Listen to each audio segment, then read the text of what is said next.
Good morning and welcome to the first in a series of videos journaling my trip across Pennsylvania to North Carolina, Georgia, Tennessee, Kansas, Ohio, Michigan, and back to Pennsylvania. So, my strategy here is that I'm going to show you guys the operation of the GMC Hummer EV. Uh, my plan is to go live every time I take off on each segment of the journey. Segments will be defined by making it to a waypoint or making it to a charging station. I'll stop and charge, and I'll make some videos of the charging, but I won't do those live, mainly because YouTube isn't letting me with my phone yet. Maybe they'll start doing that after we get going. I'll try a few times, but I do intend to record it and post it, so you will be able to learn about the charging experience that I'm seeing. I really think that it'll be an interesting journey. I really encourage anyone joining in to use the live chat, and I will be able to view the chat as we're traveling along. So please look at doing that as well. I really appreciate that. And otherwise, I think we're about ready to rock and roll here. Apologies for the darkness here in the morning, uh, but we're gonna try this setup here for the first leg. So I'm gonna move the camera now into position so you guys can observe the ride. And that looks pretty darn good there, I think.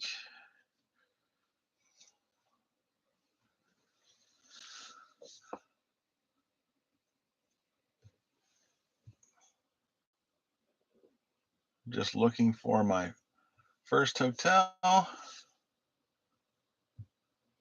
Not sure why this is refusing to let me have my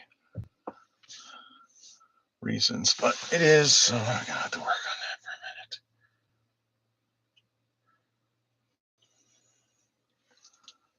a minute. All right, let's get this in position. Let's get in there. Okay, so looking good here.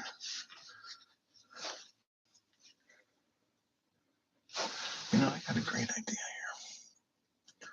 I'm gonna make a few config changes before we even get started.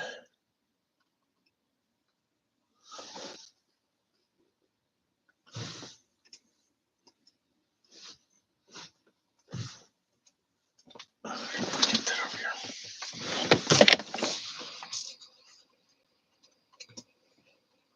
Display. We're gonna make this as large as we can. Let's see what that looks like. Oh yeah, looking good.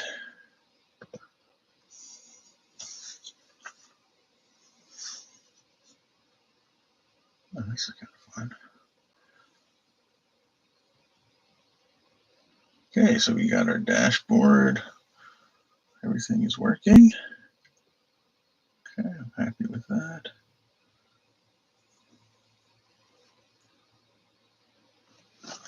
Okay. Those things going. All right, so since this is being a bugger, let's work on that.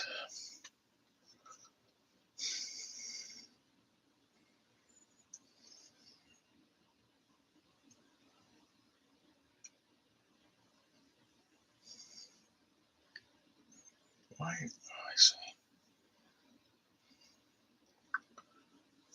Maybe that's the problem. I'll just try it. 35.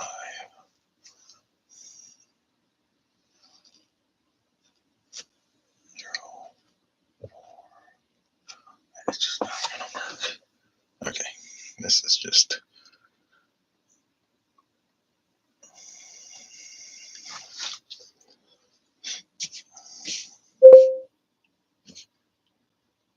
All right, we're just about ready to roll. 1,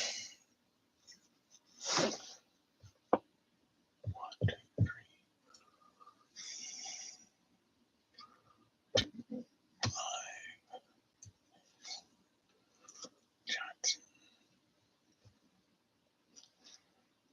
Charlotte. Here we go. All right, we're loading the route here. Just try a few filtering approaches here for a second. Just want to see how this might work. It does work pretty well, actually. Yeah, so I'm thinking that maybe we are going to be using some filtered views here, even at night. All right, so you can see that the car has picked out 3 charging stops along the way. I actually like them pretty much. Not too long anywhere in particular. And I think we're going to head out. All right, so I'll be looking forward to you guys chatting with me. I do actually have one more thing I want to check.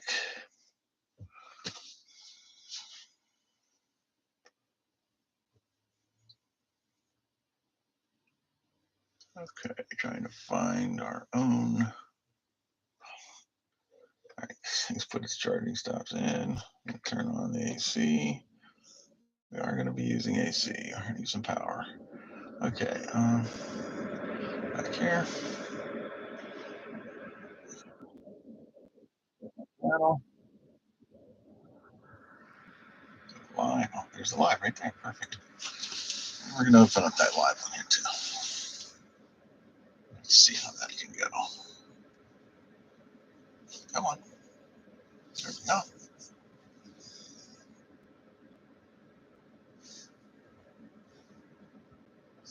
All right. And you guys can have a look at that too. Plug that on there. And we can go back to the half view.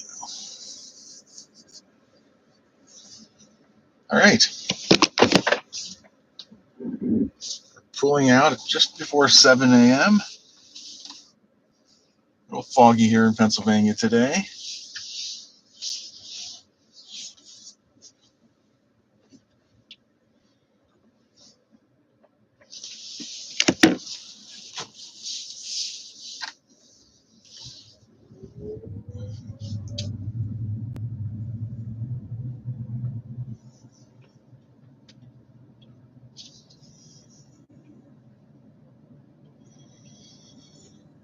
So we're estimating we're going to go 200 miles to start. We're starting with the range estimator giving me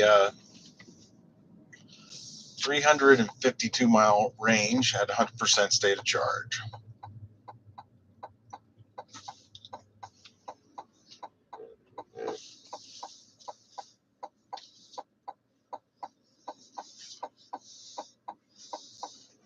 Right. Traffic going on here.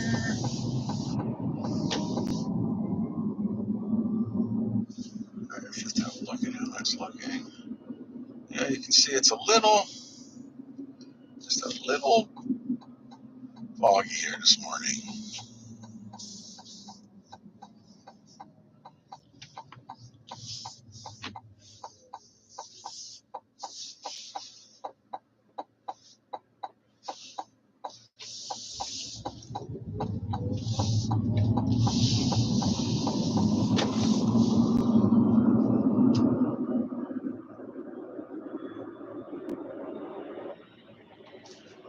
Looking good.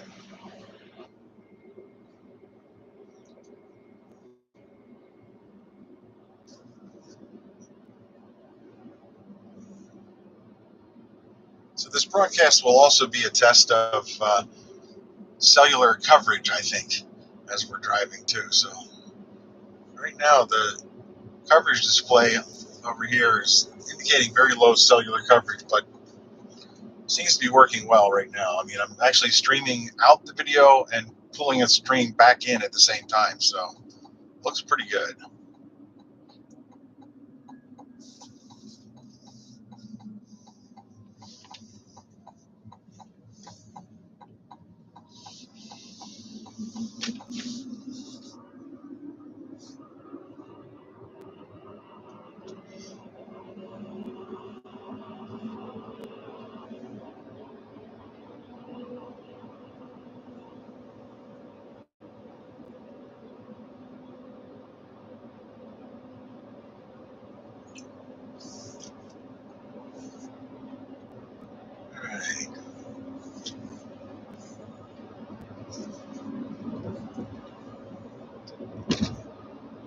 And we are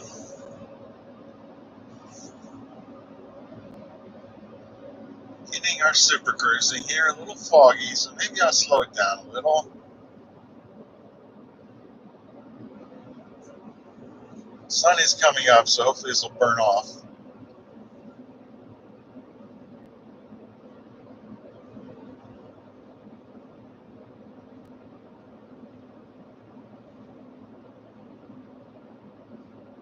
I think you're actually seeing the infrared scanning from the Super Cruise reflecting on the top of the car there. Those red flashes, quite interesting.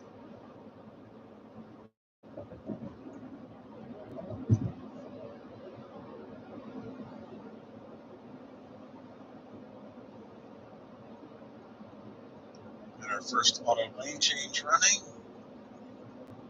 But the fog is really variable.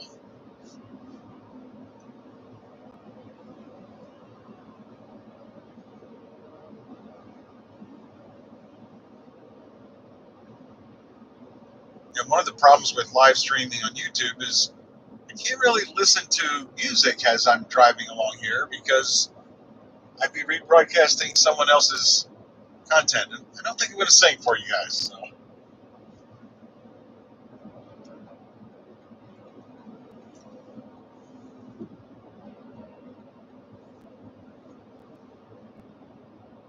All right, I see some of you guys are out there. Why don't you introduce yourselves in the chat?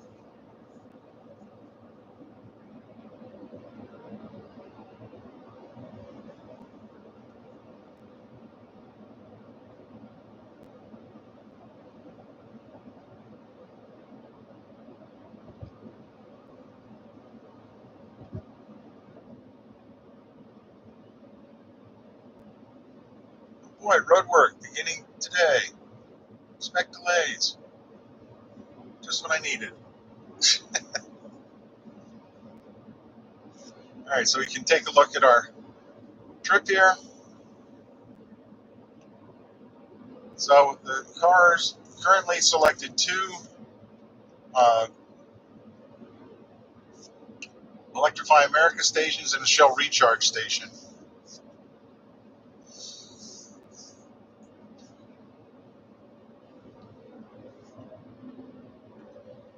So it'll be interesting.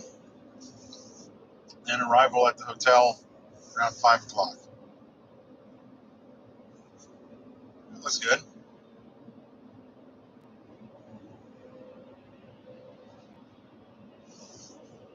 We're out of the fog already.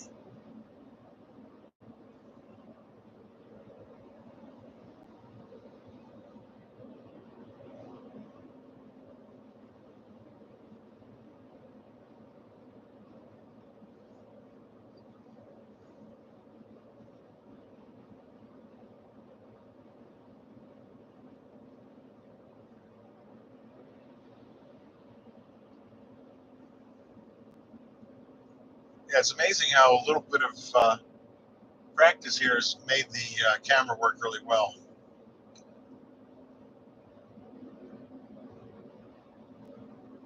And one of my friends gave me the tip actually to put some sunglasses. Believe it or not, I have sunglasses on my webcam so that it's not overexposing the video. So letting you see the maps there. I mean, we're currently in night mode, but even with that, it's still definitely improving the quality.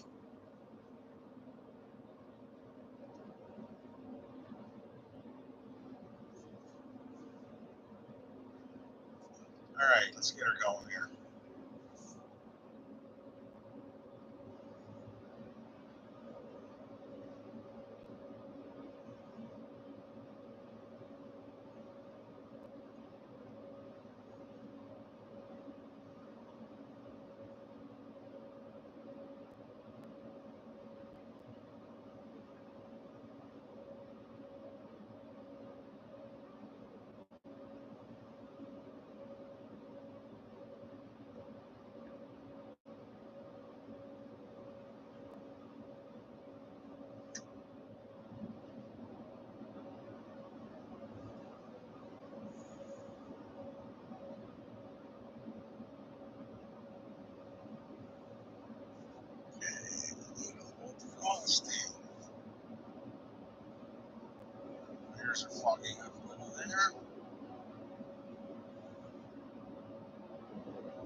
Camera mirror is looking good there, isn't it?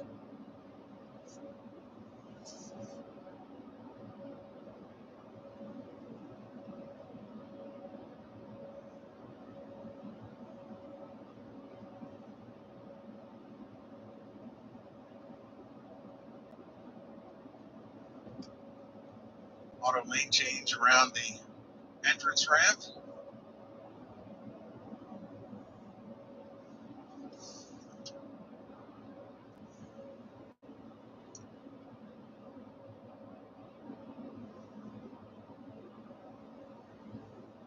You can see the pitch and roll a little bit there as we're making the turns. Going back over.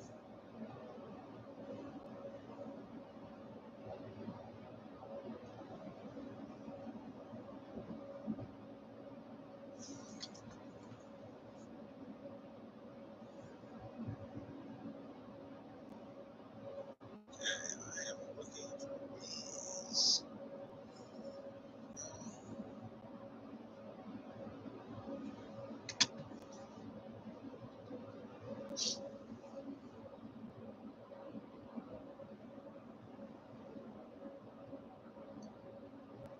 Good.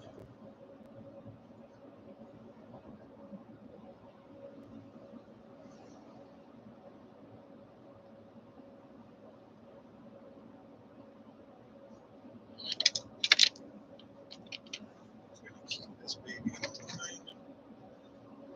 Ask me a question here, probably. Good.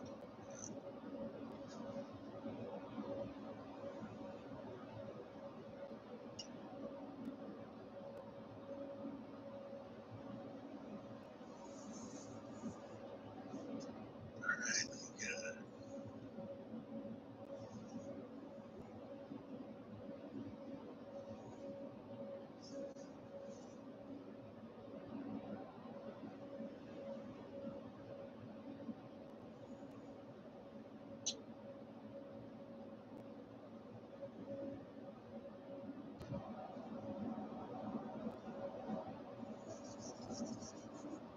Going a little faster there.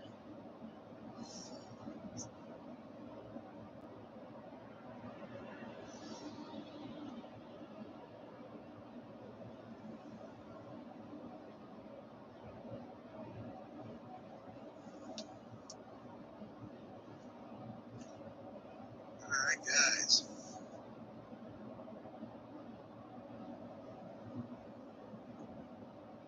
Getting some great views here.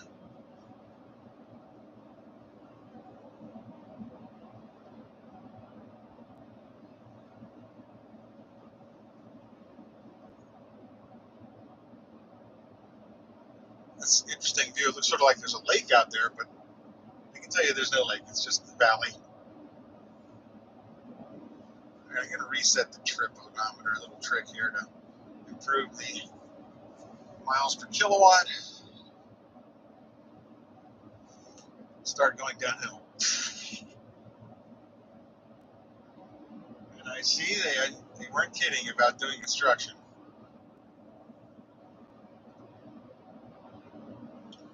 Already slowing down the Altoona bound traffic to State College.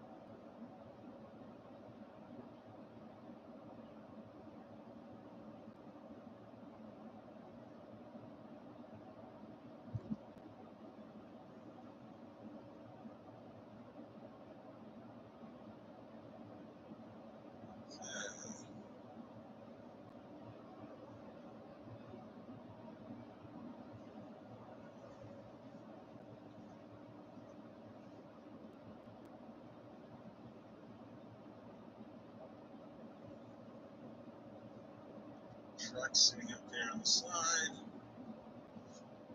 Report that.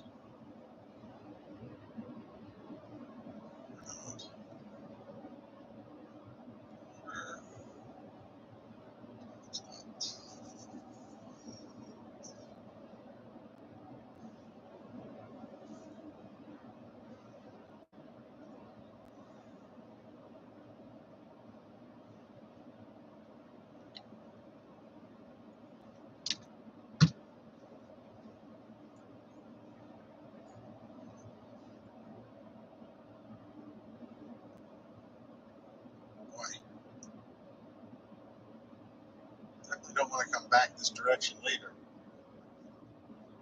in a week.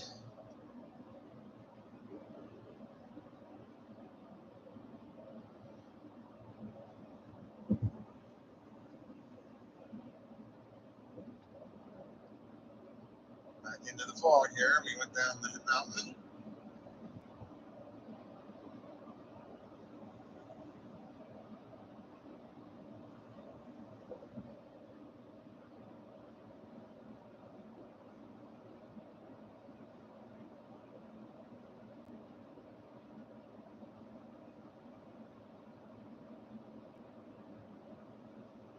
Wow, is that band or what?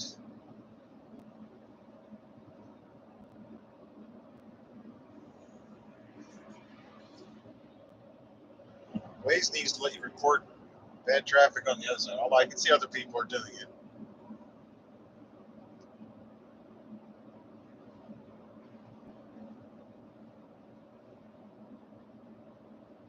Okay, so it's not the Altoona traffic that's suffering. It's the Port Matilda originating traffic that's suffering.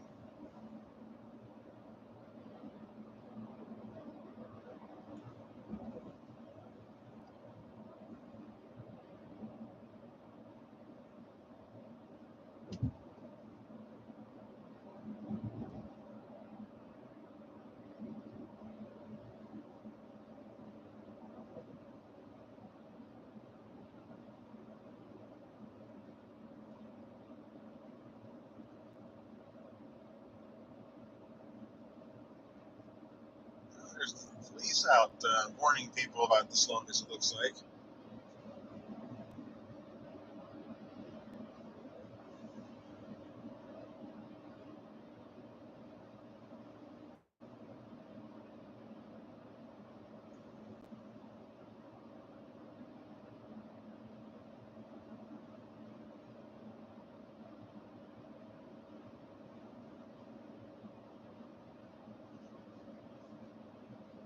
Still predicting 35% state of charge at arrival at the first charging stop. That's really a lot, but I think I may go there. We'll see. I'm not going to be a slave to the map.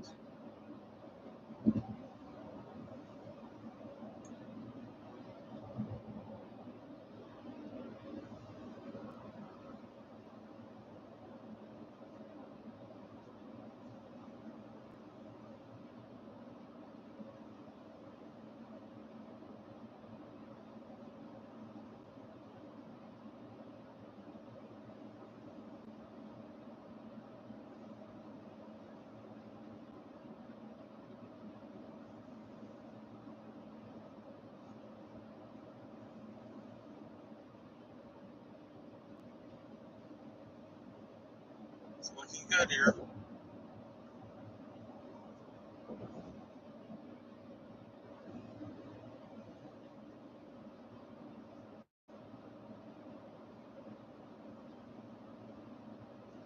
See how the broadcast looks? Oh, yeah.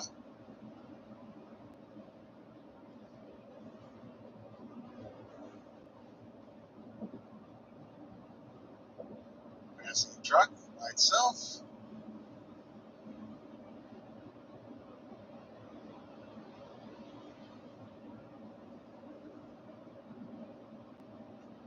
Let's just check the audio out. Let's check the audio out. Yeah, we got audio.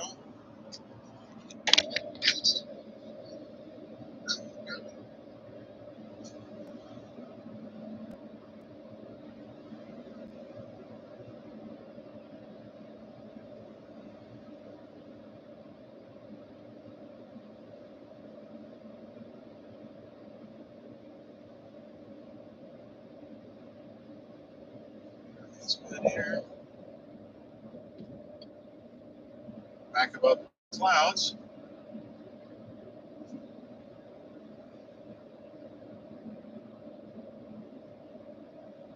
And back into fogging mirrors. Back or even fogging the windshield a little. So you could have watched there. Yeah. Good.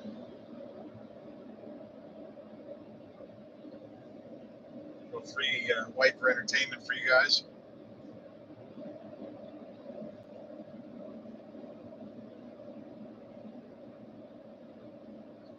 Pretty lively.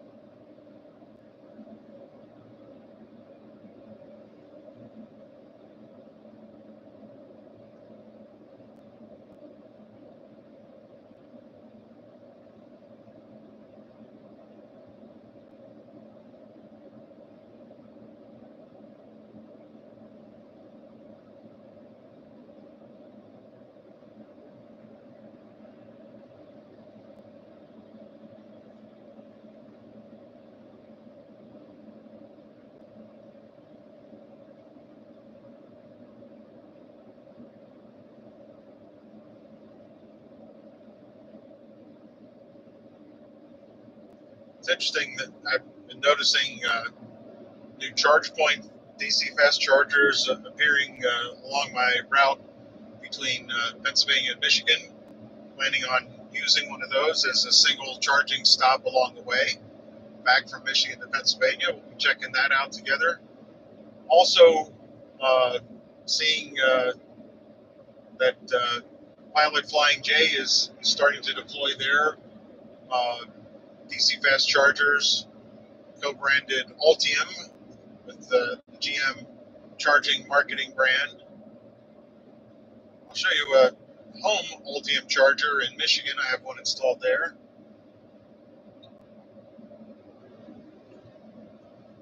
Ain't that anymore.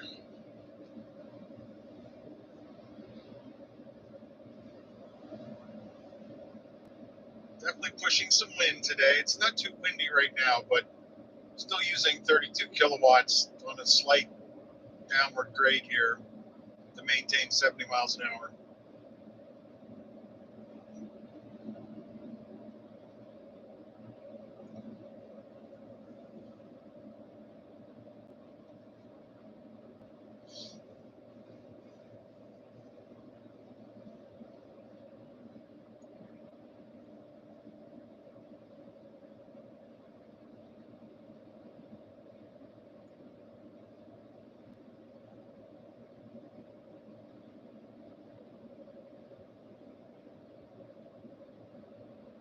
I think the steering wheel is blocking your view of the current usage. I'm not really sure that I could change that.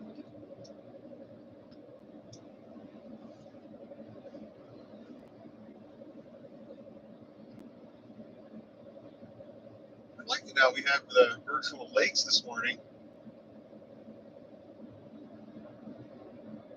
Moon above.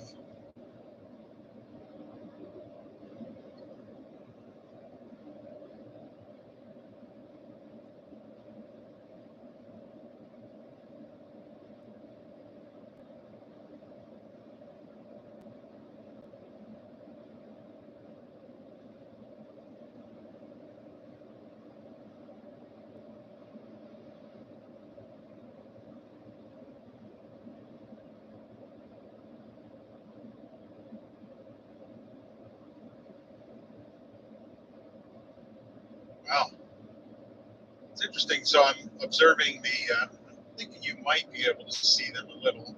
Let's take a look. Maybe not. Kind of bright.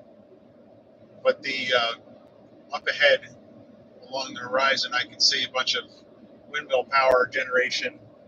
It's always fascinating to me that there's a fair number that aren't moving when others are. I don't know if they're under maintenance.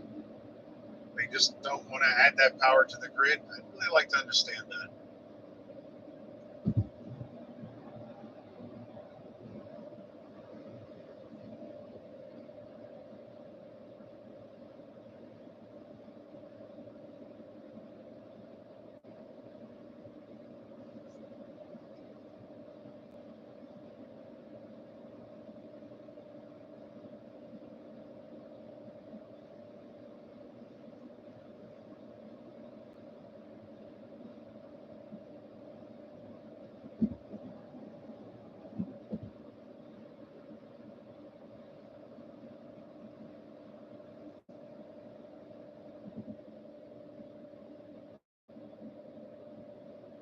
Good news is the fog did not impact us in a real way.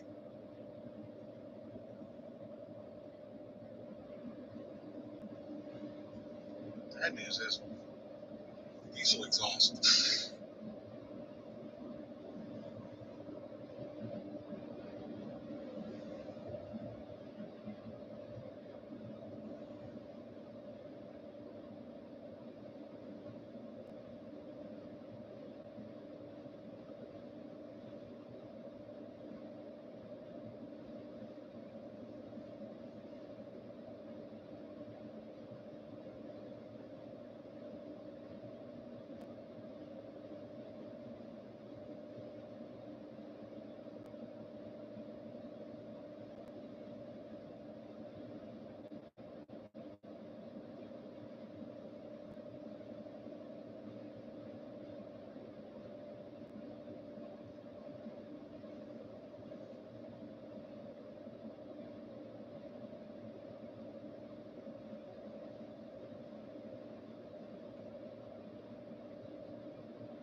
Back into the clouds.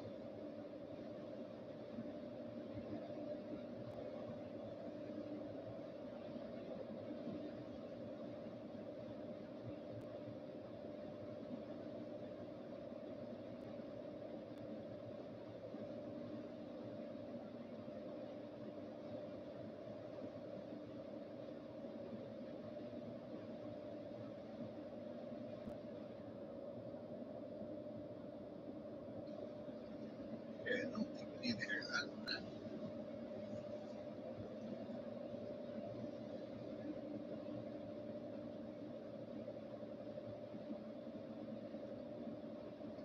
See if the downhill can impact our power utilization. Yeah, we're dropping down nicely. We're at 30 kilowatts on level. We're down to still needing to use a little bit of power to maintain 70, about 7 to 9 kilowatts. Now we're going down. Okay, we're getting a little regen. Finally enough hill to regen. Got up to 10 kilowatts of regen there. 13.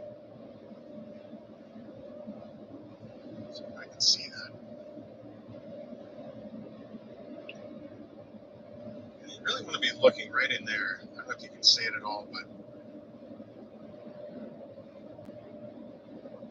yeah, the latency is really good.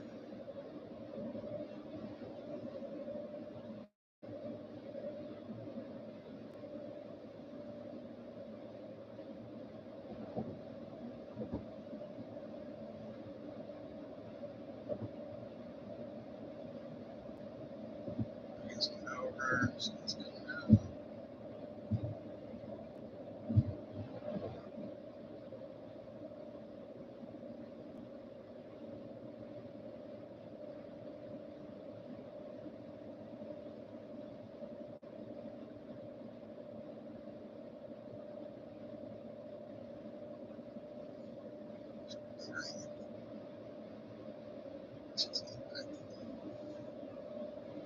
Yes, it is. Let's see.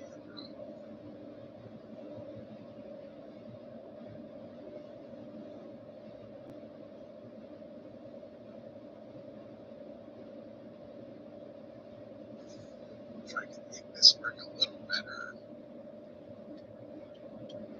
Alright. You guys are wearing sunglasses in case you're wondering.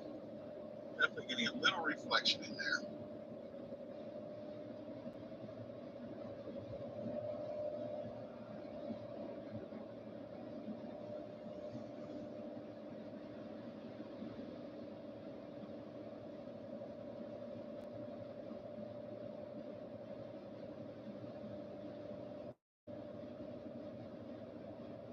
No, it's not critical.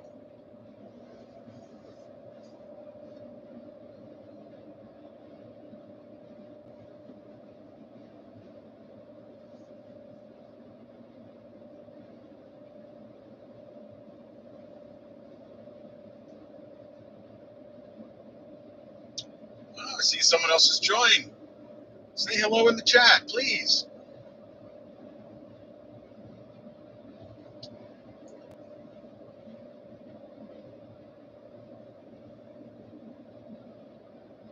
You might want to reply on LinkedIn for me that the stream is live. I didn't bother to do that.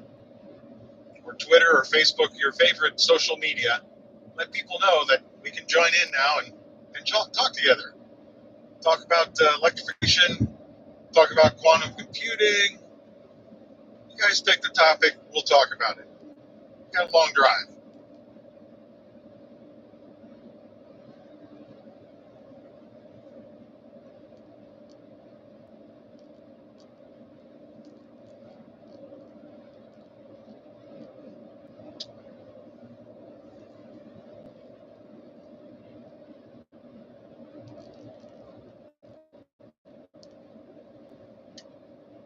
There's a concrete mixer up there.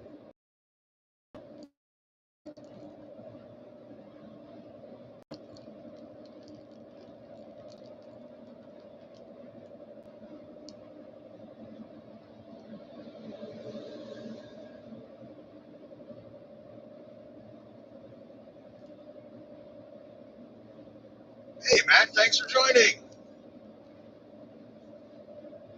Switch over so I can read faster. I'm assuming you're out of Michigan today.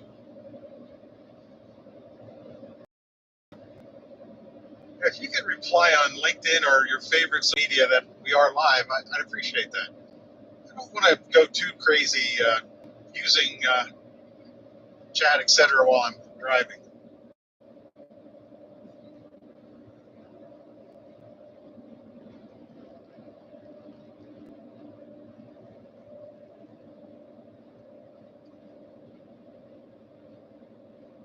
Coverage is a little bit low here, it looks.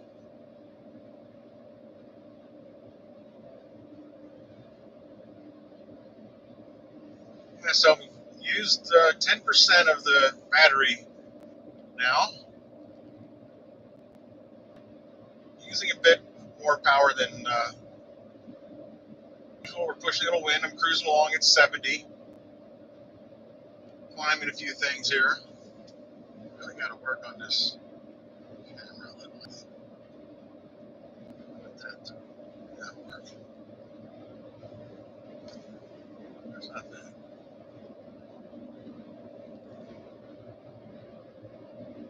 Yeah, it's definitely a foggy one here too, but it's giving some terrific views. I don't know how well they're coming through on the broadcast there. It's kind of white. I'm actually using a webcam on a Chromebook to broadcast this, and one of my friends had the idea to put some sunglasses on it, which are on it, but it looks to me like I need even more sunglasses.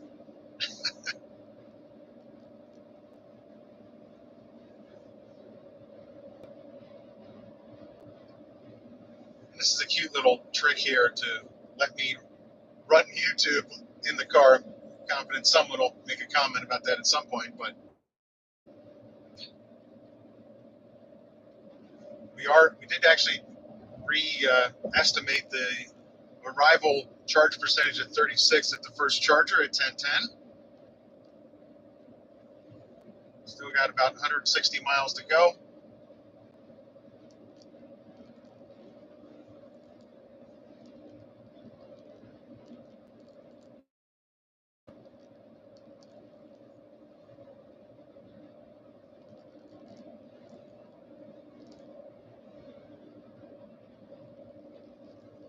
You know, on a lane changing.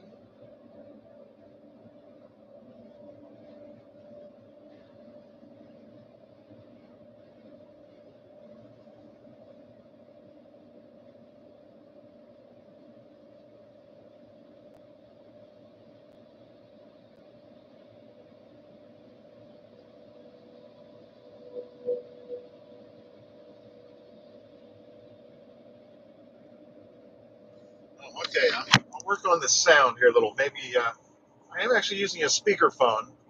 Let's see if the sound is a little better now.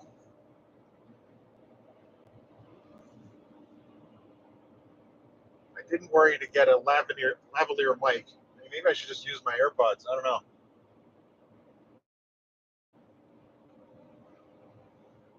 Probably having some trouble because of just tire noise here.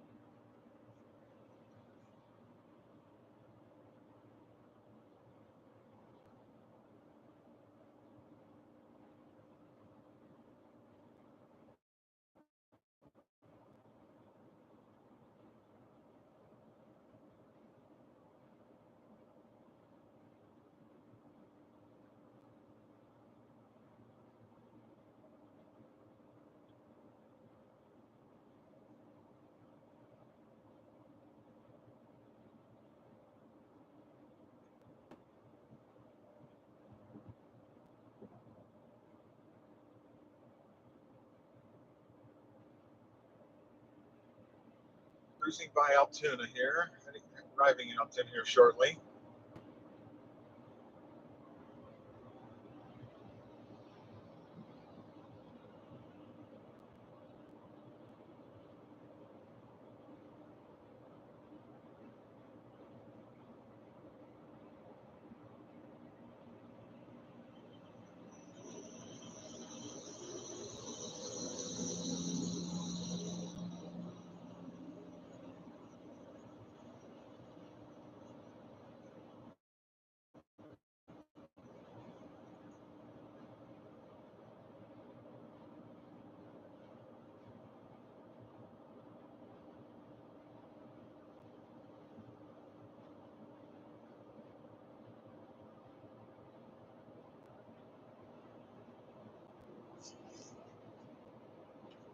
I'm also wondering if some of the sound issues might just be the broadcast. As I can see the broadcast is looking a little, well, maybe not. It looked pretty good there. Managed to watch the broadcast too long. You got yelled at by Super Cruise. Strike one. Don't want to do that anymore.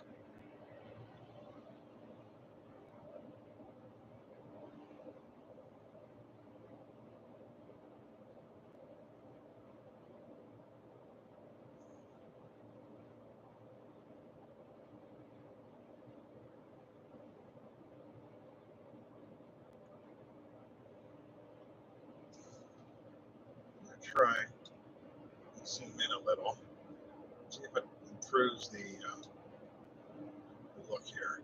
Also need to watch my hands as much. Okay, well, I'm blocking. First problem.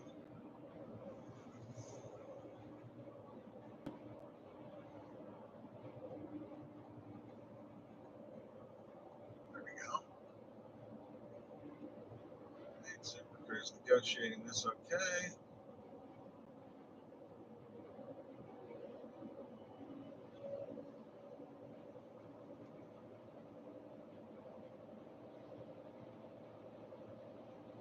And we are arriving in Altoona.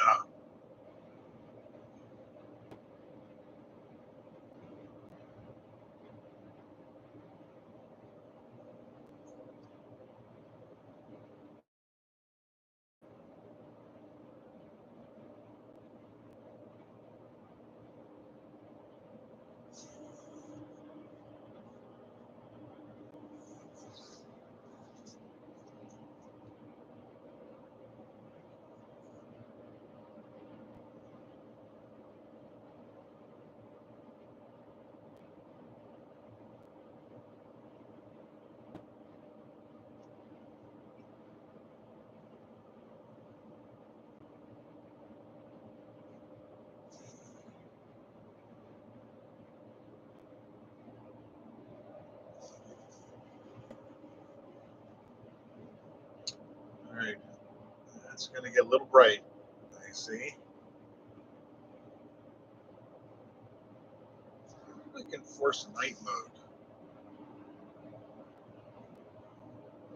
Doesn't look like it. All right, we're slowing down for Altoona.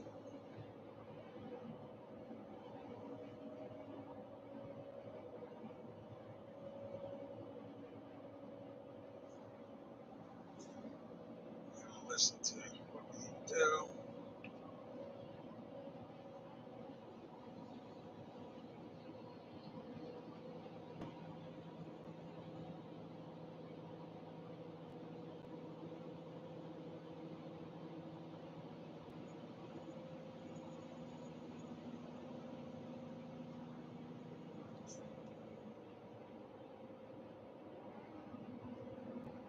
That is really white.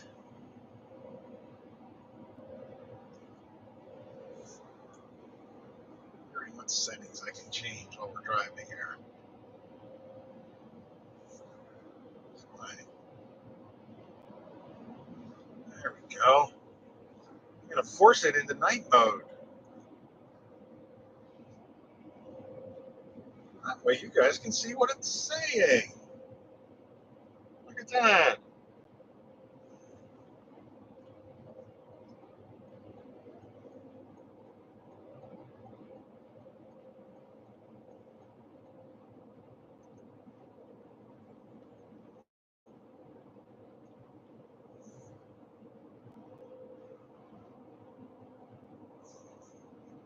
All right. Got another percentage on the battery. I mean, it seems a shame to not be lower than 37% on my first charge.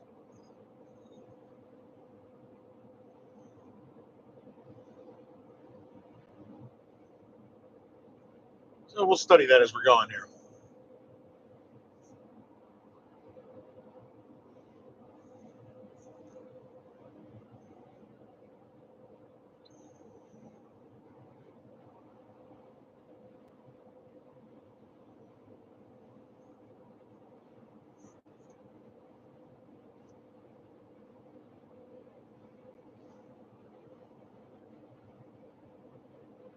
Hey, Matt, I don't know if you're still out there, but like I said, if you could announce that I am live, I'd appreciate it.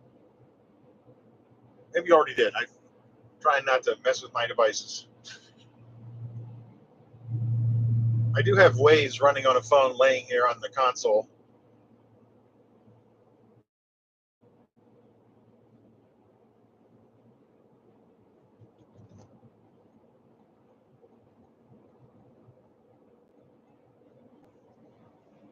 Oh, I think we have the. No, that's not a place. That was a place, but it's not.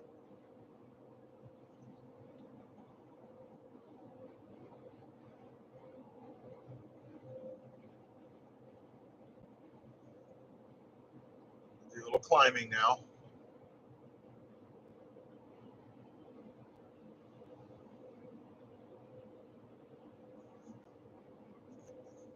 Just passing Altoona.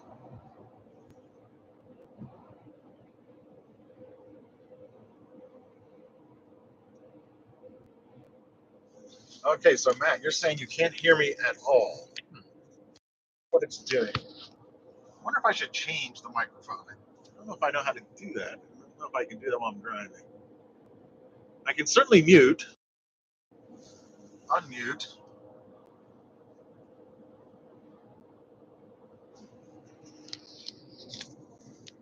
So I'm really holding the mic close now just to see if this improves anything. Any progress here on your end?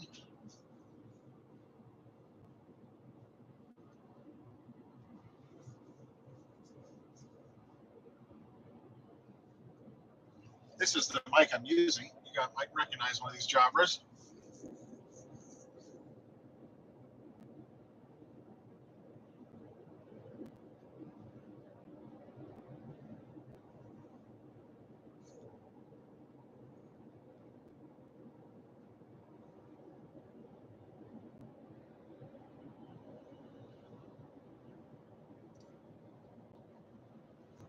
Anything better now?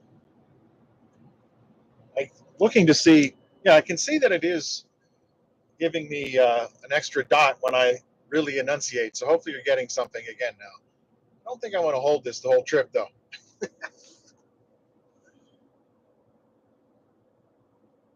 Any better? Actually, I can go back to my monitor as well.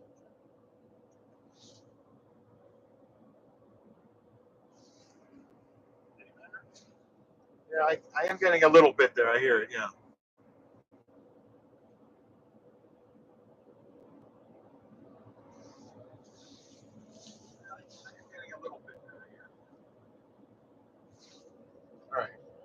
All right, so I'm just going to continue enunciating.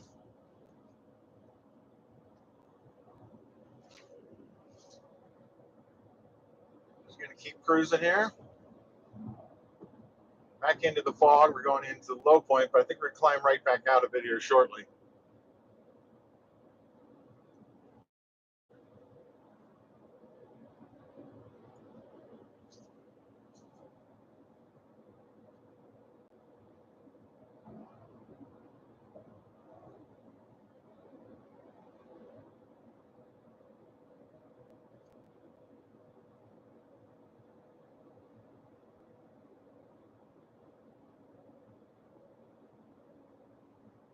Okay, let's get up to speed. More power.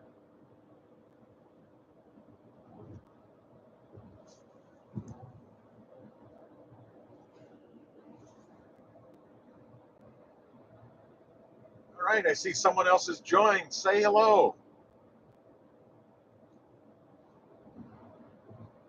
Should be able to open up the chat window.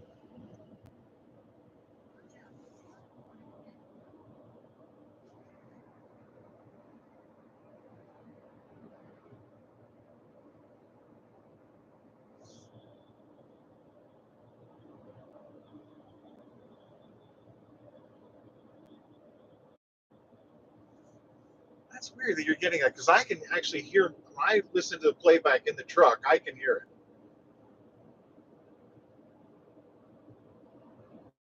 That's weird that you can actually hear. When I listen to the playback in the truck, I can hear it. I don't know if you can hear me on the echo because it has to go through the transmission. I don't know if you can hear me on the echo because it has to go through the transmission. So I can hear myself right now. I don't know if you can hear me on the echo because it has to go through the transmission. So I can hear myself right now.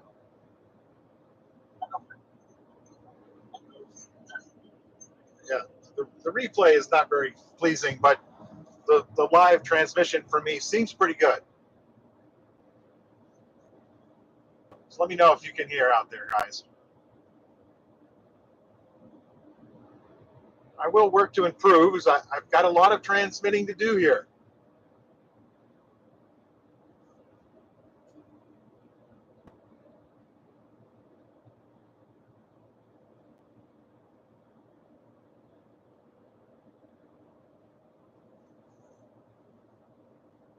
Got the serious fog, though. Hey, thank you for the thumbs up out there. And you may be thinking that the view isn't working at all, but I can tell you that the view is pretty close to what I'm seeing here. I mean, I can see lines in the distance, but it's nice and foggy this morning. Probably won't burn off for another couple hours here.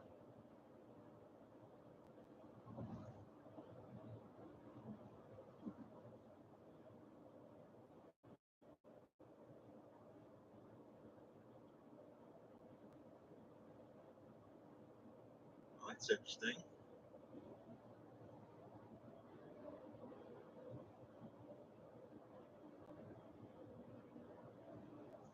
Bring that back up. There we go. All right, climbing up out of the clouds a little.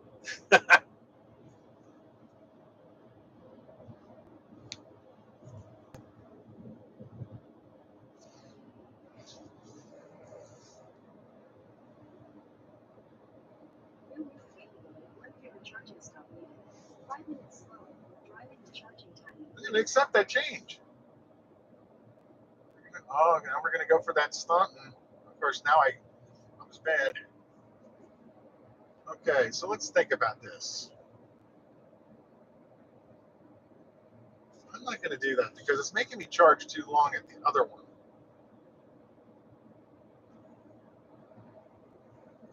We can still change our minds later. But you're seeing some of the updates. It's kind of cool that the map is thinking, hey, maybe we could change the charging plan.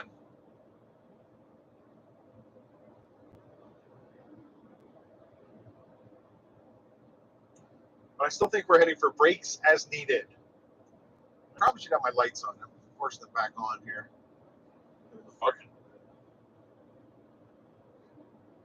Hopefully I'm improving the audio. I'm trying to really enunciate in, but well, now it's looking like, I wonder if Google Studios is doing that.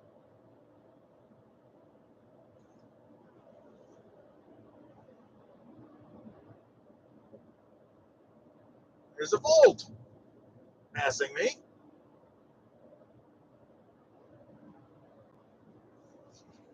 I'm going to check the audio in here again. Let's see if I can hear myself. Yeah, I'm getting it back. Okay, good. Good morning out there. Thanks for joining all. Please say hello in the chat. Still wants to change the charging plan.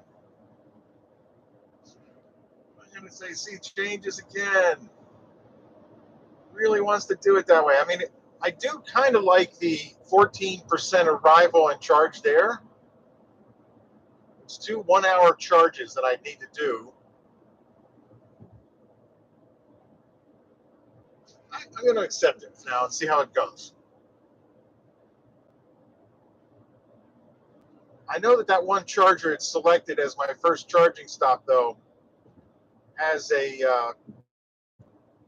definite line potential. So that's the only thing I'm tentative on there. But we'll try it. I like getting it down a little bit lower to start that charge because we'll get a much better speed of charging doing that.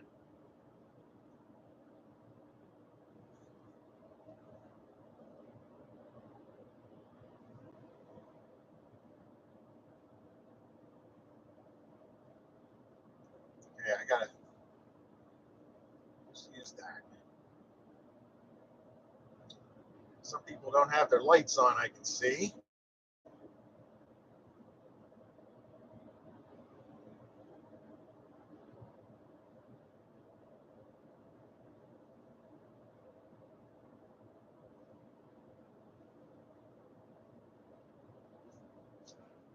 All right. Give me some topics that you want me to talk about, guys. Pass by the G-Wagon.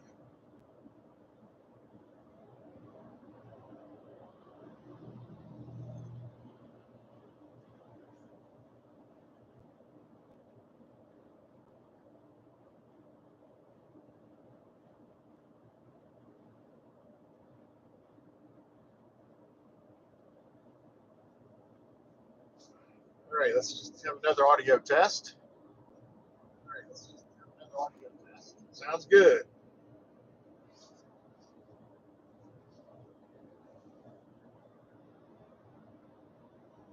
All right, guys, and if you can hear me out there, I didn't advertise beyond YouTube that this live stream is running. So if you guys could reply maybe on LinkedIn that the expedition is underway and that you can watch live now, I'd appreciate it. I think the more the merrier out there.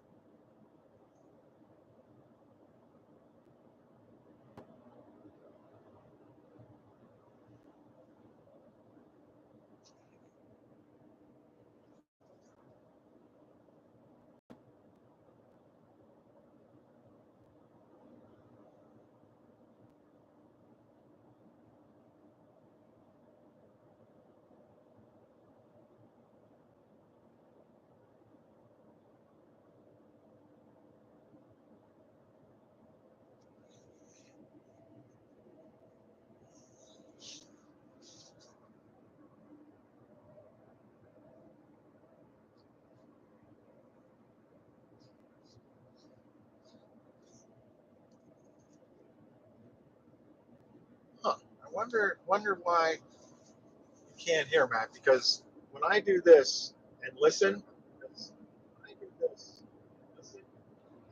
I'm listening to the broadcast and I'm getting my audio. So I'm wondering if there's a chance it actually could be something about the way YouTube is processing for you guys.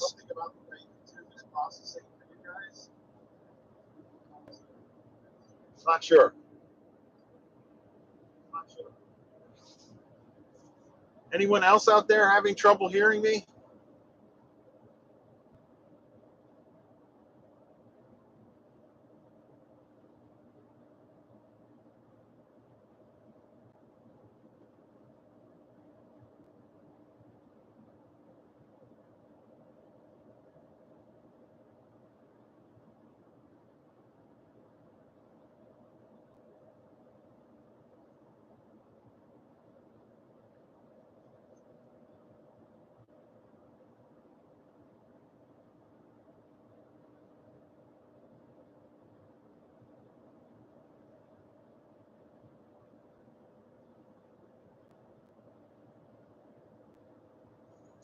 Let's see how much trouble I can get into here.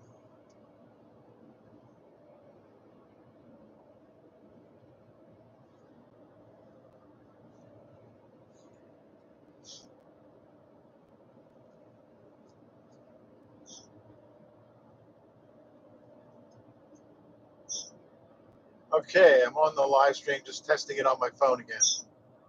Okay, I'm on the live stream, just testing it on my phone again. Yeah, Matt, I can hear it fine on my phone. Just testing it on my phone again. Yeah, Matt, I can hear it fine on my phone. Sorry for the feedback. Yeah, Matt, that was fun.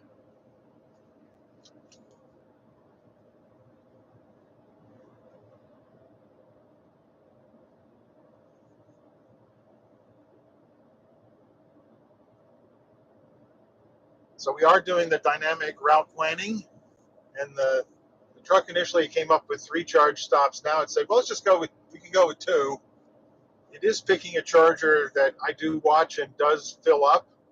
So I am taking a risk there, but we'll keep going. Right now I've got reported 271 miles of range. I'm just under 80% state of charge now.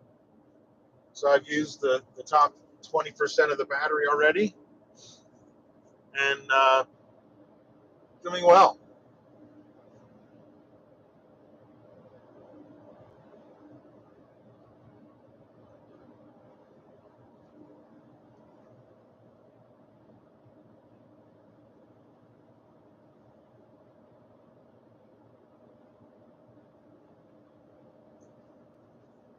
Thank you for joining.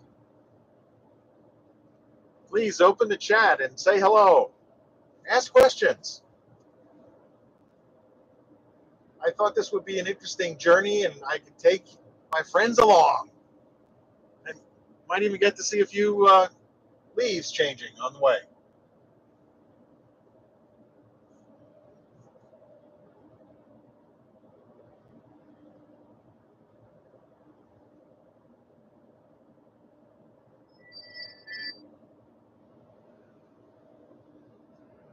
Okay, now I'm making another one of these things ring. Turn that on. Oh, that's okay. My fault. Okay, we're crossing past Blue Knob State Park.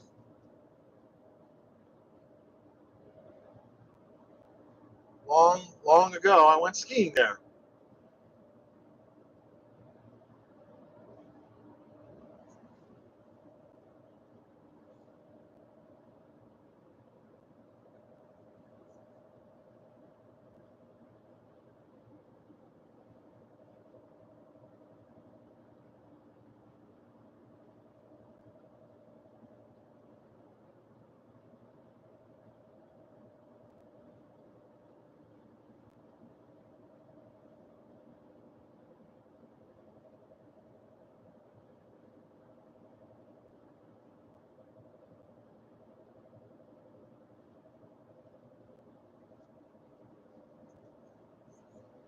All right, we're heading down again, cruising along at just a slight decline, but still requires power to push this much air out of the way. So I'm still using 40 kilowatts. I reset the trip odometer near the beginning of the trip, and for 55 miles now, I'm getting 1.4 miles per kilowatt. I know that Tesla people will be upset about that, but I am in my 9,100 pound vehicle, and I've got a beautiful ride.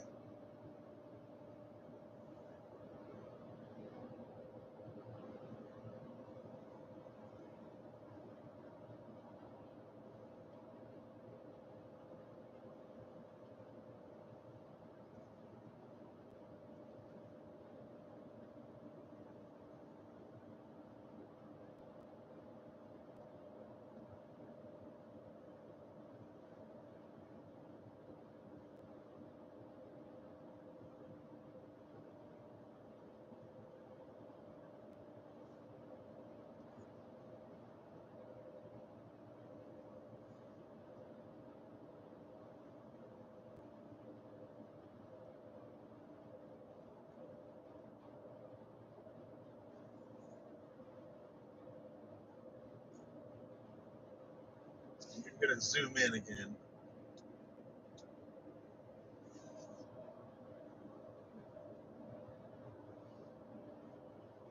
Back into the clouds here. And climbing now using 95 kilowatts. Probably about a 5% grade up.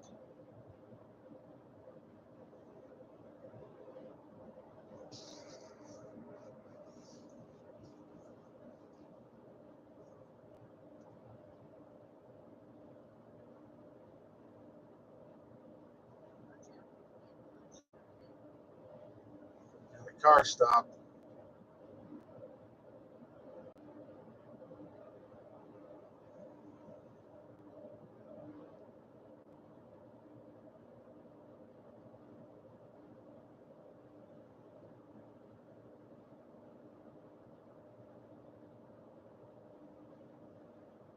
Well, they're saying there's a car stop, but I don't see it. Yeah, pulled away.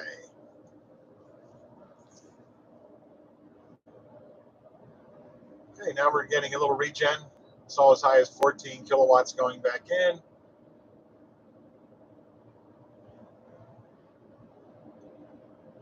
14 kilowatt seconds.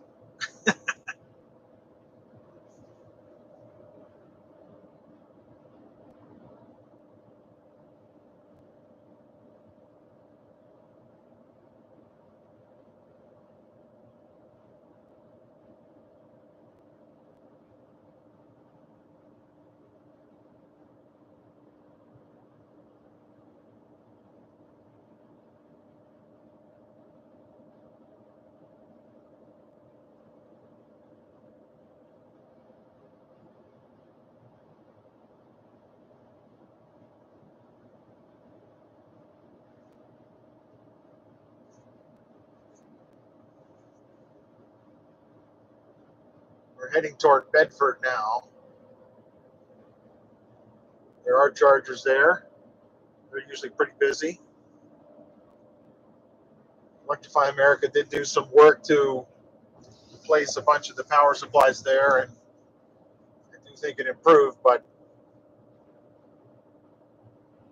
still think there's two pieces that are a problem with the chargers. One is monitoring the power supply. They really use multiple rectifiers to build the power level to get a 350 kilowatt charge, which the Hummer would appreciate if it could get that when it's at a low state of charge. And then there's uh, the cabling, and you know they actually have coolant that's flowing on the cable, and that coolant is quite a problem. It seems to maintain a cool handle. There's temperature sensors in there, and if the handle heats up too much, the charger reduces the charge rate, which is good. You don't want to melt the handle. Um,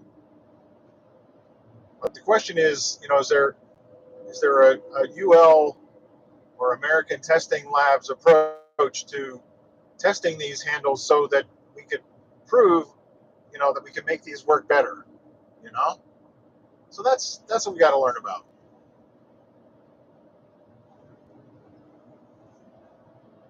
Super Cruise is doing fine here, by the way, in the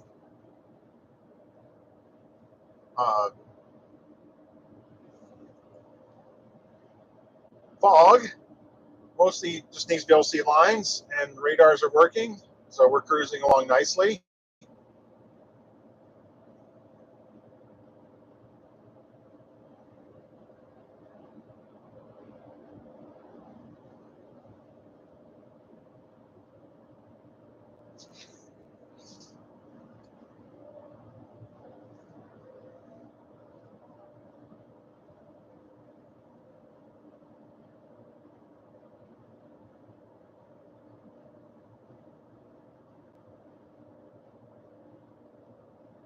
All right, I think we're heading into cellular no man's land.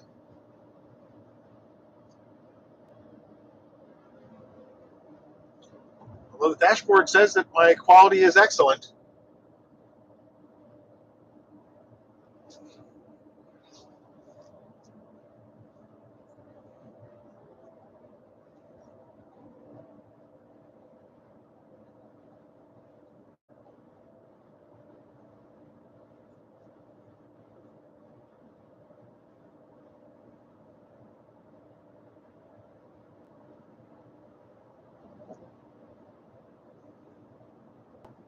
Maintaining, it's about 54 degrees out. I'm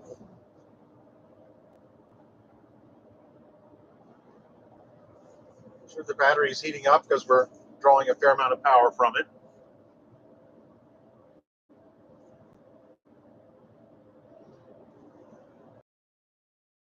To pull out the temperatures, I probably should think about some OBD2 instrumentation so I could see the battery temperatures.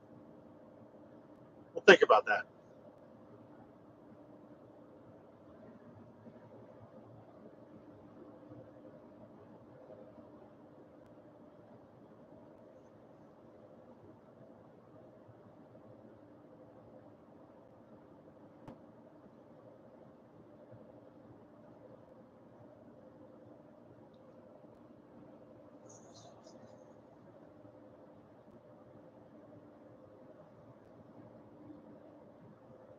It's just now 8 o'clock.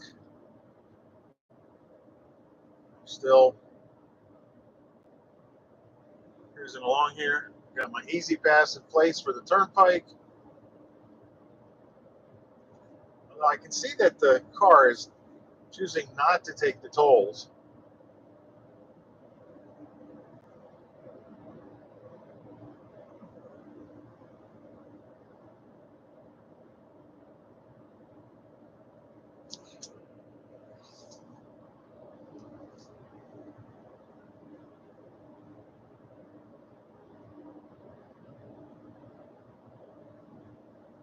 And,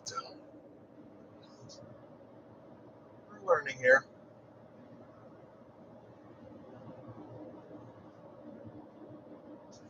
It was interesting for a while when Route 30 was under construction. The turnpike was actually free for that one segment. And one of my old bosses, I told him about that, and he blew through with no one else in the car realized it was going. He thought that he was a scofflaw, but there is no toll required for one exit. You know, I think we're going to take this. We're going to take the toll road, even though it's not.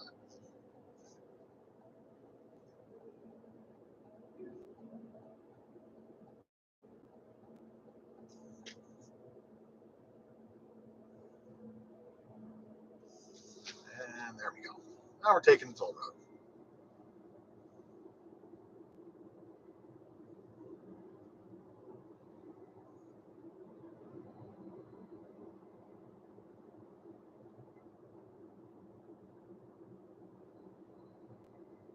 It's 4 minutes. I'll take the 4 minutes. Quarter mile, keep right at the fork. Follow signs for US 220 business south of Bedford.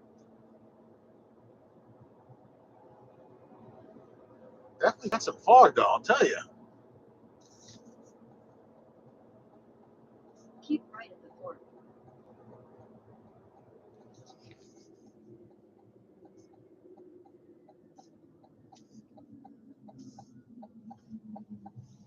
Okay, so it's a little In a quarter foggy. mile, turn right onto the I-70 East, I-76 East ramp to Harrisburg. But right up here is one of the charging stations.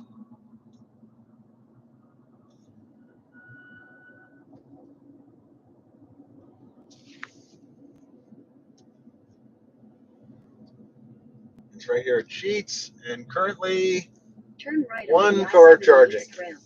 Probably because he gets free power, or included power, I should say, maybe. I'm looking forward to those plans changing. I think that'll make In 800 feet, a little bit of the local charging that didn't need to be done. All right, and now just keep moving through the.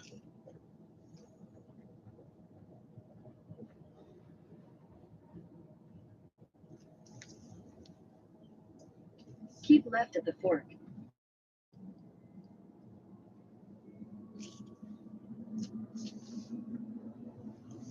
All right, how are you guys doing out there?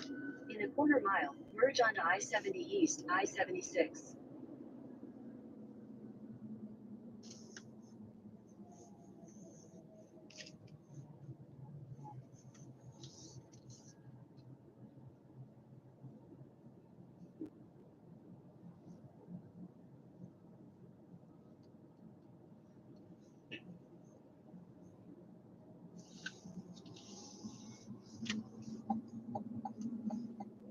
Okay, even though I could accelerate here instantly, the truck in front of me cannot.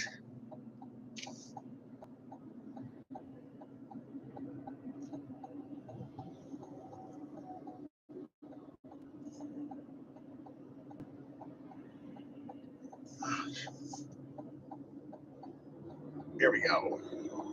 Continue on I-70 East for 15 miles. Little 230 kilowatts there. Let Super Cruise take over. Goes.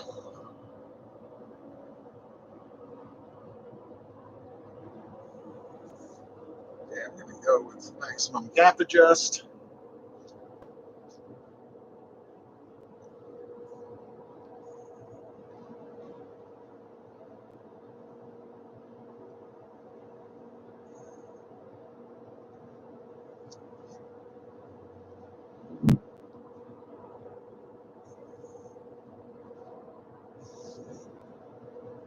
Yeah, the foggy road trip. Just going to match the traffic speed. We're coming up on some construction here. Doesn't look like it's bad traffic though.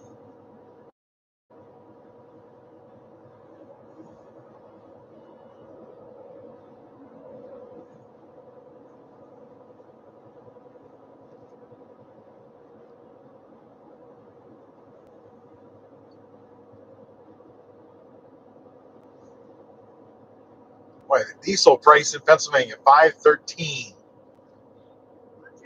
on the turnpike.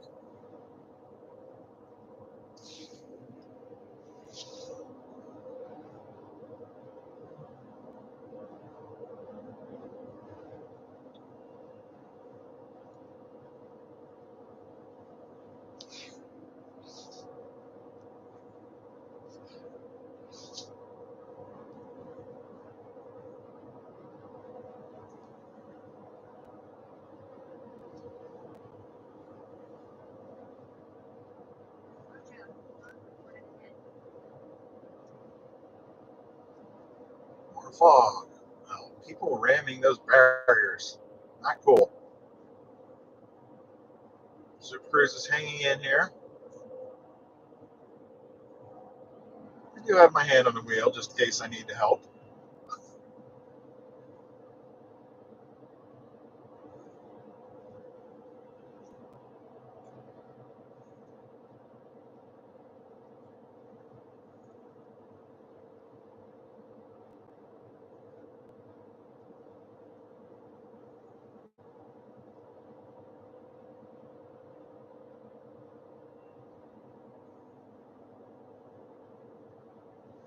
Okay, and I think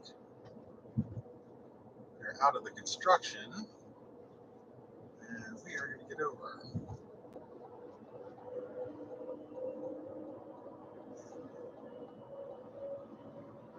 go. Back up to speed. With fog.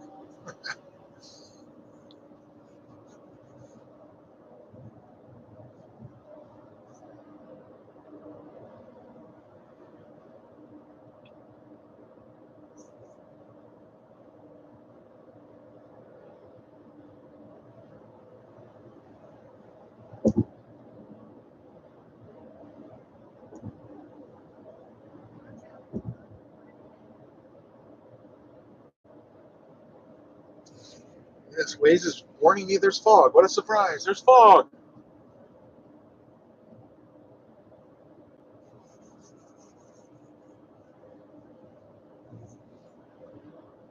I could have gone on Route 30 and avoided the toll, but I have to go much slower. So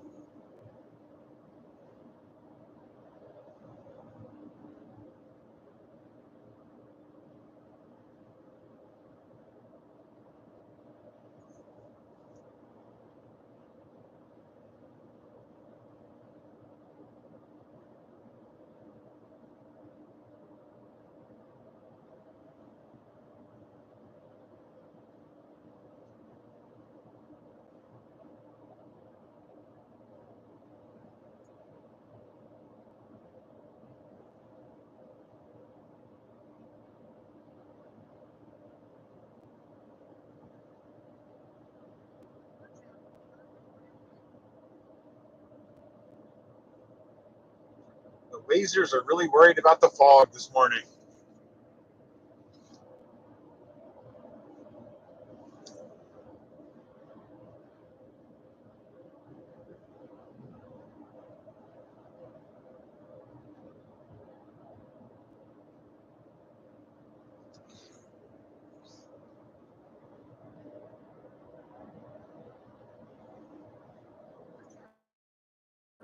Yeah, I was kind of mad there.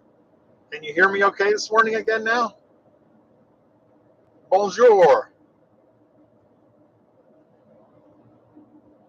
I'm on the turnpike.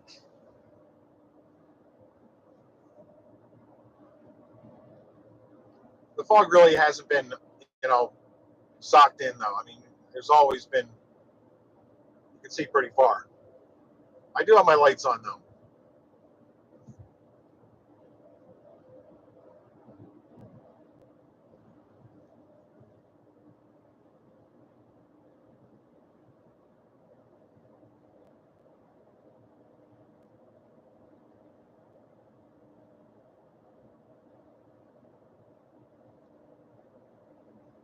Well, I am getting text messages, but I'm not doing it with CarPlay right now, so I probably won't be reading them live.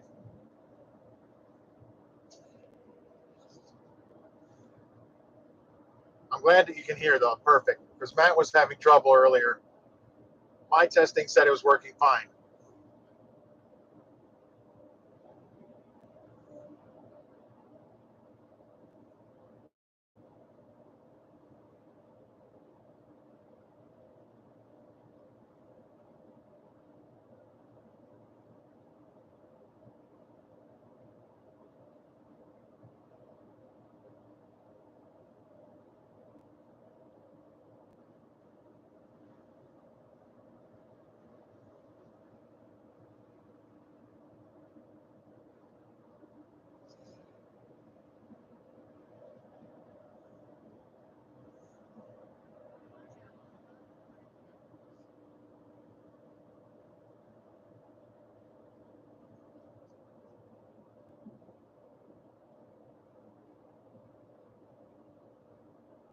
Hey, that's bright.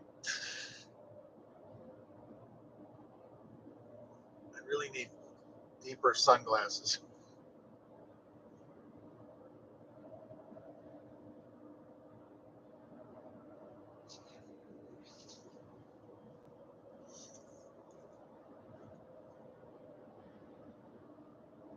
Ramp work at Breezewood. Maybe they should shorten the ramp.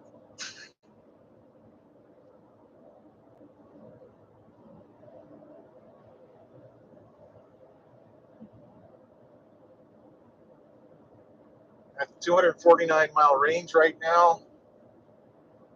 Need to go 169 miles on the current estimated charging spot, and I've got, it says I'll arrive at a 15% state of charge. Seems pretty good.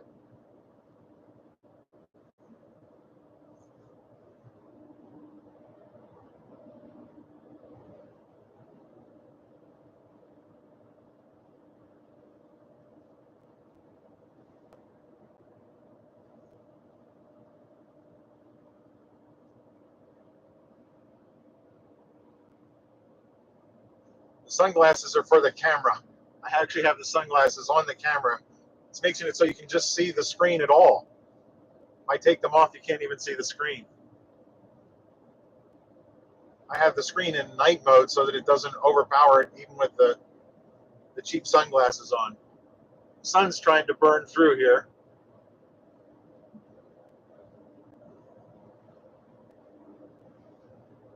So it's interesting. So far, the only electric vehicle I've seen is the original Chevy Volt.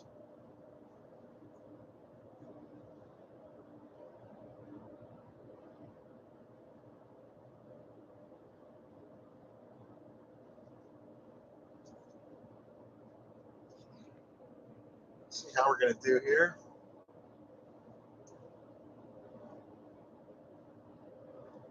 It's currently predicting about 2 hours of charging to get to Charlotte with a 30% state of charge.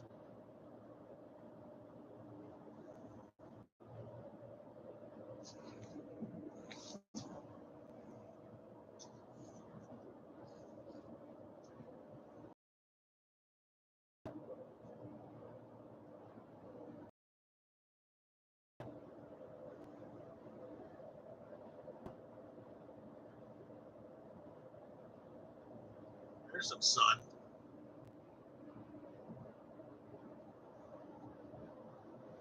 There's this guy.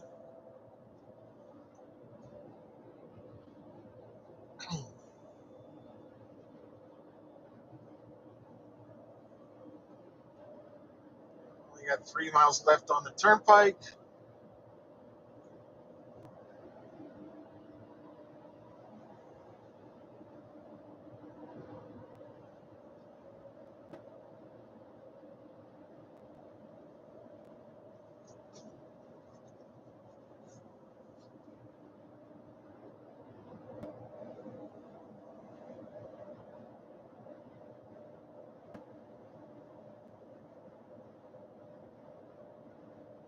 Moving containers.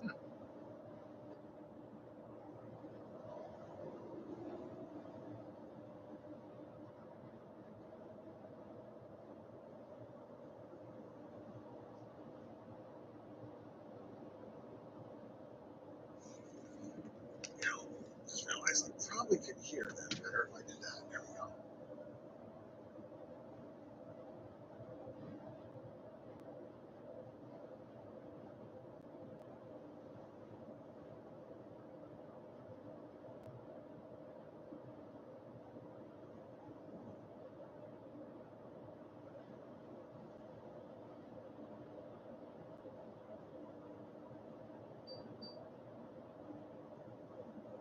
All right, I fixed the ability to hear text messages if you're trying to text me now. 2 miles, take exit 161, drive 70 east, Baltimore toward US 30. I think I'm going to stay. I can miss. Go for it. Let's go for it.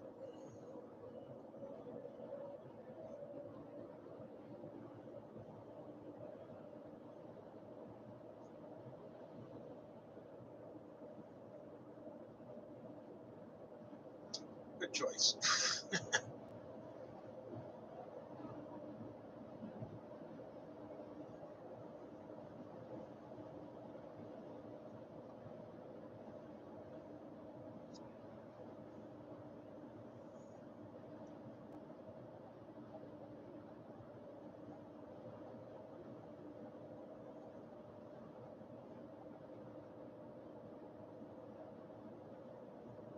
It's interesting. I just noticed that the exit you get off here is 161, which is also 161 is where you get off on 80 to get to State College. So, just interesting observations.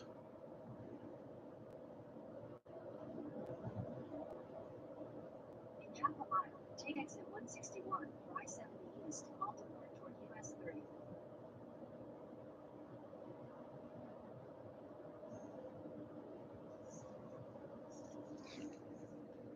Hey, coming in for a landing.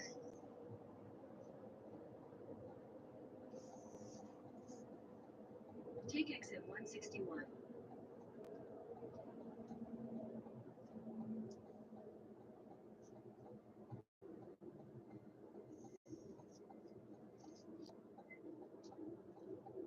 In 2 miles, take the US 30 West exit on the left toward I-70 East, Baltimore.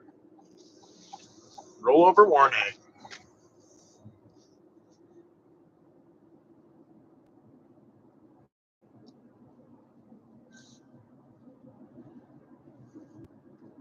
Yeah, this is the most bizarre ramp.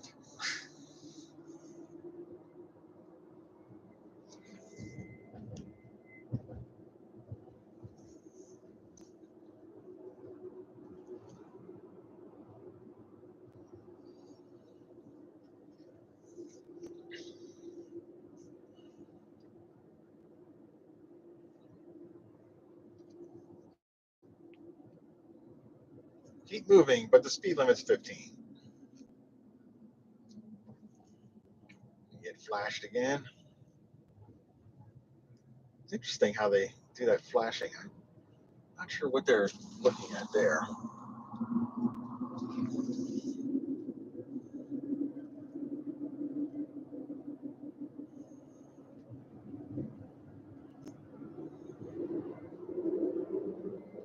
Now we're doing the long ramp. Then we have to backtrack on. You can see it in the map there.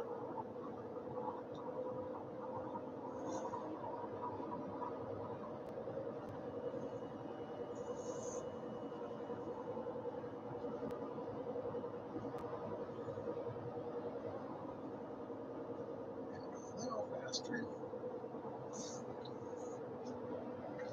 Super Cruise on the ramp though. In half a mile, take the US 30 West exit on the left toward I-70 East, Baltimore.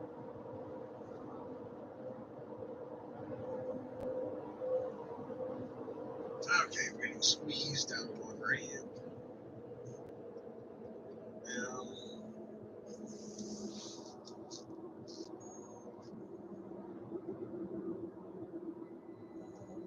Take the US 30 West exit on the left. now they're changing the ramps. Literally. Okay, Continue on US 30 West for half a mile.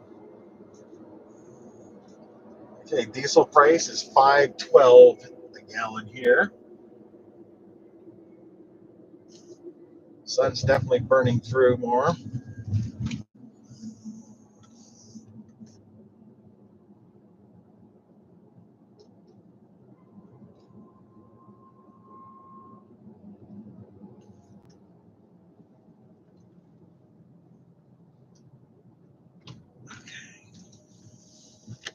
Go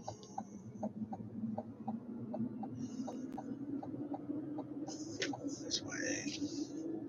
In a quarter mile, use the left 2 lanes to turn left toward I-70 East. Signs for I-70 East, Washington, D.C. I think there's some superchargers here, but I don't think that they had DC fast chargers.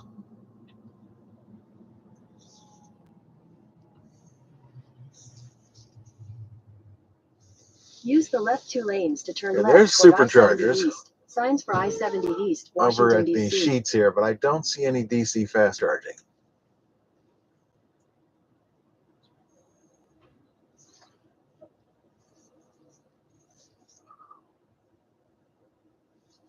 This sort of maintains as the nexus of all bad traffic.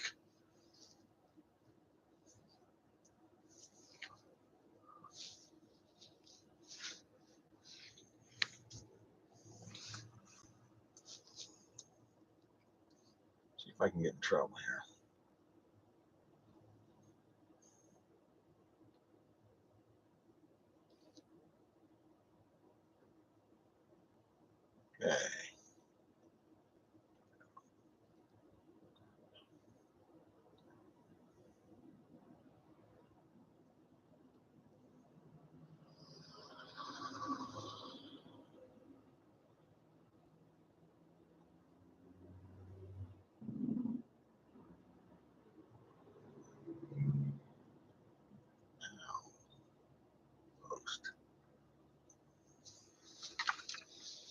All right, guys.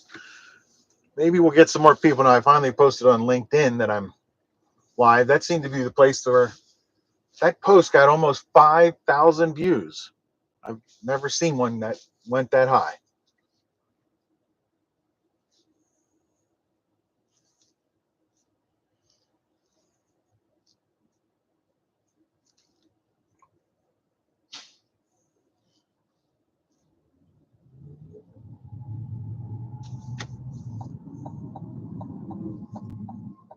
Guys are checking out the Hummer.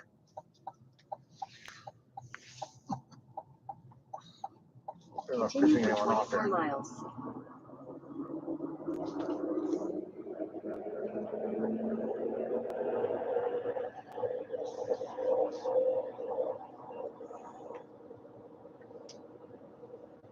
right, trying to see. All right, probably that's good enough. This is the slow part of the road, so I'm going to go a little faster.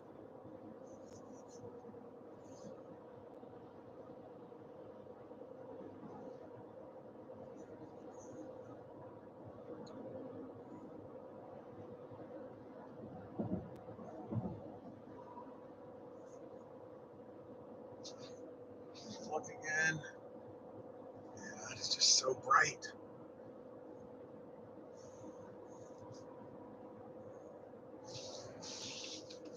Figure out a play here.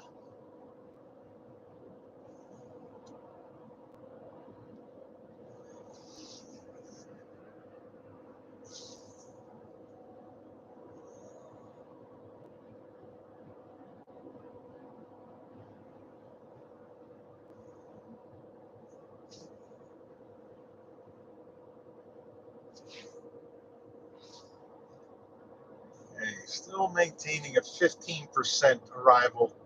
We're just now under 70% state of charge. Gone about 90 miles.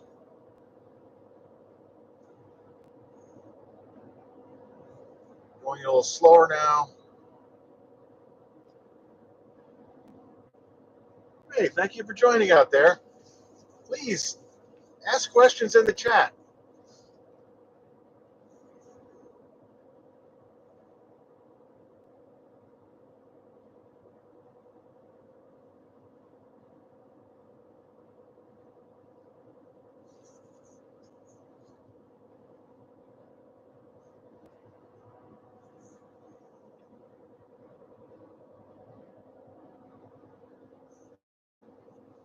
Got our first 90 miles in and Super Cruise most of the way. See our destinations here are the two charging stops along the way.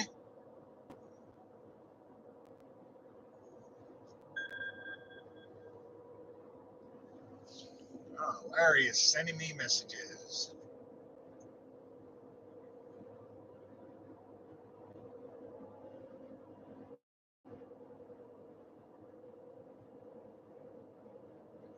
Oh, interesting. So your TV is working better. All right. So don't use your TV, people. Use your phones.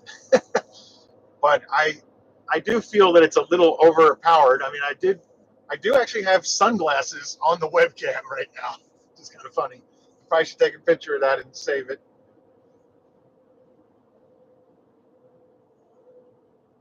All right, we're getting in a little traffic here.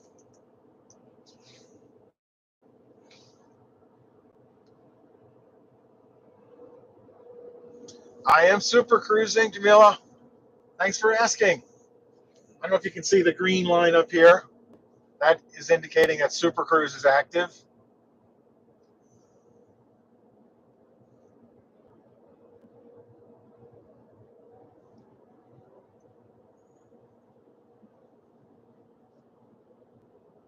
Going back into some fog here. I thought we'd be out of it.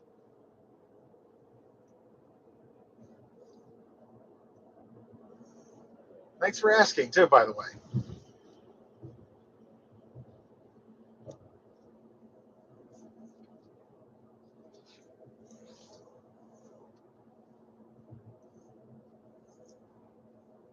All right, let's get over here.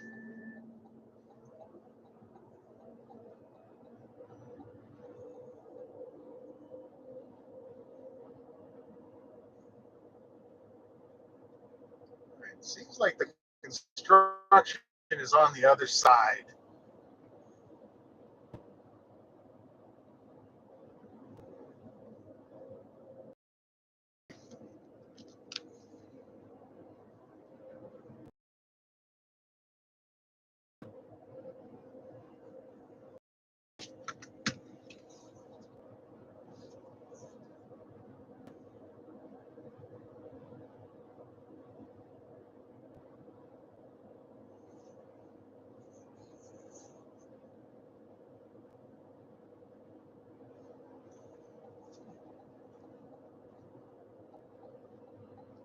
Really back into the fog.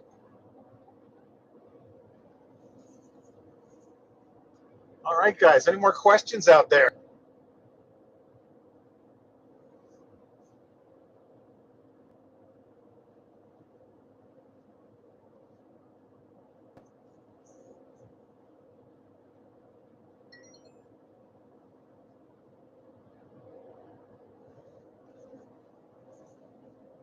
Back on the climb here.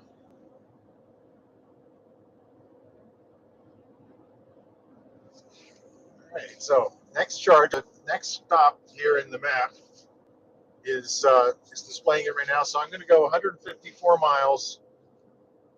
It's going to take 2 hours and 30 minutes, and I should arrive at that charging station with a 15% state of charge, which then should allow the Hummer to really pull in a few kilowatt hours. Good question.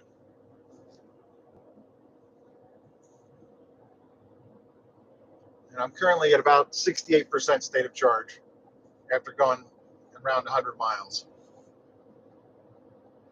Started at 100% this morning.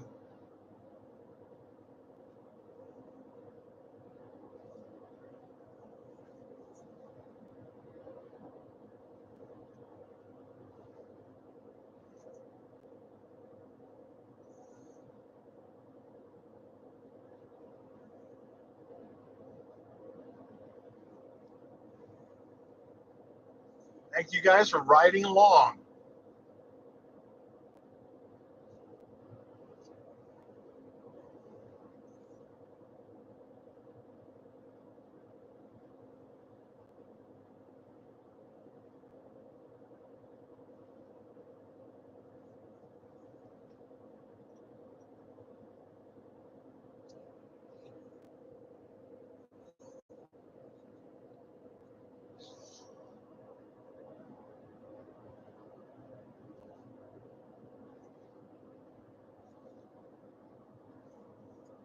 I'm actually fairly impressed with the hotspot performance in the car. So the car is broadcasting the live stream, and then I'm pulling a copy of the live stream back, and they're both coming in through the hotspot.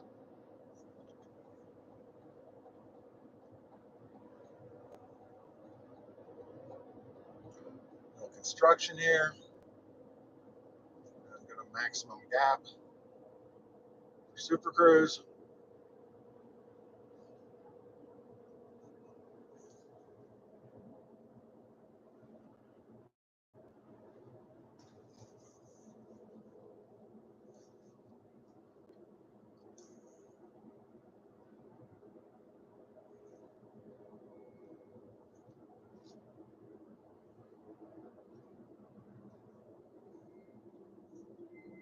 So it sounds like you guys are able to hear me. Matt Smith was having some issues earlier this morning. I can actually play back the audio in here, and I could hear it. So hopefully you guys are all able to hear this morning again.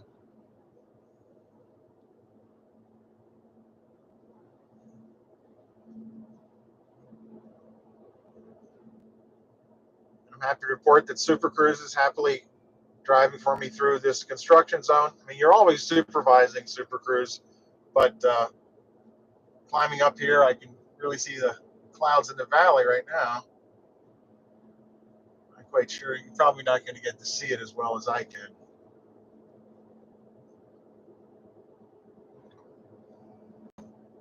The cellular coverage is good, but it's too bright.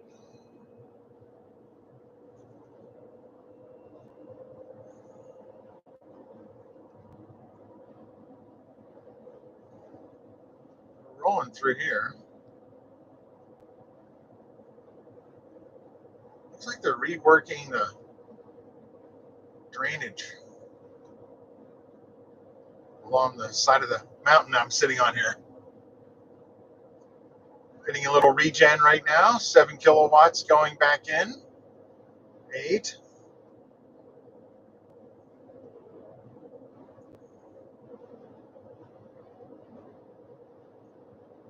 19. Happily take that power back and use it later as we climbed up here. Wow. I think I've just seen my first dead bear on the side of the road. Wow. Wonder what happened.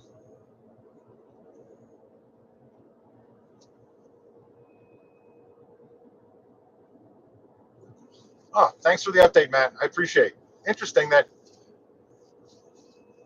sometimes YouTube may not initiate your speakers correctly.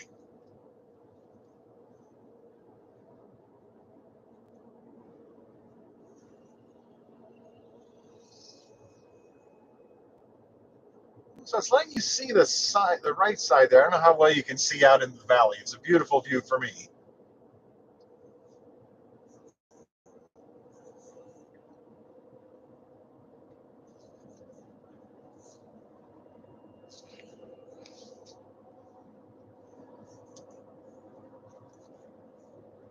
Cruising down and a crossover through Maryland. I don't think I need to be in the right lane. Still pulling back those kilowatts there. Got a little burst of 43.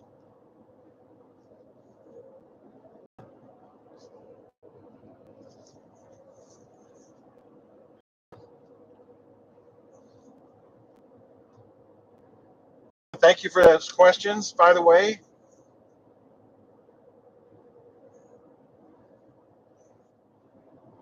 Still looking for more more stuff to talk about. Maybe we could, get on the phone with some of you guys and talk some more too. As I'm rolling here, that could happen. You can see we got a ways to go here. We drive until 5.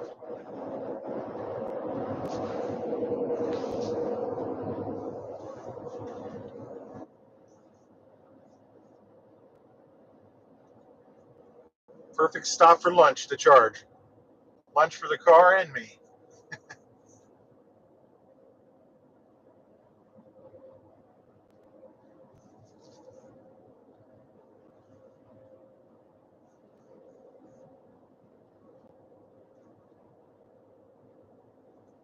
See that it's predicting 16%. It's interesting how it's usually fairly pessimistic, and you usually gain a few notches, a few percentage of the battery as you get toward your destination. The thing, of course, that could change that is if you suddenly get into high opposing winds. That's where things can be a problem. And I can actually hear a little wind buffeting off the car right now, or should I call it a truck? But we've been regenning this whole time there down the hill. Now we're back to using power.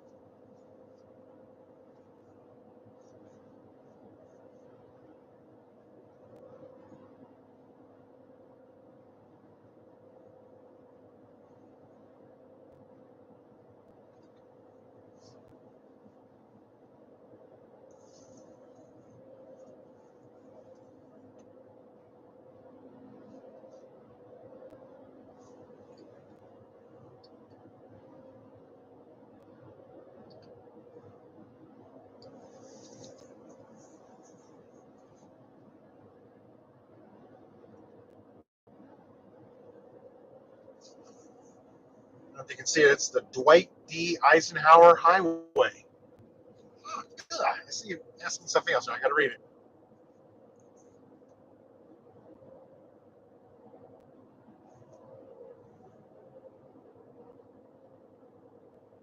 Right, Jamila. So I love your comment because I'm pretty confident I'm using some of your batteries right now.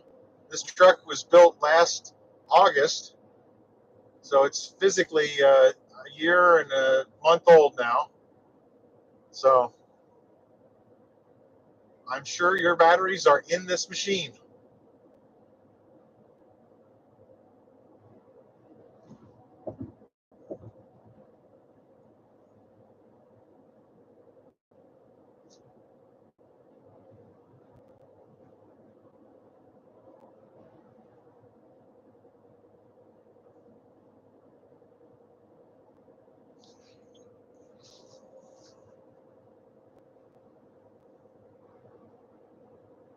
Bunch of gas cars still being shipped. Look like Audi.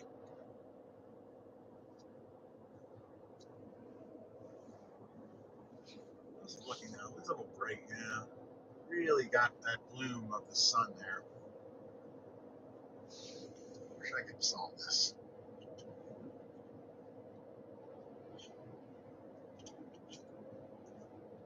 That Super Cruise mad at me.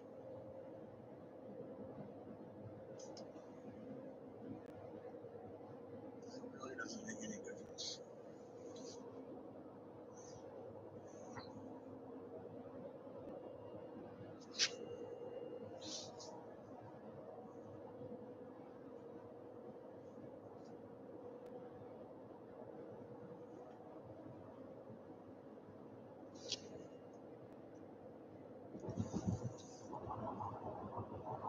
I mean, that works better there.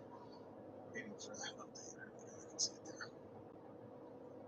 Little proactive lane change to let this guy merge in there, by the way. That was Super Cruise initiated. I did not do it. There we go.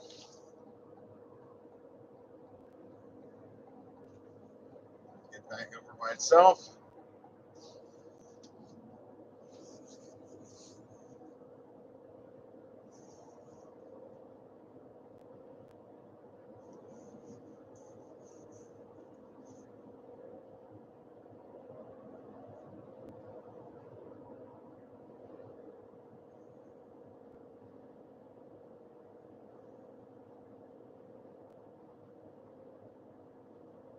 Man, that is bright.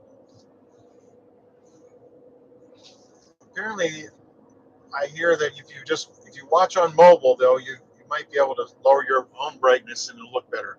I don't know the source. I can take a quick glance at it. It looks pretty bright.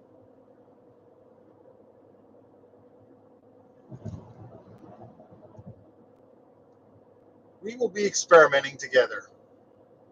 And we're coming into another construction zone.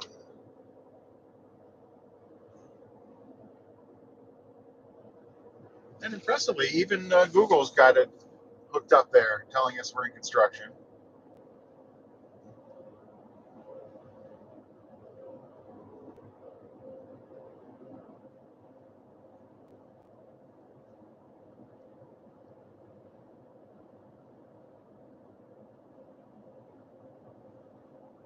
Okay, so you'll notice now we're slightly shifted. Super Cruise is doing fine with it. Still within the geofence.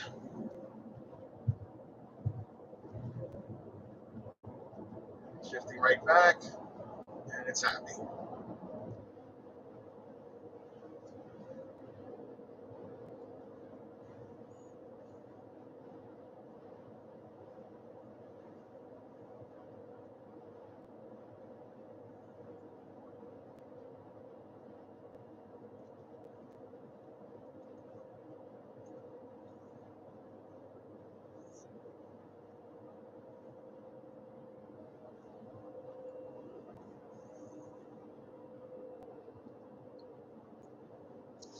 I'm going to do a quick muting test.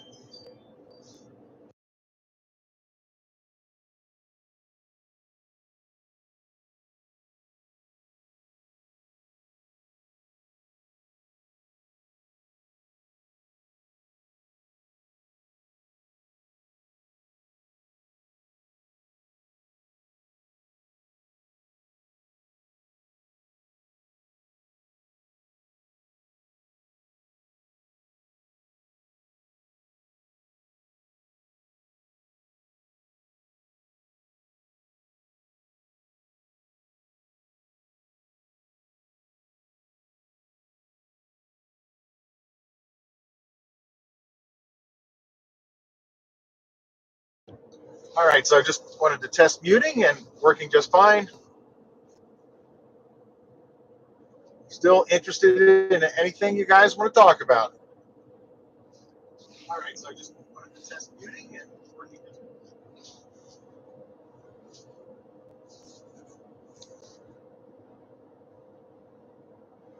All right, another shift here to the right. Super Cruise is happily complying. Nice yellow line on the left, which I'm sure is helping it. No lines on the bridge. And it was long enough that it was unsure about where to go and did say it couldn't find them.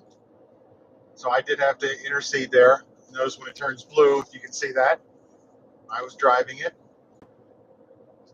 Sometimes if the bridge is just a little too long like that, it will say you got to drive or disengage on you. All right, now we're slowing down.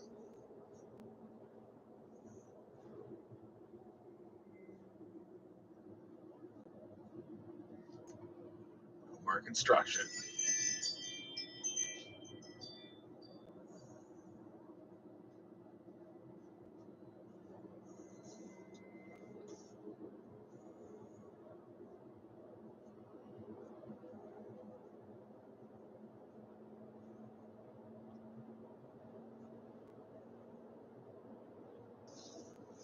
See, it's going slow. It's re-estimating. Now we're up to 16% state of charge on arrival at the first charging stop.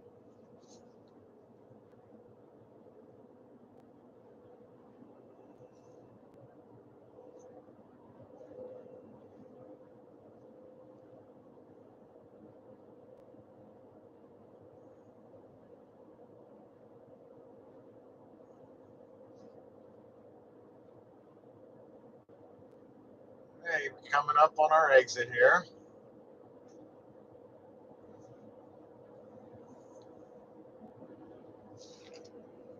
Warming up outside. 60 degrees.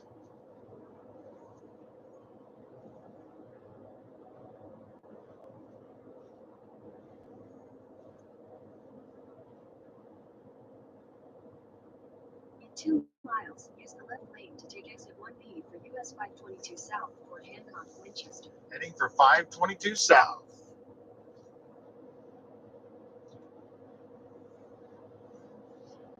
Coming across the Mason-Dixon line.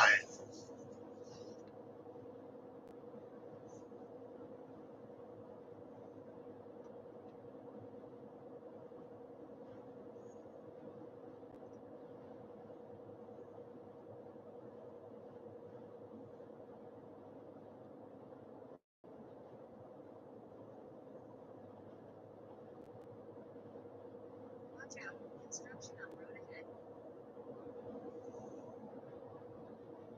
What a surprise, there's construction on the road ahead.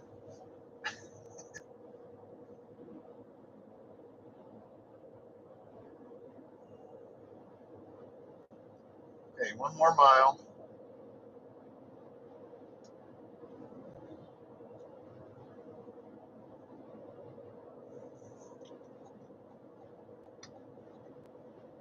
Back up to Maryland, speed 70.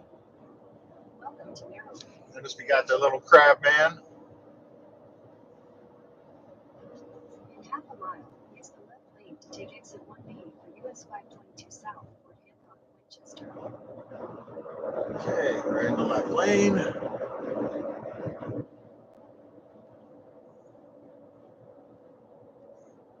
Change my following distance to be closer. This truck is slowing us down. Use the left lane to take exit 1B.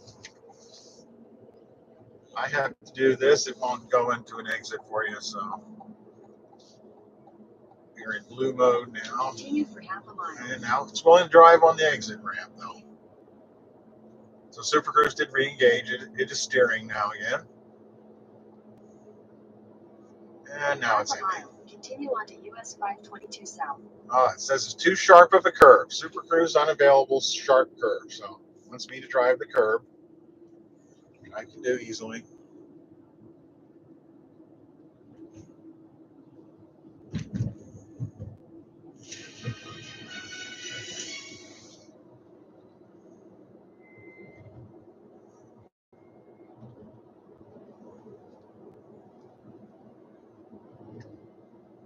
Speed limit's 35. Wow. Continue on US 522 South for 39 miles. All right, 39 miles here on 522 South. Super Cruise ended because we are in an exit lane.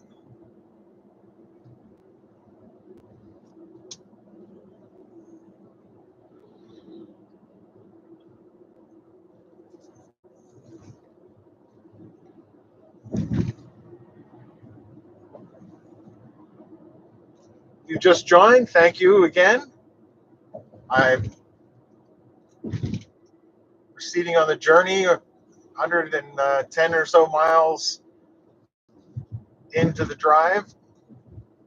The truck is currently reporting 1.6 miles per kilowatt hour, and we're just heading to the first charging stop. But please go ahead and hit me up with a chat if you guys, know me well enough. You got my phone number. You're welcome to call. We can talk live. But please, questions are appreciated. Welcome to West Virginia. Oh, we made it to West Virginia. I don't know what that icon is.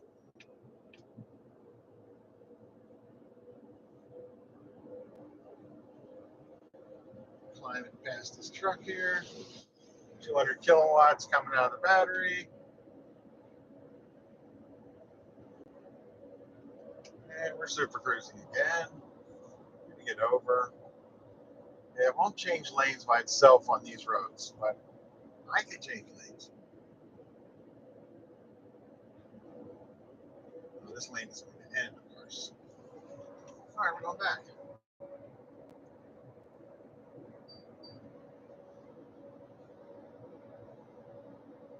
All right, it's driving again.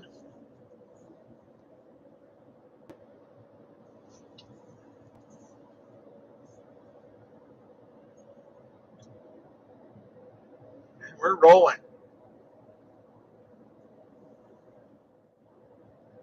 And I'll be rolling every day this week, including Saturday. Intend to broadcast every time.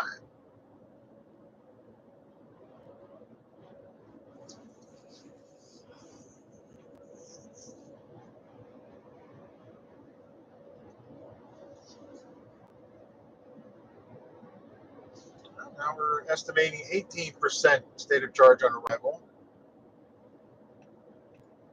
Go a little slower.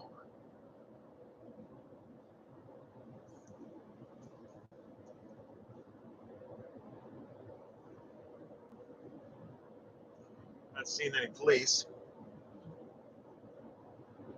Seeing some traffic.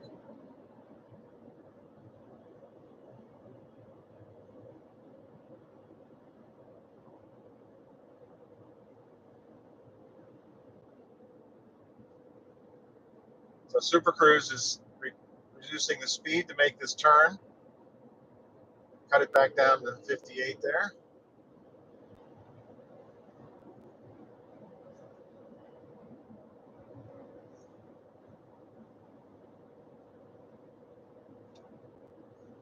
Passing by the U.S. silica plant.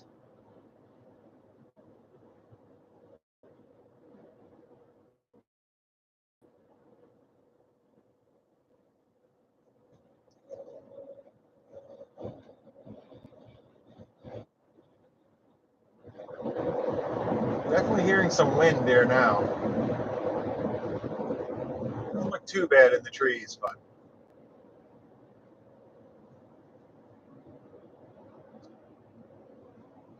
definitely makes me think about mounting an anemometer on the truck outside to see how fast the wind's going by.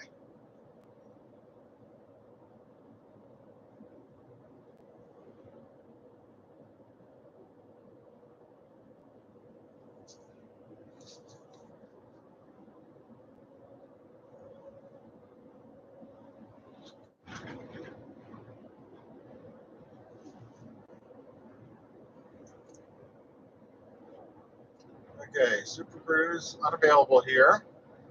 I am driving again. Still have adaptive cruise and lane keep assist, and it really does a pretty good job of lane centering. It does require you to have your finger on the wheel, but it is making this turn for me right now. I just arrived in Berkeley Springs.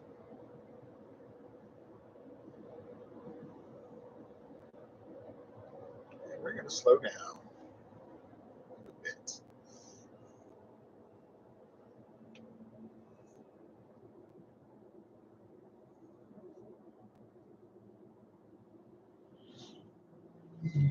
Passing the Moose Lodge.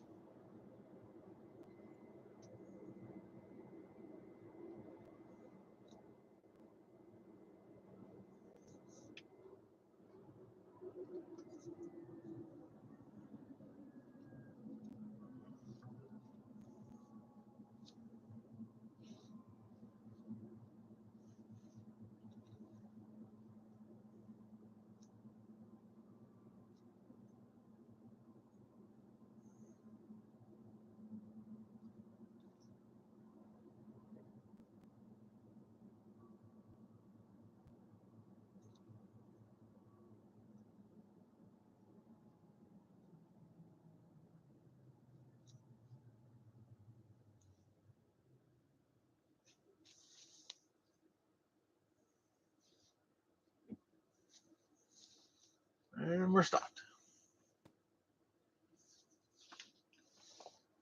All right, I see we only got 2 viewers out there, so welcome to ask questions, though.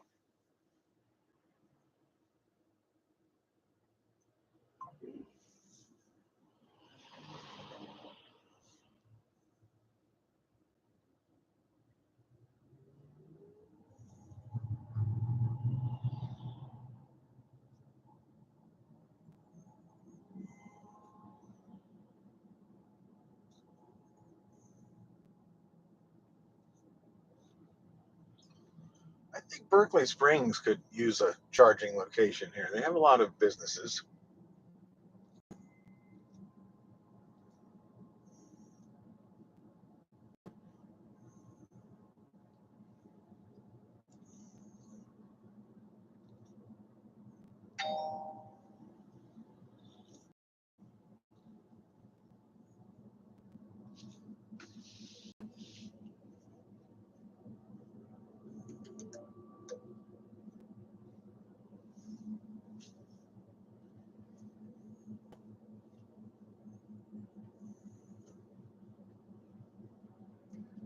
It's the George Washington Heritage Trail.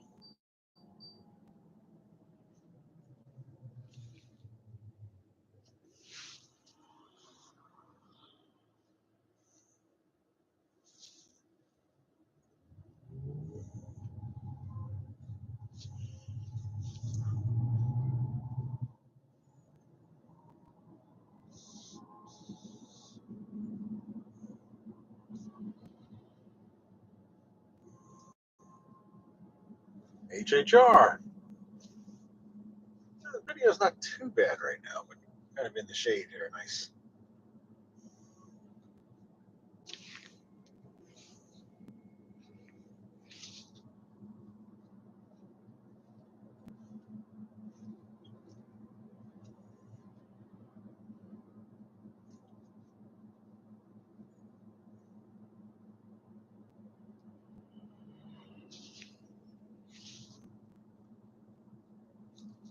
We're going a little faster now, but I feel like I want to do that yet. 226, see what it thinks.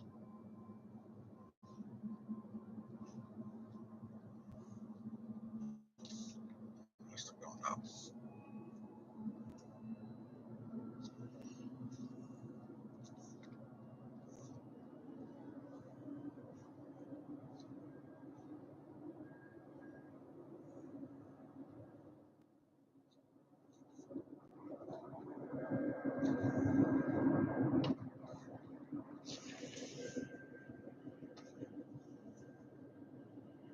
If Dollar Generals have 3-phase power, it might be an interesting place to put some chargers.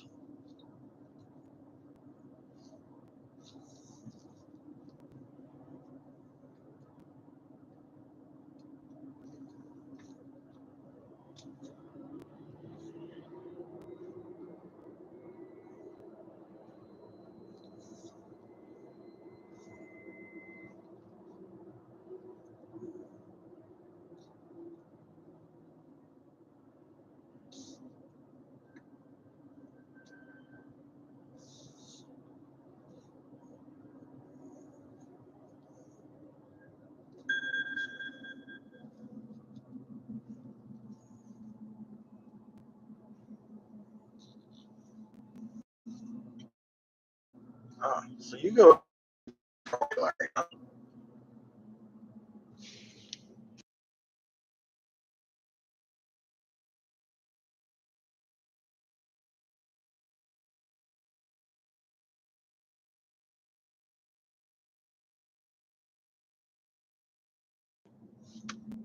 Yeah, Larry, I did not text while driving. I had Siri read me your message, and I think it's just as fast as the other way, I think. And to me, I like the view. Just saw an H3. In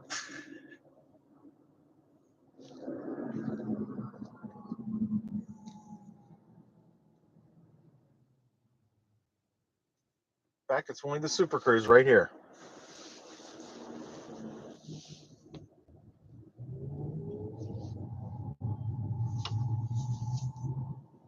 Of course, maybe the grill and chill would be a better place for a charger. I don't know. What I'm trying to think is, where's a place that has three-phase power and reasonable piece of, amenities added. And I think the Dollar Generals might be okay. I think the issue is probably that the charging infrastructure costs more than what the store costs to build. So I don't know. There's the Sheets with no charging.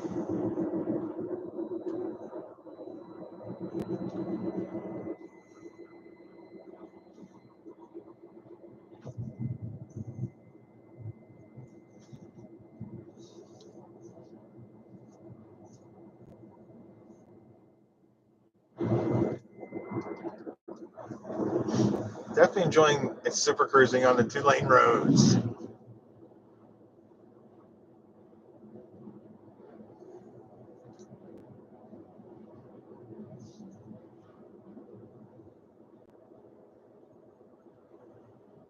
And they repaved the road recently. It's nice.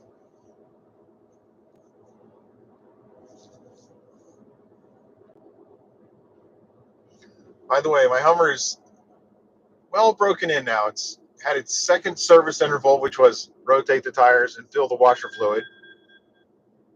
And it'll be at 16,000 miles here in 6 miles.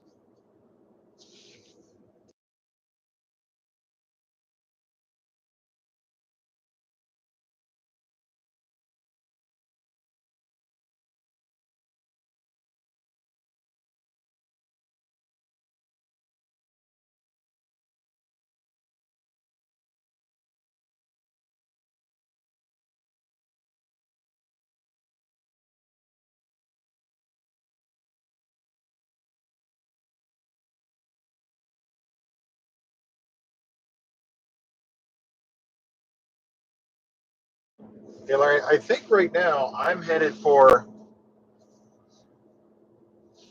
Oh, that wasn't the right button. I'll show you here. Destination. I'm headed for Staunton, Electrify America, and then Jonesville Shell Recharge.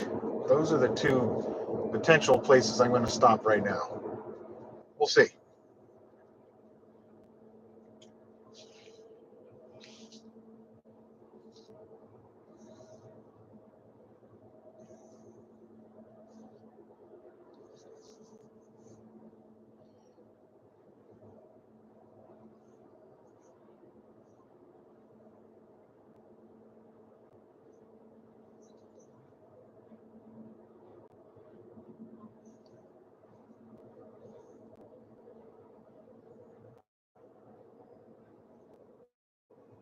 Potomac Edison.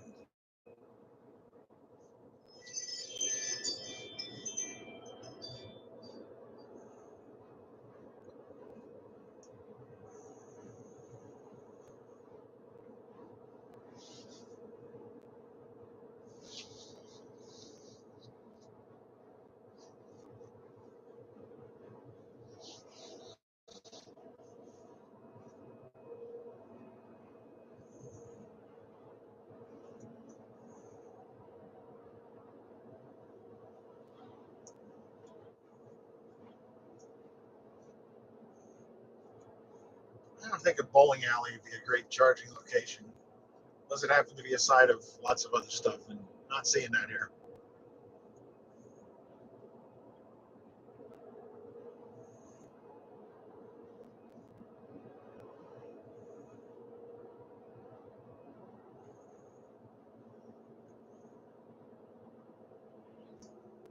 Okay, making a turn up here.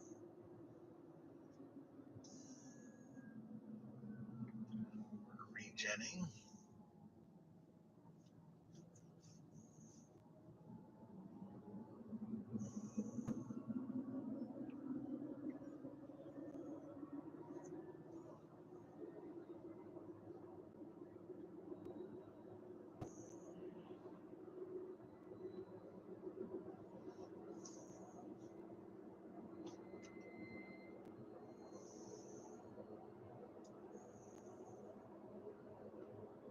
Bridges up ahead can handle way more than 2 tons, so I'm in good shape.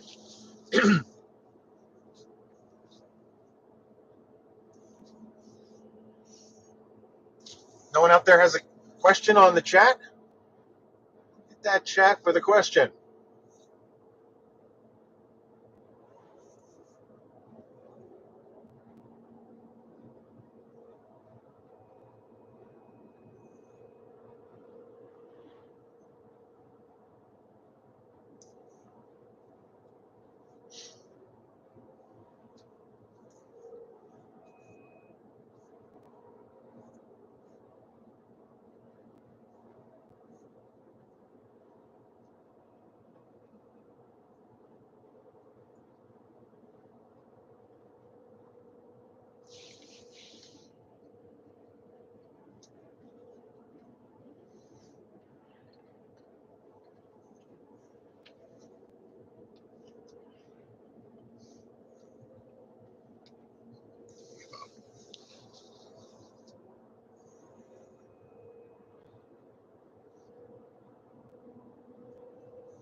Pretty big trucks, nice campers. I wonder if people would go to an antique shop if they guarantee clean restrooms. People might browse while they're charging.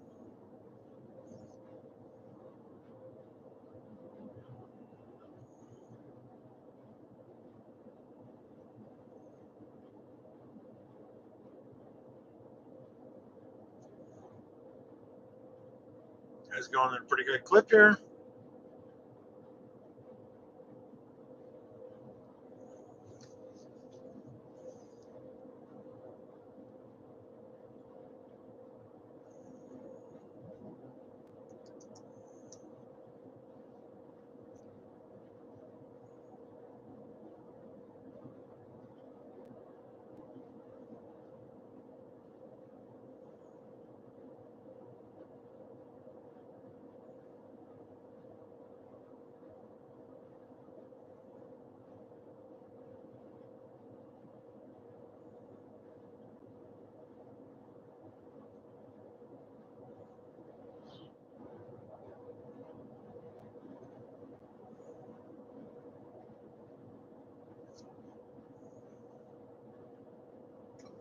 And just crossed 16,000 miles on the truck.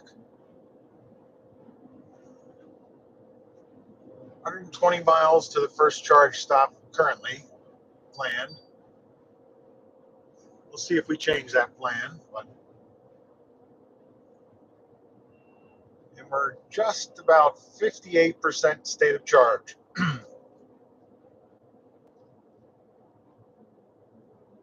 We're putting 90 kilowatts back in, braking down this hill right now.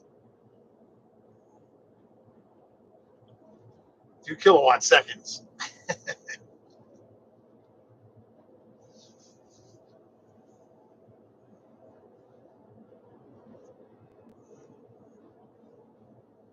Doesn't look like this is a place to open a business, though. A lot of dead businesses along here.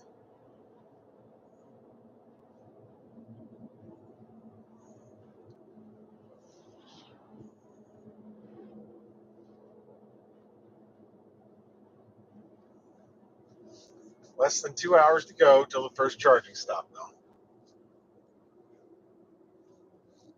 And another Dollar General. See, I really think that Dollar General, if they could work it in their business plan, I don't know.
If you just joined, say hello in the chat.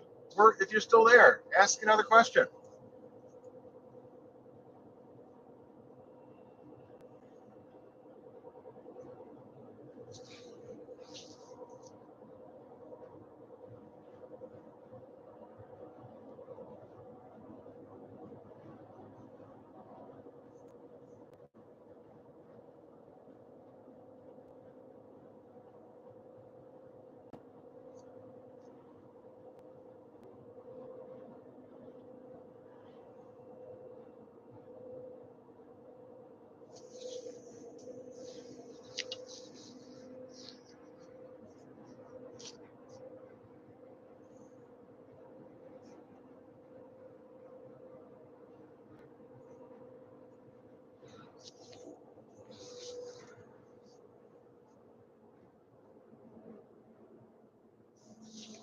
Fish hatchery.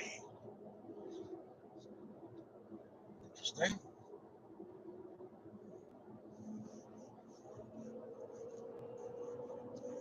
Super Cruise reduced the speed there a little for that turn. It was good.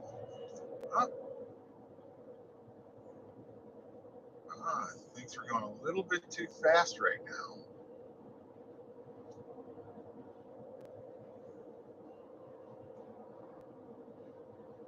Not sure why, but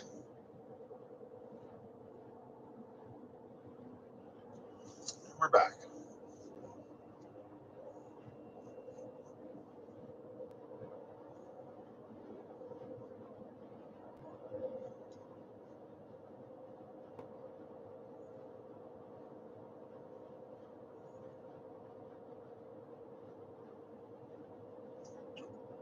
I'm coming to the 2 lanes section.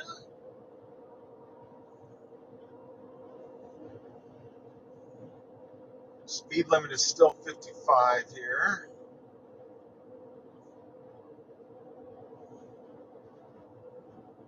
I think we're going to pass. Oh, come on.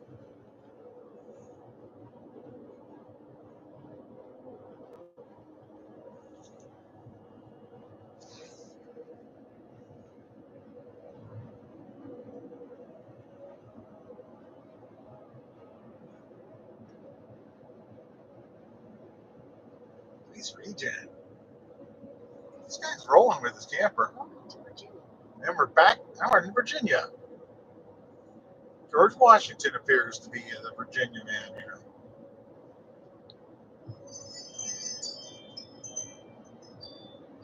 Interesting that Super Cruise didn't pick up immediately there, but it is rolling now.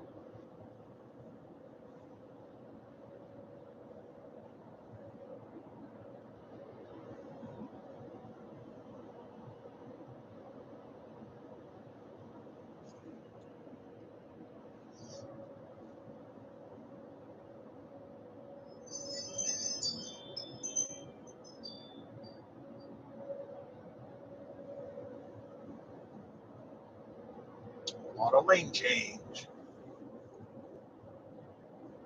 See if it slows us down on this turn coming up.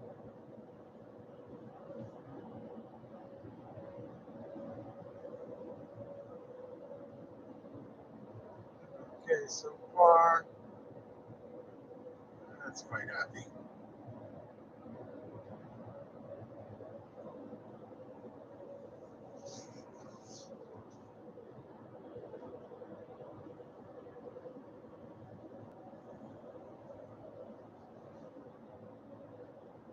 Lumpy.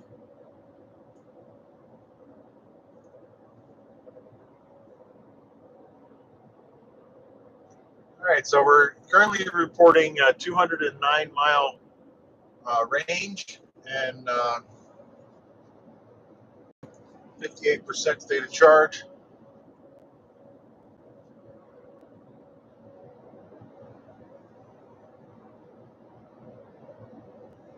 Range anxiety question. Good question, Jamila. I really don't. I mean, I really wanted, the full size Ultium battery system so that I'd have the maximum range available. I mean, I do think that on this trip, there's, I don't know if it'll be range anxiety, but there may be charger frustration in that if I can't get a 350 kilowatt charger, that could bother me when I pull in here because it'll take longer to charge. So I wouldn't necessarily call that range anxiety. It's just, if you're really trying to make it somewhere on a schedule, that's the question. Can you really depend on a schedule if you're a long distance traveling salesman? I think the answer to that is still up in the air. I mean, what's exciting is that just in the last week, a bunch of different things are happening in the charging network. Called Magic Dock, but it's really just an adapter that allows you to charge vehicles like the Hummer that have the CCS1 charge port on the Tesla charging stations. And, so more and more chargers really help a lot. The other thing that I really find useful is, and I, learned this when I took the Hummer my first trip to New York. I called the hotel in advance and said, hey, I really want to charge. And they said, yes, we have a Tesla charger. I said, that'll be perfect. And it was perfect in more ways than one. The Tesla chargers tend to be high power, and they definitely had a charger that could give me the full 11.5 kilowatt charging speed for the Hummer. So every night I filled my Hummer with energy, uh, charged the battery to full power, and cruised around. So I think that the range anxiety, it's more about just being cognizant of where you're going. I mean, I really did opt against places to stay. I planned out the trip already. I picked out places that actually had Tesla chargers because I know they'll have the best chance of being high power. And if you look in the PlugShare app, you can see that people report that they did get a high amount of charging capability. So, all right, I got a text message here. I'm going to listen to that.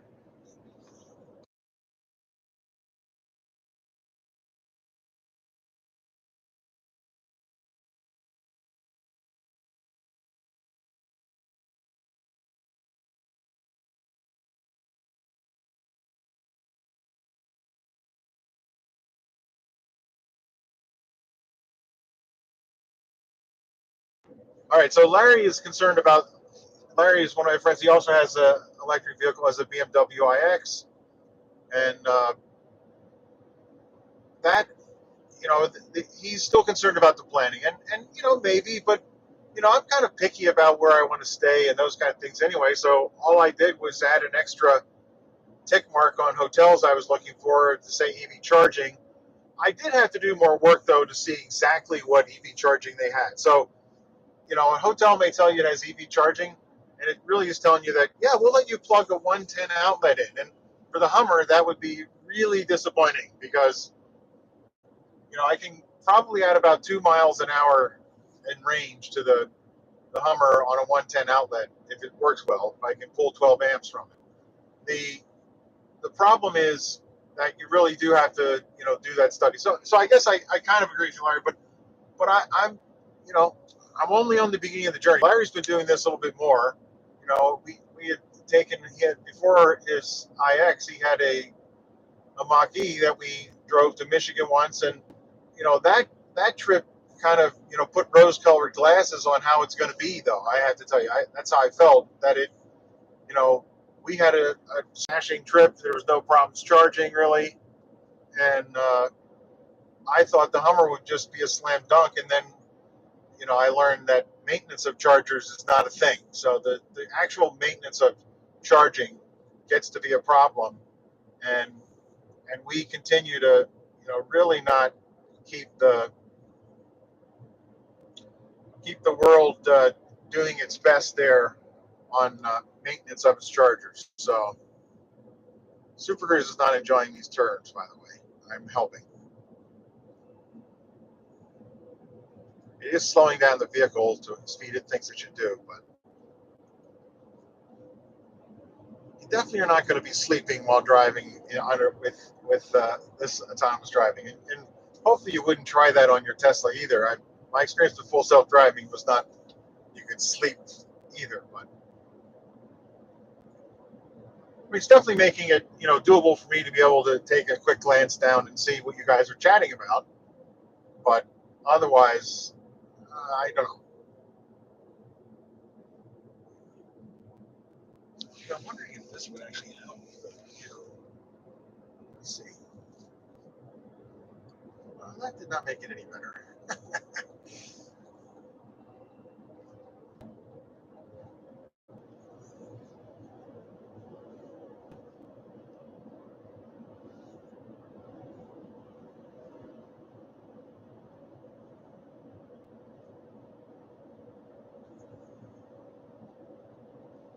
Lane change working well.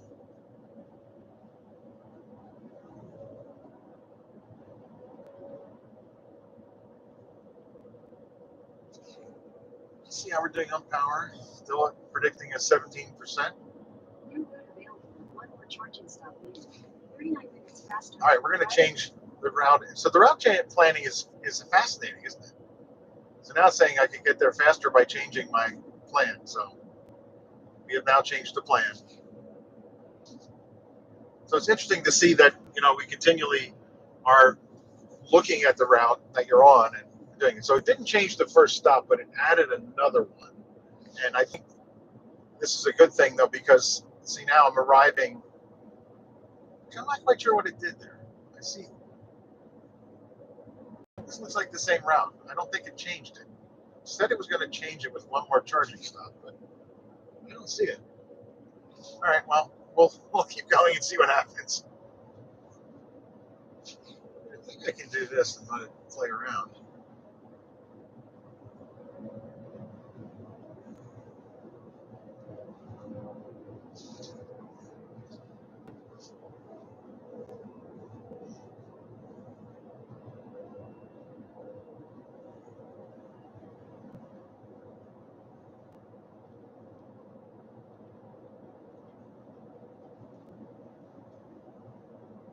All right, 140 kilowatts going back in there occasionally.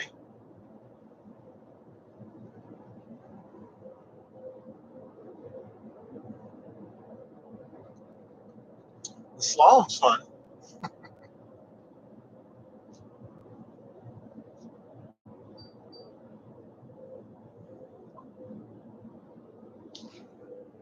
Stick with our existing route here.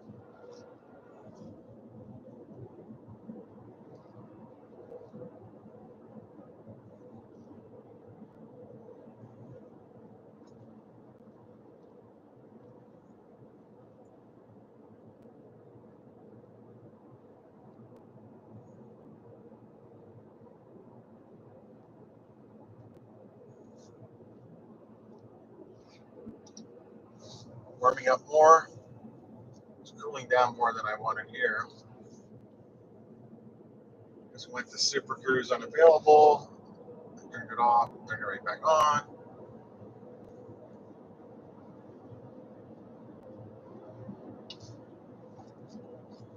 All right, it's gonna pass this guy.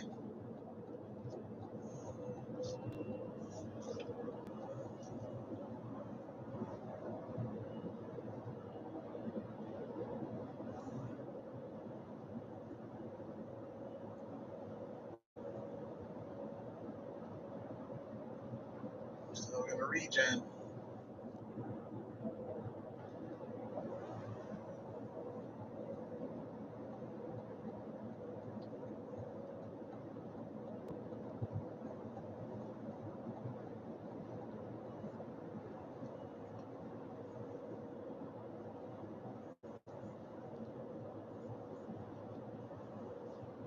I think this is the kind of road that people would say, you should turn off Super Cruise and drive it because it's fun.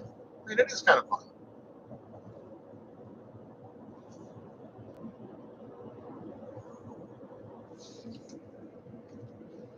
I'm going to turn off my page now.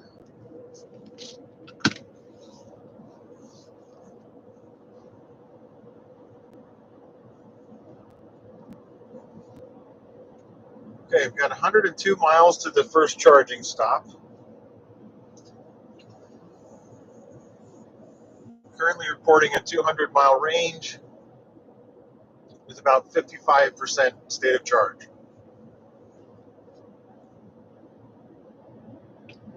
Maybe just slow down a little because the school's out here.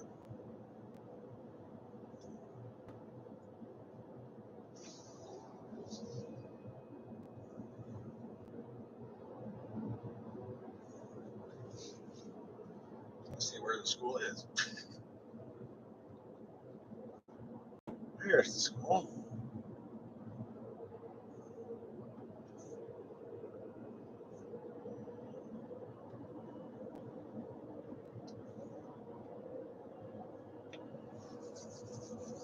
And we're rolling again. Nice regen.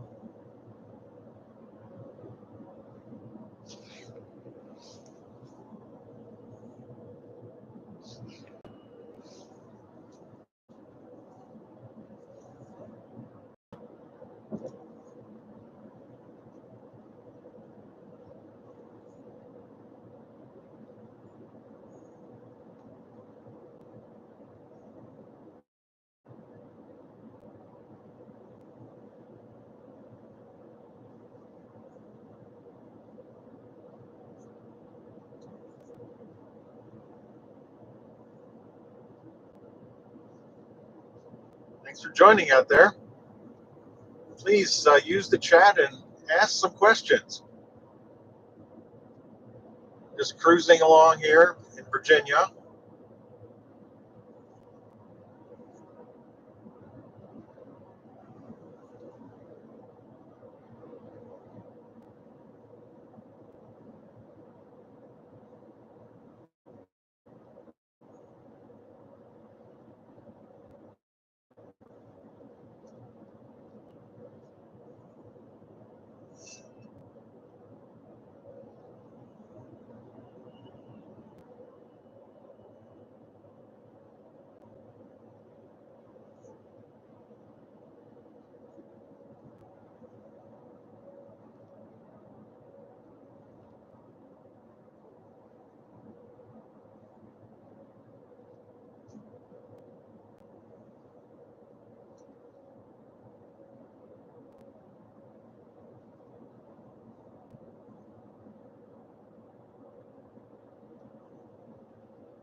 Car stopped along the road there. Well, not that bad, I guess.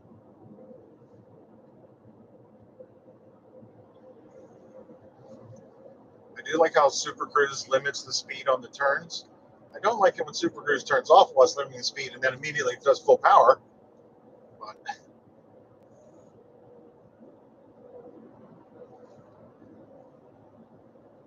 all right, 99 miles to go.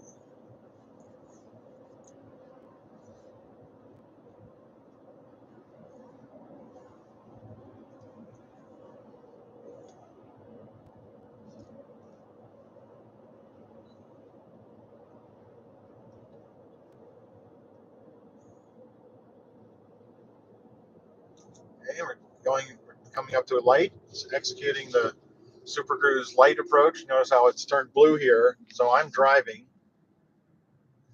It's slowing down. Coming up alongside a nice Duramax diesel Yukon.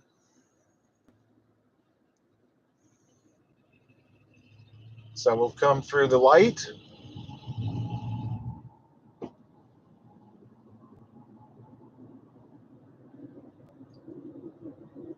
And Super Cruise reacquired. Oh, this guy is from Ontario.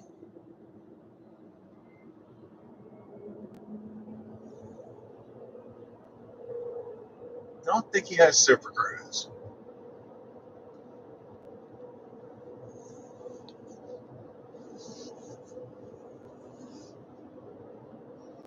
Let's Super Cruise play in traffic here. Oh, we're going to turn here in 2 miles. So you got to be ready.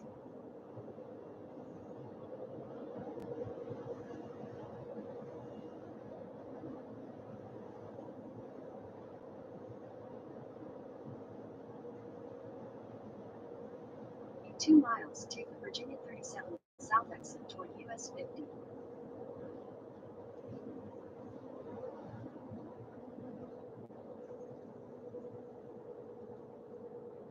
I'm not appreciating the roadblock here. I guess I'm getting over.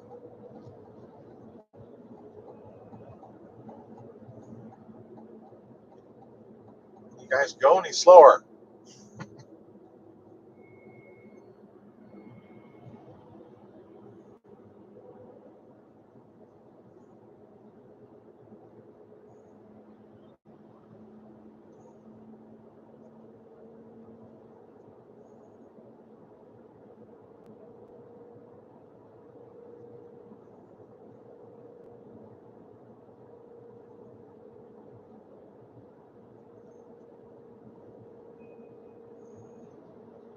Yeah, diesel's down to 439 here. All about taxing. Coming up to another light, so Super Cruise disengaged.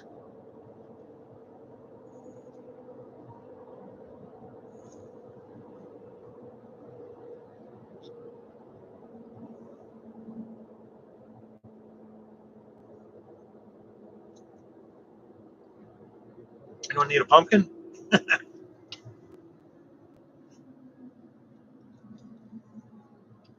don't know if you can hear the regen sound there, the motors taking the power back out of the kinetic energy.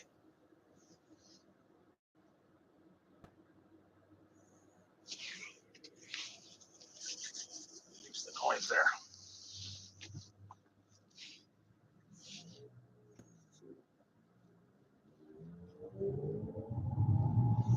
Silverado's been following me.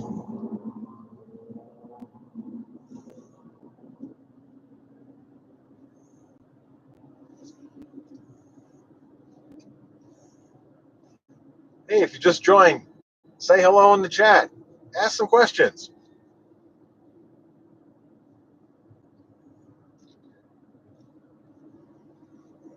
In a quarter mile, take the Virginia 37 South exit toward US 50.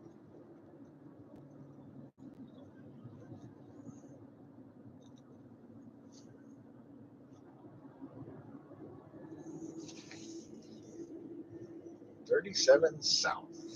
And a yes. Take the Virginia 37 South exit.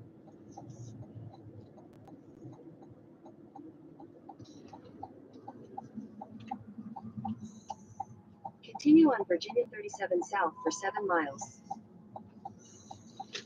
All right, we're going. We're on our way up the ramp here. 180 kilowatt peak there.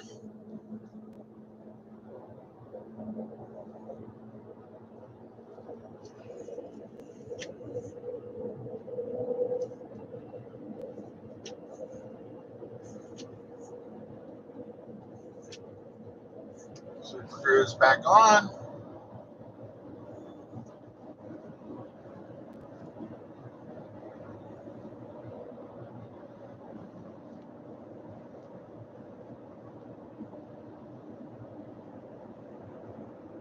Rolling out.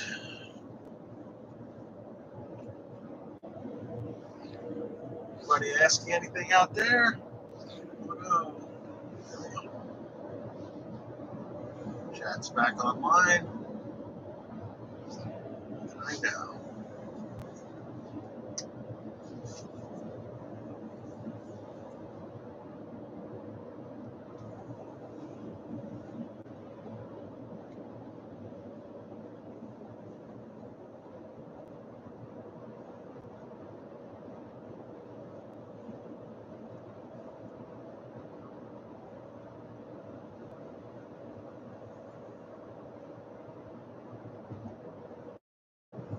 your 90-mile range, looks like 53% state of charge. So I should have been looking at the energy utilization here a little bit. We'll do that. This guy doesn't want to get over. I'm helping myself.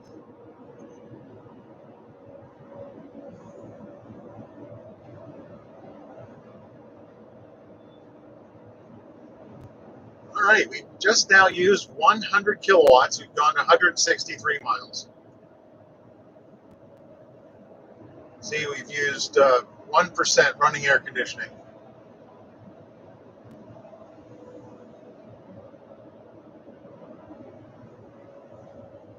I think you might be able to see that a bit.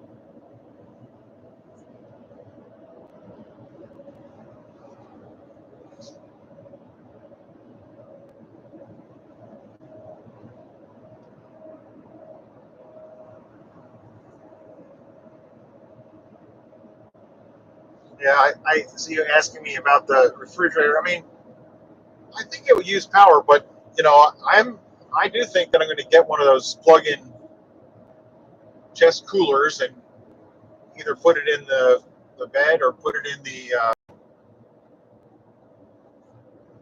back here while we're driving and just use the power. I mean, it can only use 400 watts in the current configuration, but I don't think it would be enough that it would drive us too badly. I mean, the computer's using some amount now too, so I do have that plugged in, obviously.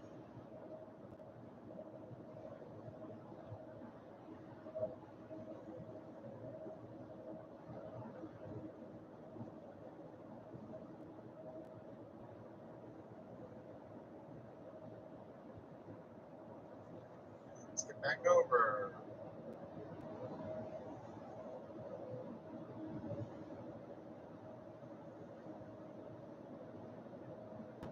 I don't think the range would go down much. I mean, maybe 1%, but not much. I mean, maybe if it was super hot, you know, that might be a problem. But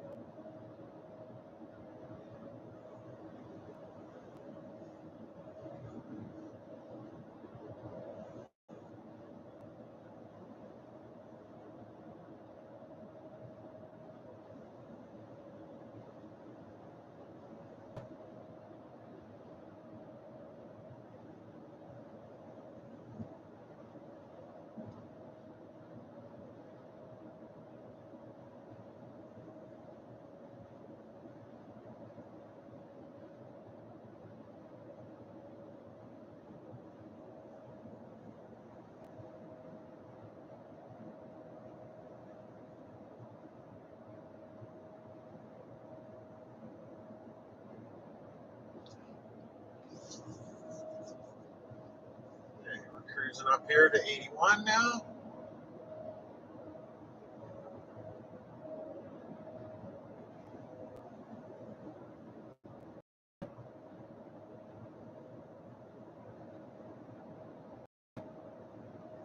Mile left.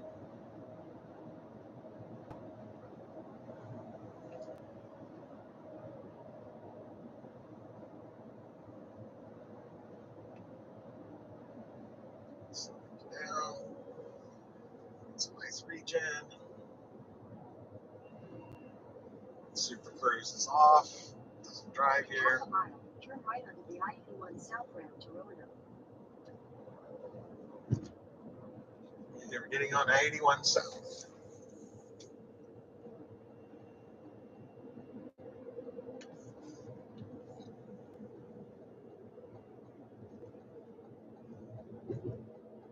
Turn right onto the I-81 South ramp, then merge onto I-81 South.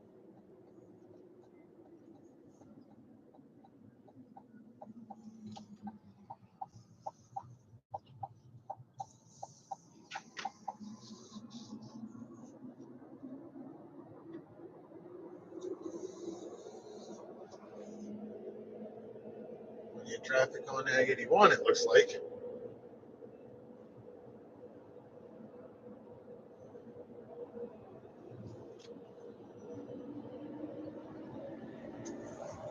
Continue on I-81 South for 87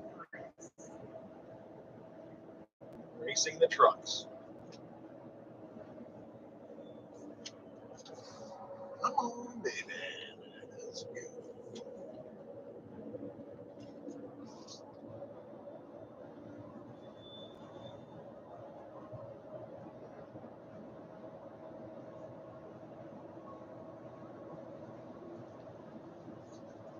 We go with 75 here.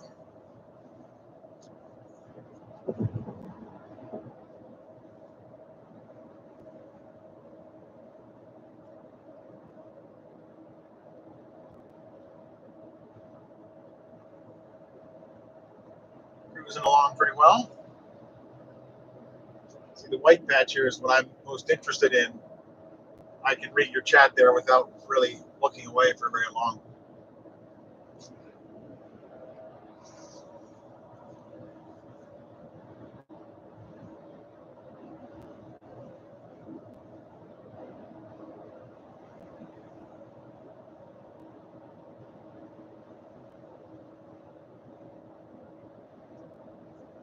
All right, we're about 50% state of charge, reporting 180 mile range potential.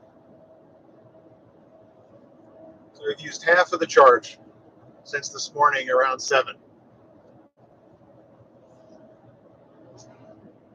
Again, 105, that sounds like it's in the usable area for half the battery. 105 kilowatts, 170.3 miles driven.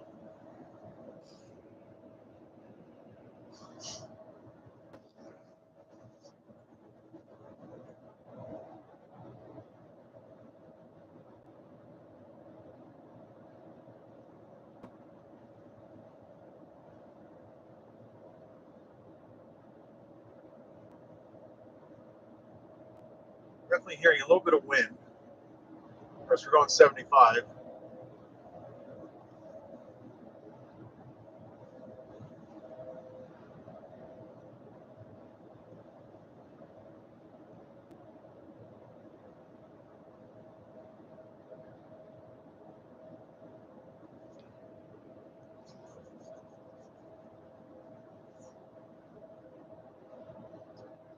Charging station appears to be nicely right off their exit here.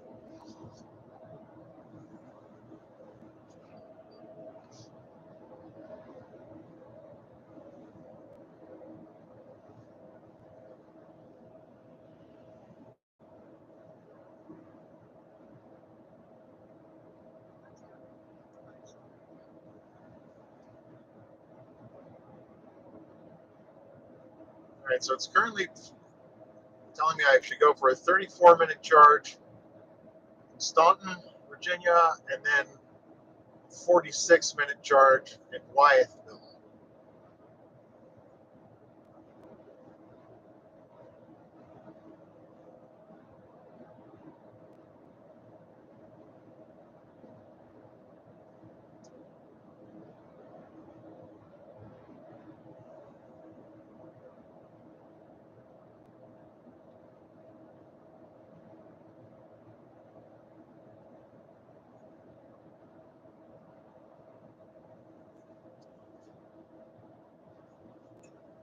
Not sure why, but there's a Mustang up ahead has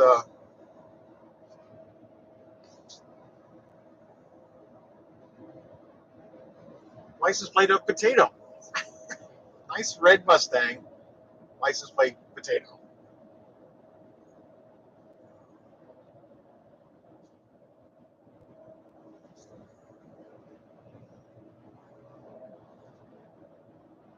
Hey, I appreciate you viewers joining. We're seeing some police here. Yeah.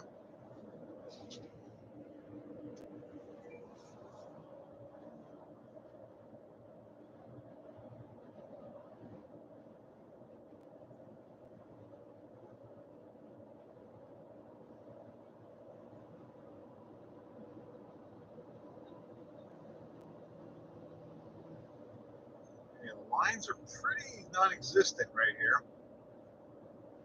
Super Cruise is hanging in now. I realize that my light's on.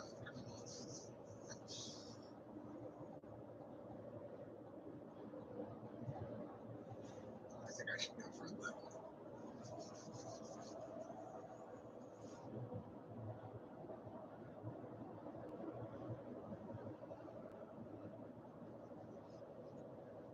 Any other questions out there? Still cruising along nicely.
Speed reductions apparently are not for the trucks.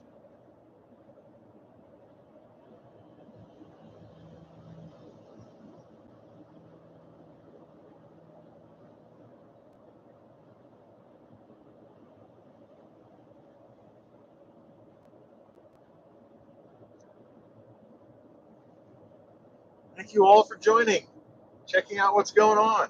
I appreciate it. Beautiful views here.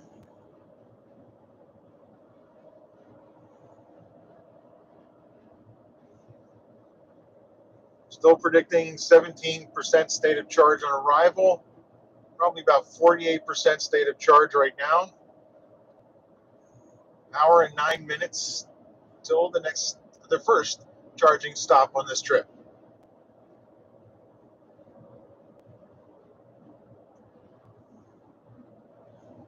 Really want us to slow down,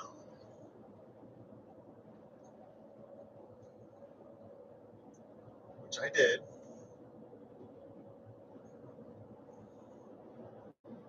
Worried about merging. There's some merging going on.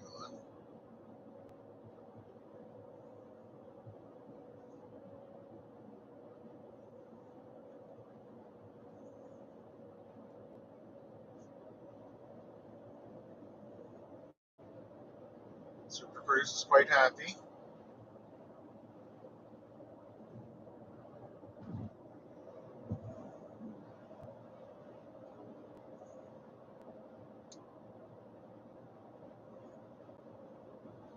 A little regen down this hill.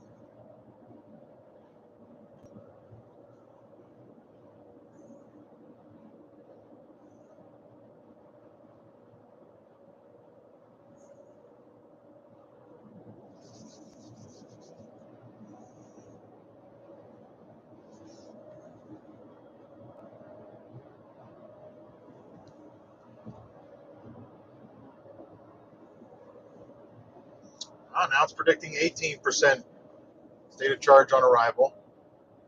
It's about 30% more, just using 30% of the battery from current state of charge.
Let's see what we can do here.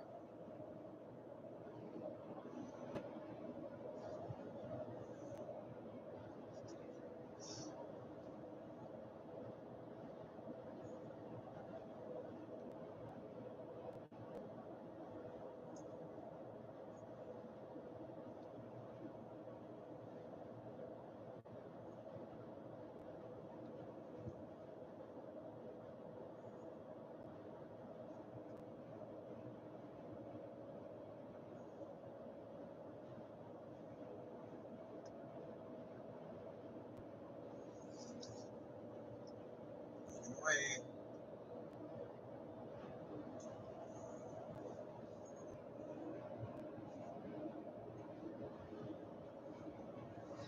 okay, so currently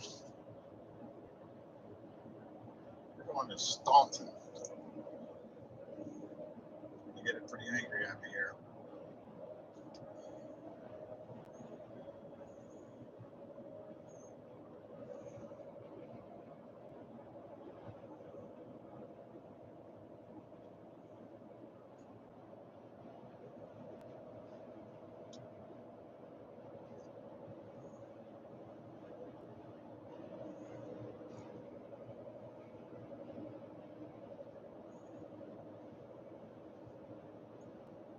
There I am.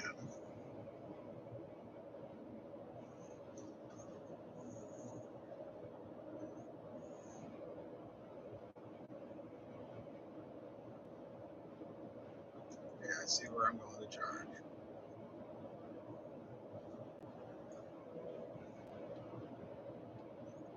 A lot of charging here. Walmart says it's good. Not as bad again.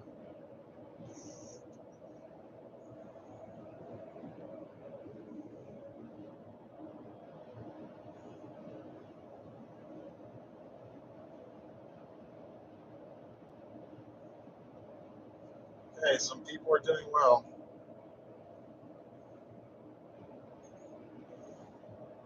Station number 2 looks like my target.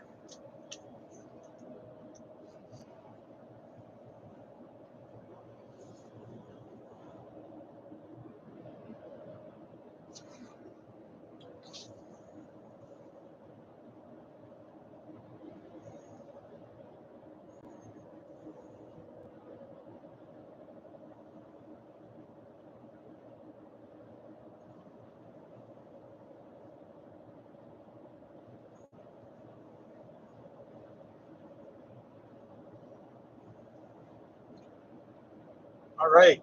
Anyone out there have anything to ask? Please ask in the chat or call me or text me on my personal cell phone if you know it.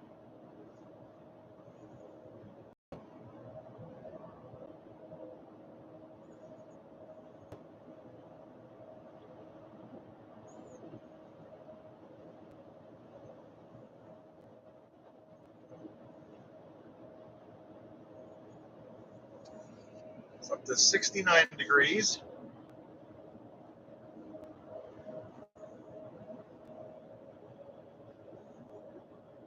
My license plate, PA 717. Apparently he's telling us he's from Lancaster, Lebanon, and Harrisburg area, Pennsylvania.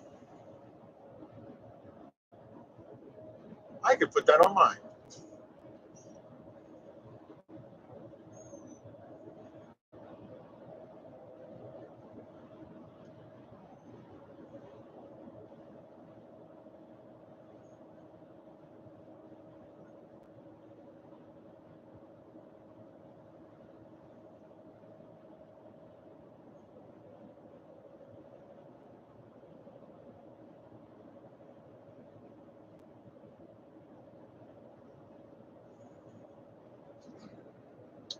He's monitoring the energy usage.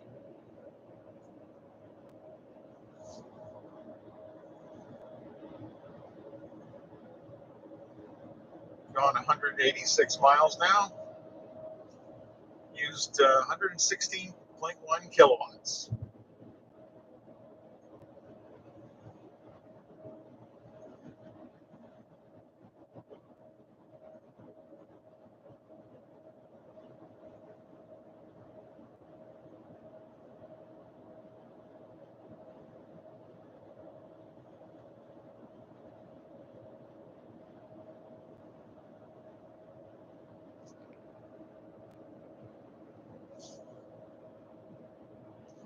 Someone's chatting.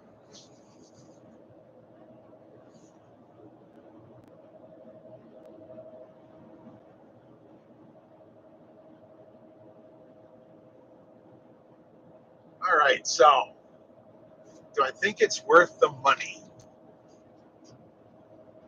Well, and I think it's worth, the ride, the Super Cruise, the battery system. I think it's an amazing truck. I mean, right now I've got the extreme off-road package on this one, so I have the big gnarly tires, which are using some of my power, uh, and they're making some of the noise that you're probably hearing. And you could not, if you don't get the Edition One, you could get a 3X and get the normal tires, as it were. I mean, that might be an approach. Uh, but do I think it's worth it? I think it's an amazing machine. I think it has a lot of the tech that GM's been working on for a long time with Super Cruise. Uh, the battery and propulsion systems really originated in the Volt. I mean, there's work that happened in all those, and I can see some parallels to how the system works. And then the Bolt, of course. So I think it's worth it. Yes.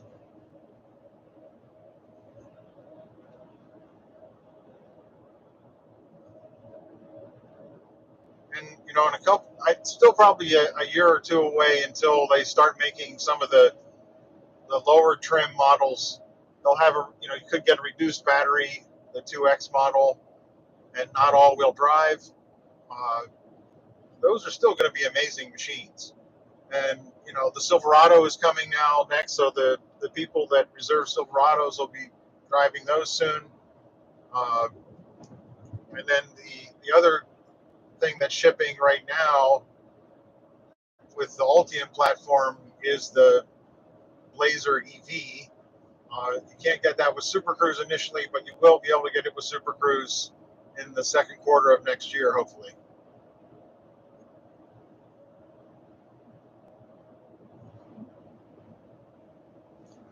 I see you got a follow up there.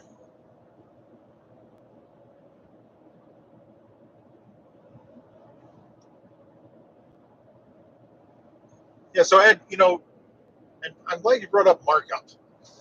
There are definitely dealers that are selling Hummers for, people reserve them and they didn't decide to go through with the purchase. The dealer tried to stiff arm them with the administration fee, and they said no. And I recommend, negotiate with your dealer. Dealers, they do deals.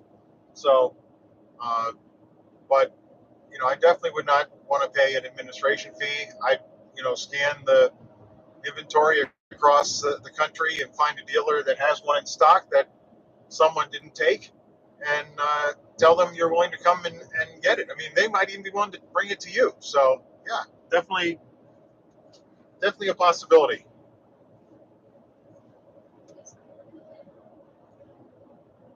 All right, we got the police. I don't see them though.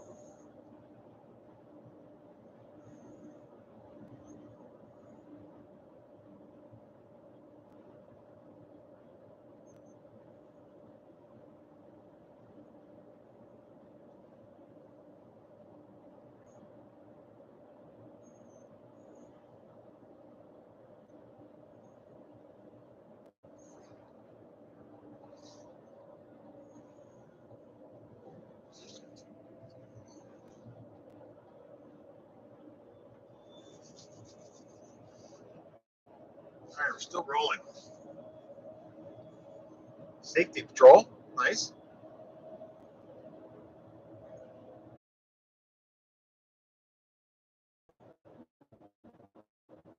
Perks kind of do reservations. Of course, that makes you wonder how they can sell Teslas in Florida.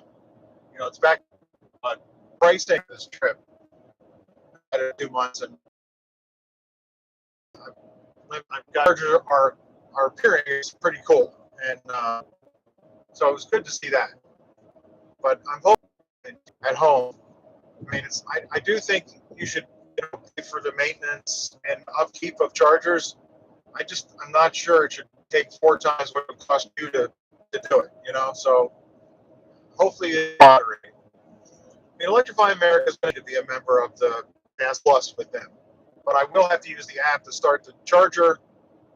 It does not support plug and charge with GM vehicles. They do support it with some vehicles, but not with the GM vehicles today.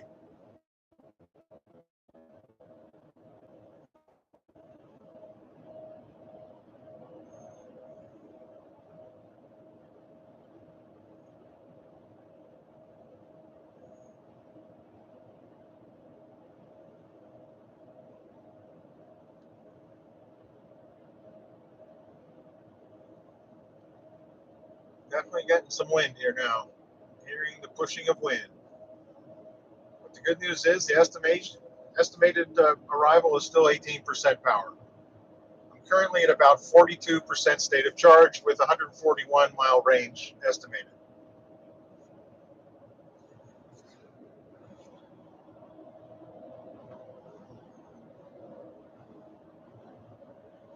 Still 69 degrees.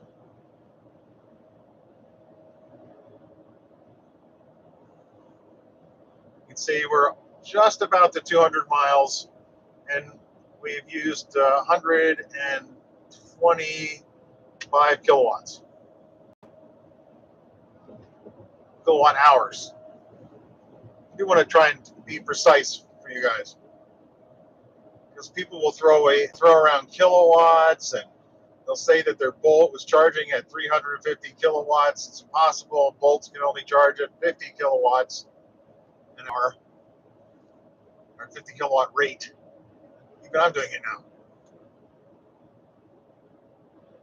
Kilowatt hour is a measure of power usage.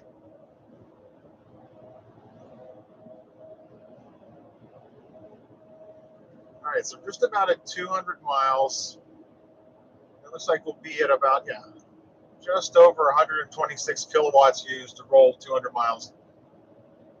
And there's some mixed driving. I haven't been going, I mean, this is the fastest I've been going.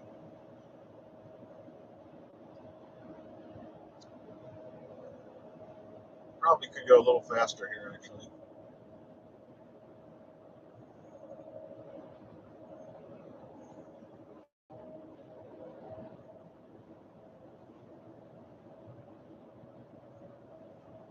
Interesting. Tesla driving with his window open. Pretty sure that's not helping his efficiency. Yeah. And he goes for the video. Gave him the thumbs up.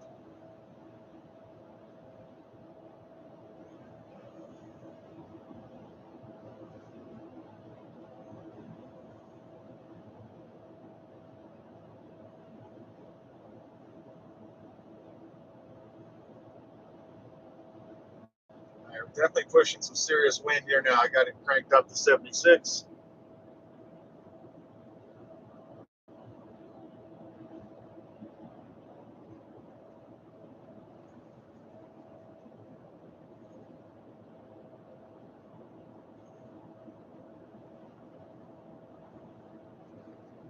Chill.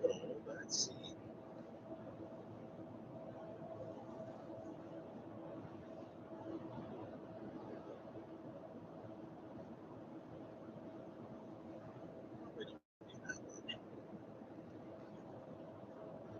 Cooling for the computer there.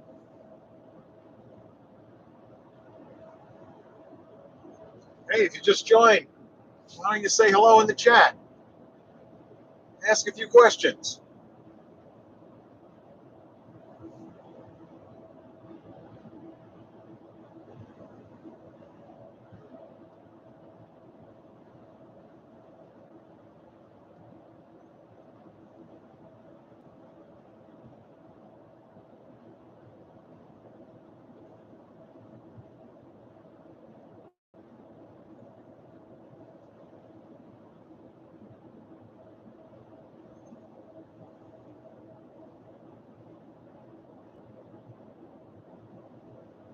We're out here cruising along the mountains in Virginia.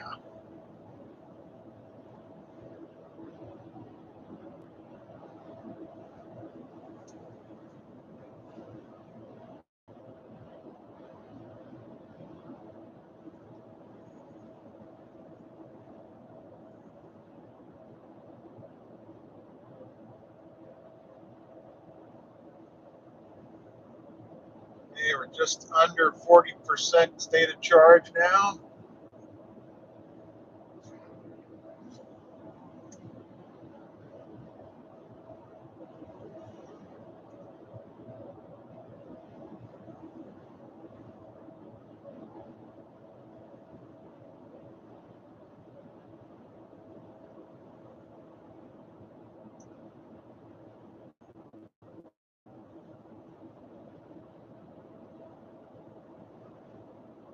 Diesel 419. I like it.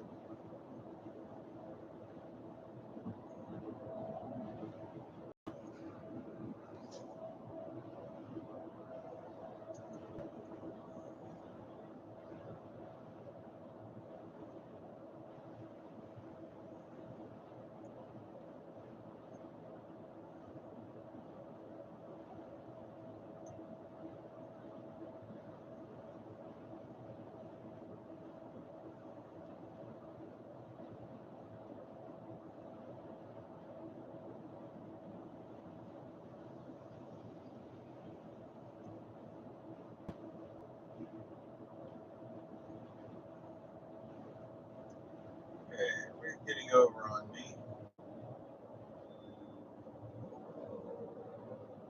We'll regen there. 89 kilowatts went back in for a second. Passing a travel trailer with towing a car.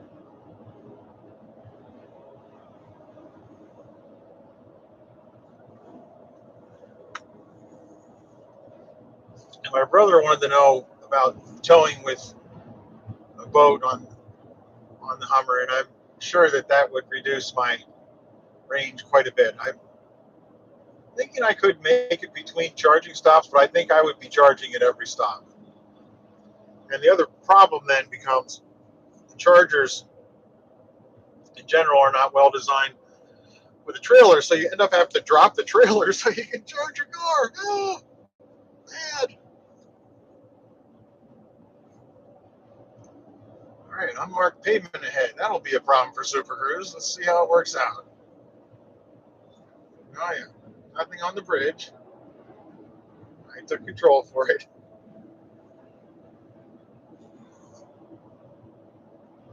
And road work. Okay, good. We're rolling again.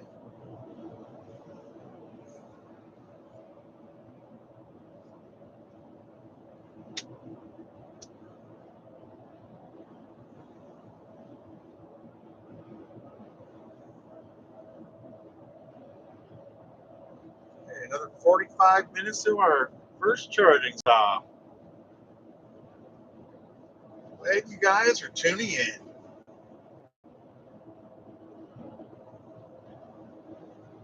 I don't know why I pulled over there.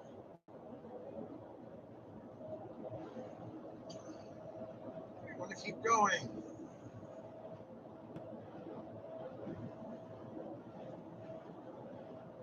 Estimated time is holding steady at 11:02, but energy estimate is increasing to 19%.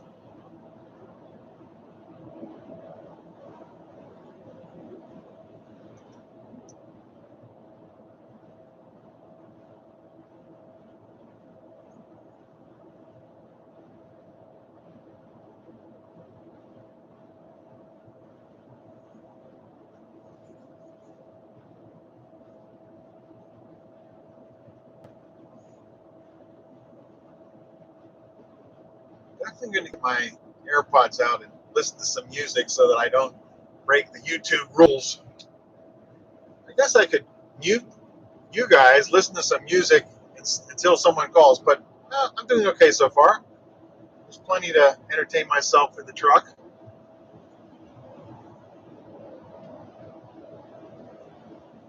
Starting to kill a few bugs here. the one thing about the Hummer design, quite the turret windshield.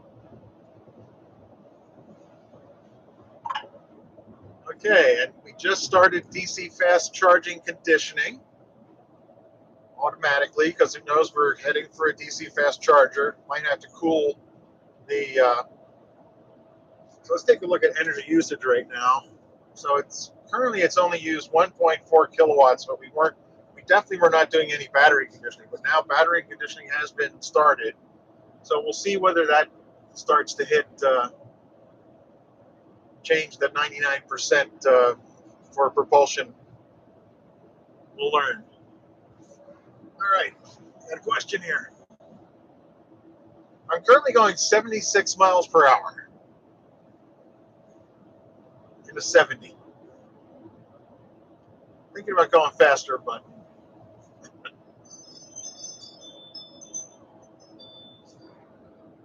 yeah, we're doing pretty good here.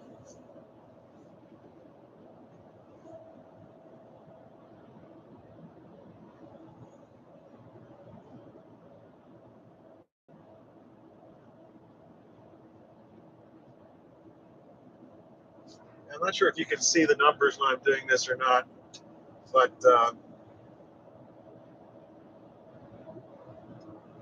far so good. I mean, it's not visibly.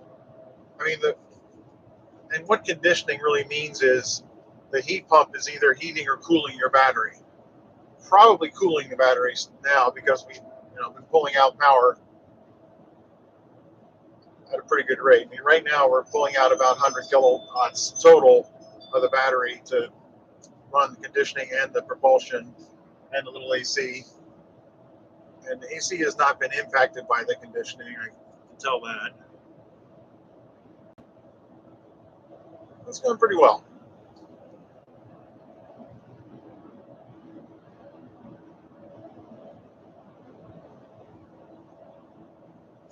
But we'll keep checking that. Make a mental note to check it again in 20 minutes.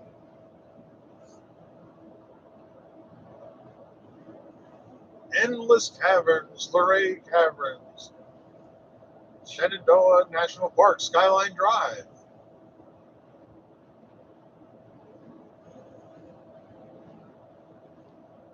I wonder if I get in trouble for listening to the AM radio broadcast about the battlefields.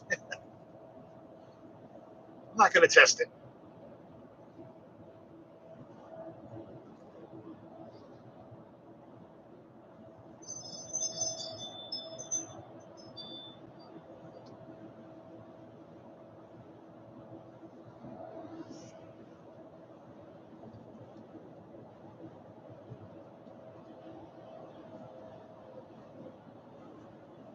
I wasn't going nearly as fast earlier.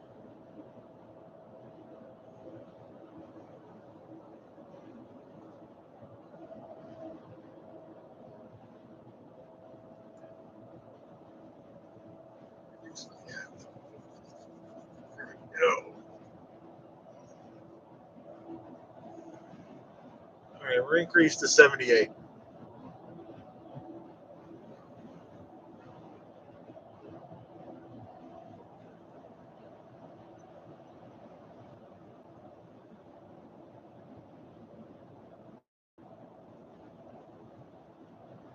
Okay, looks like we were offline there for a little bit. Apologies. But Max saying excellent. Let's take a look. Yep, still going good.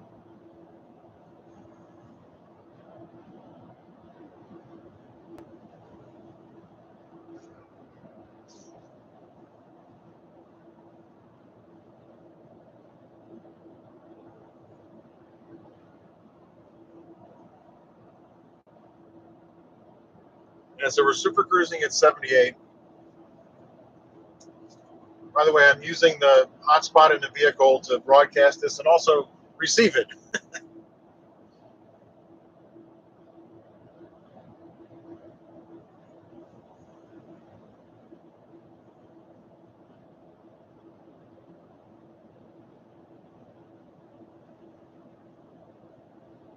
People think that maybe we should put chargers at rest areas. I'm still not sure about that.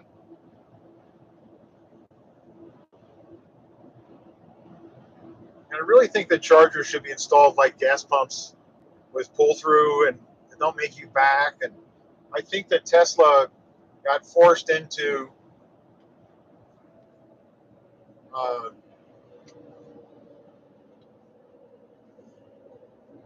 some bad driving. I don't appreciate that. Uh, but Tesla got forced into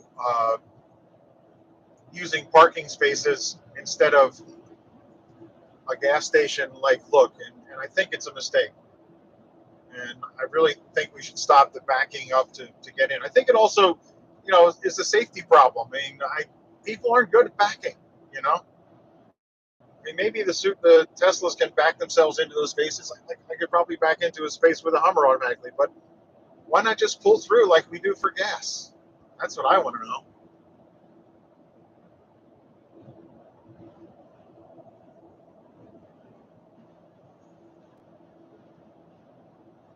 Okay, 111-mile range, 35% state of charge.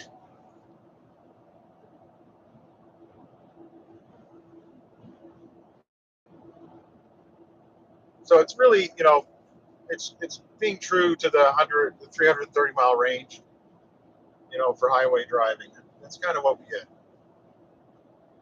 If you drive, in the suburbs and don't really go faster than 55, you're probably going to get over 400-mile range on a single charge if you discharge that way. I don't know. I've never really been one trying to get down to 0 and then back up to 80%. So we'll see.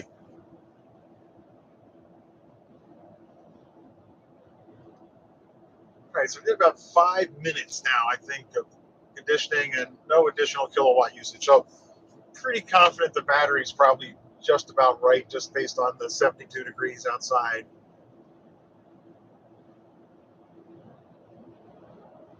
It's not requiring an additional load on the heat pump right now.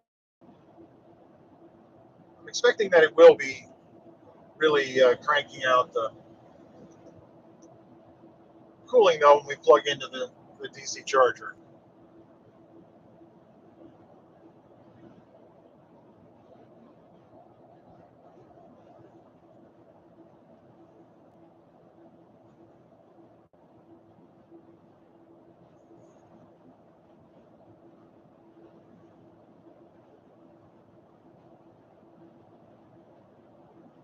Spectacular reviews here.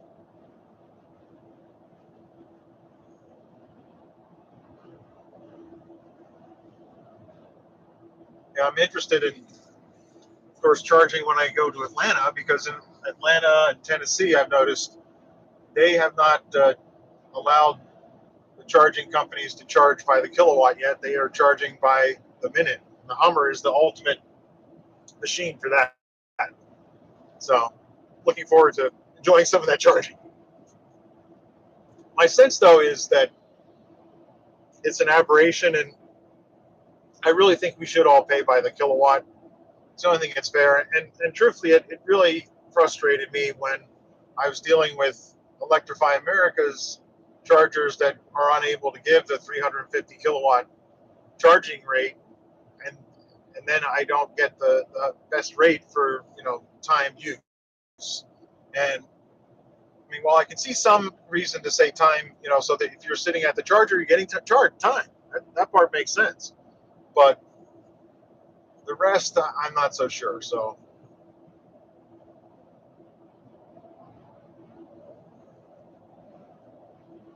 all right, 38 miles to our destination. Actually, it's only 35 miles to where we're going to stop, though. Just keep looking at that. It's interesting. Yes.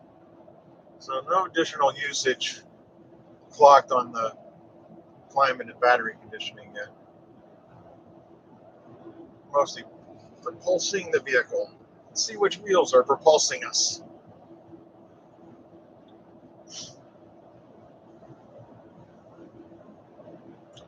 The rear wheels would be pushing. You can see here in this display.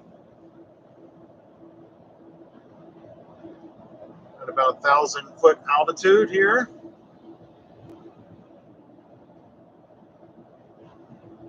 most of the power is, in fact, all the power is going to the rear wheels right now.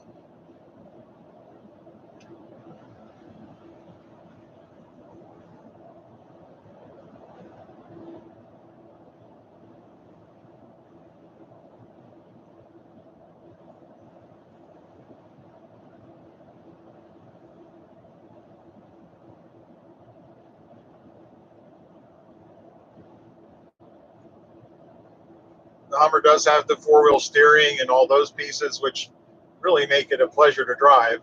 It drives like it's much smaller than it is. Another advantage.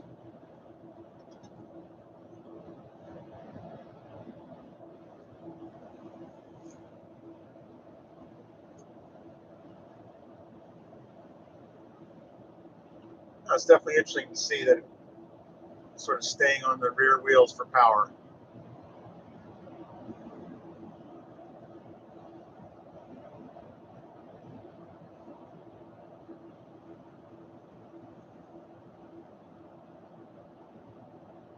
Lined up 61 feet. Now we're going to go down.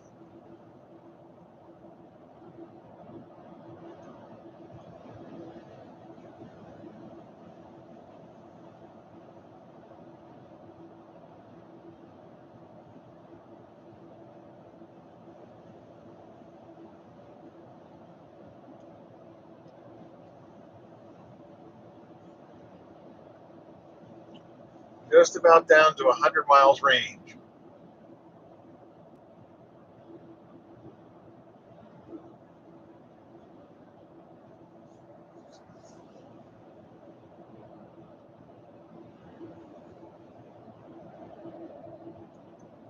Maintaining the rear for power.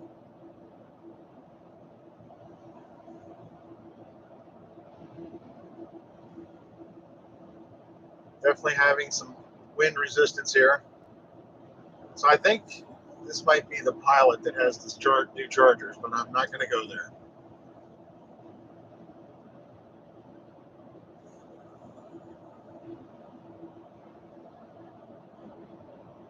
I mean, why pay 52 cents a kilowatt and only get 200 kilowatt max when I could potentially get 350 and pay 36 cents a kilowatt? That's my plan.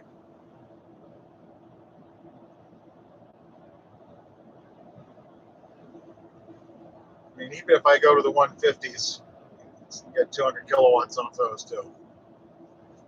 The Hummer, it does charge at 800 volts. It's running at a under 400 volt mode right now to operate the vehicle, but when it's charging, it puts divides the pack into two packs and allows it to make it a 800 volt pack for charging.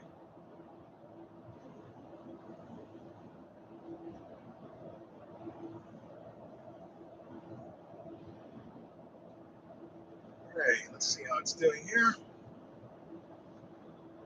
Okay, we have used a tenth of a kilowatt hour,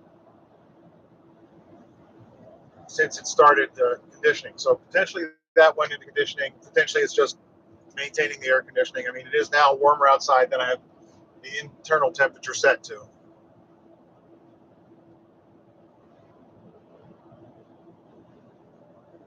Just about to get under 30% battery state of charge at 97 miles.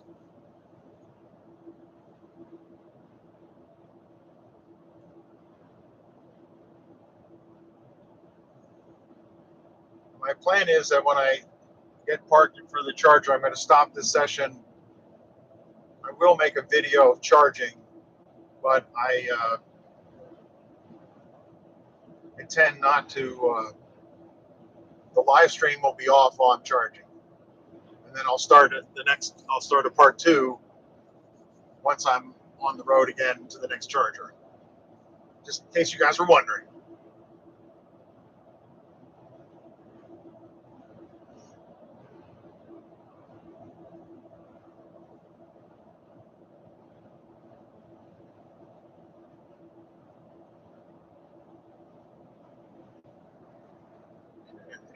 Coming up here. Okay, now we're estimating to arrive at 11, so we're coming in a little bit earlier. Working on bridges here, and we're slowing down.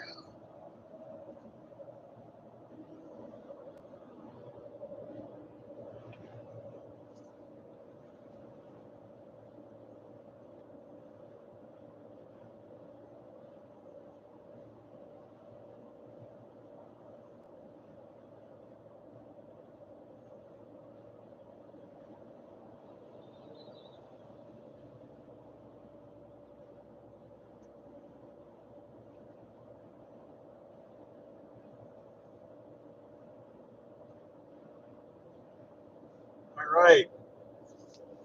Any new viewers out there? Any questions? Got another 26 miles till we'll end this, 26 minutes until we'll end this segment.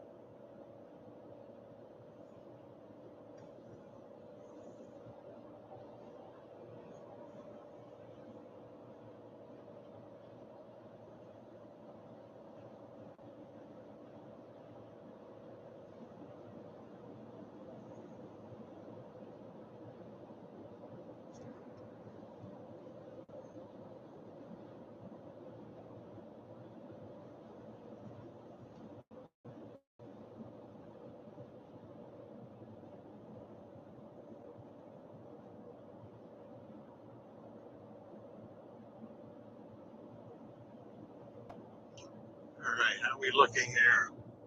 Pretty good. No other questions out there?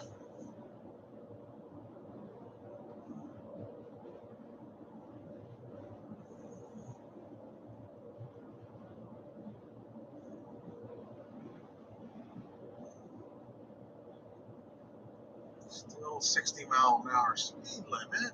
Oh,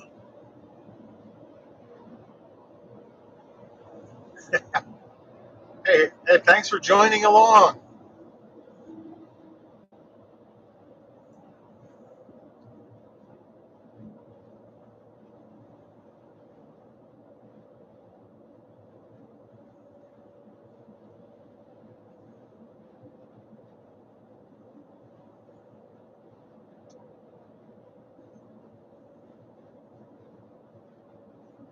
James Madison University here.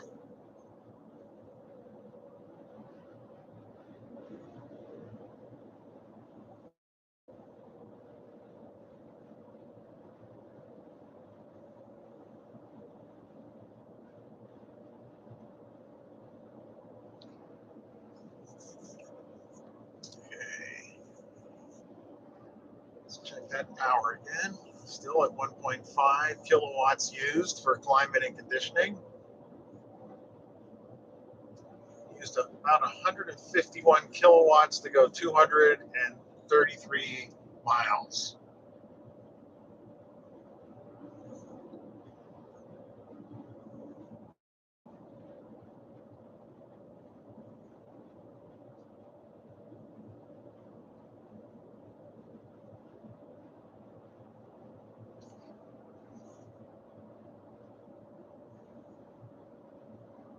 Much more build up here.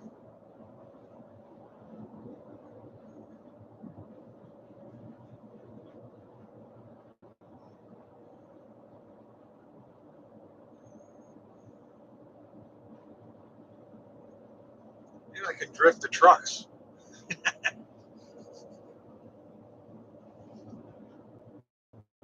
Okay, back to 19% estimated arrival charge percentage. Looks like we just are at 30 now. Maybe 28 or 29. I can't tell. That's one of the things people complain, that the only way to see the exact battery charge percentage is to turn the car off. I won't be doing that just now.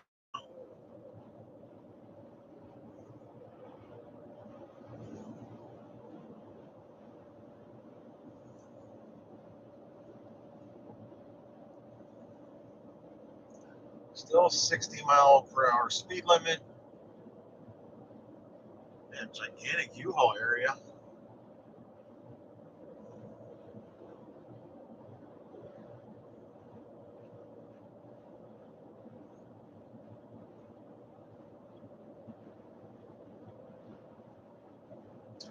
definitely hearing some buffeting of wind, but the estimated arrival percentage is maintained, so I'm happy.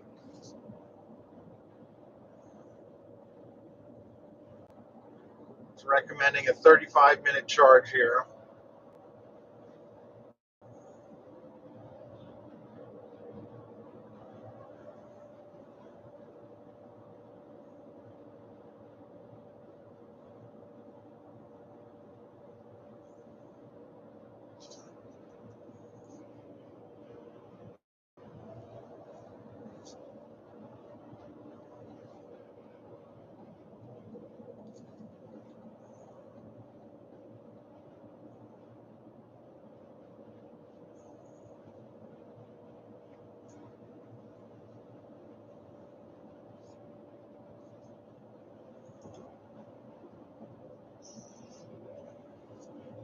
That's where we are.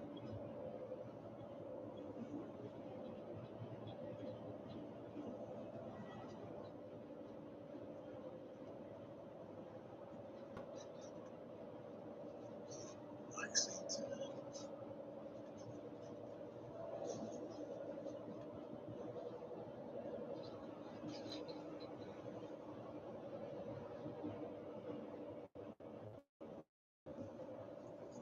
I'm playing too long.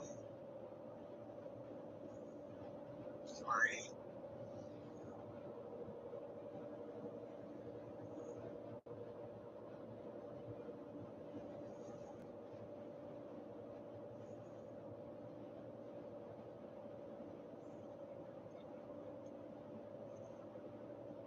Okay, speed limit is back on.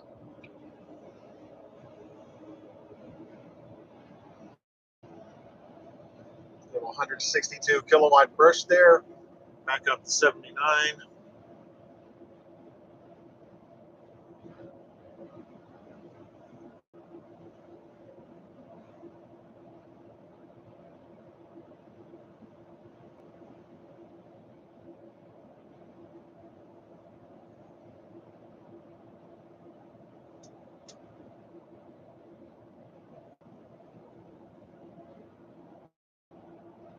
What he's doing.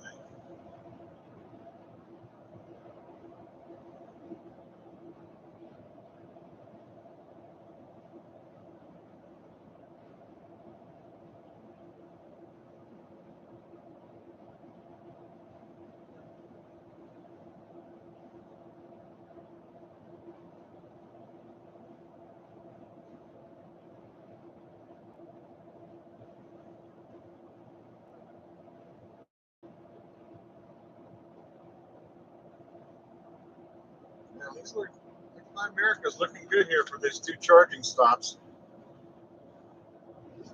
All right, look at what you're up to here.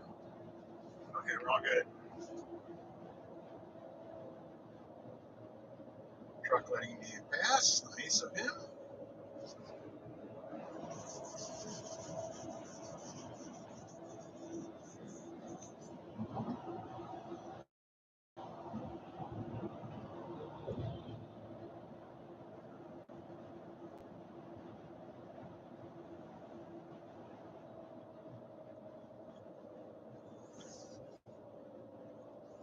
Guess he didn't want to follow the septic cleaner.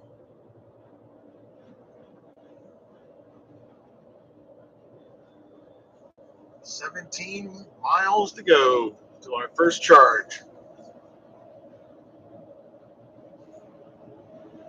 So hopefully you guys will join back in. It's telling me once again that I'm going to charge for at least 35 minutes. So I'll probably be back on the air somewhere 11:40, between 11:30 and 11:40. But I'm going to keep this one running until we get to the charger, another 17 minutes.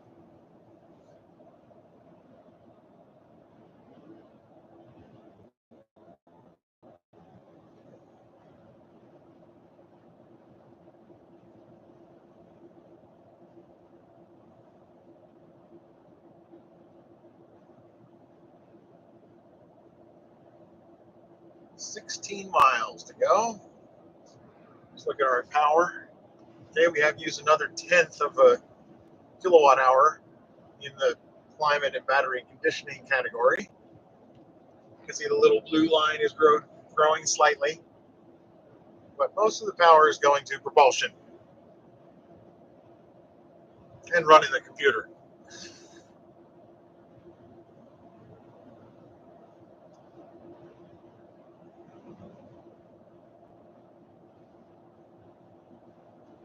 We'll regen down the hill here.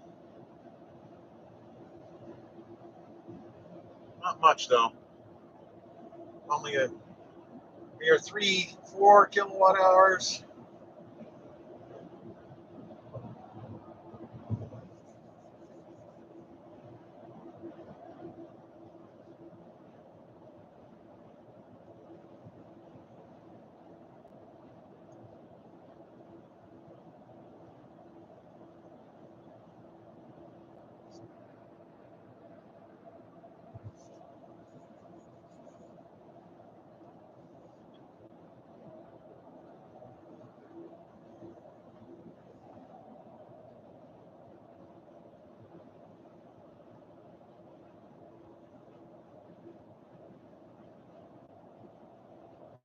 Moving along in a good clip, climbing the hill here at 101 kilowatt draw.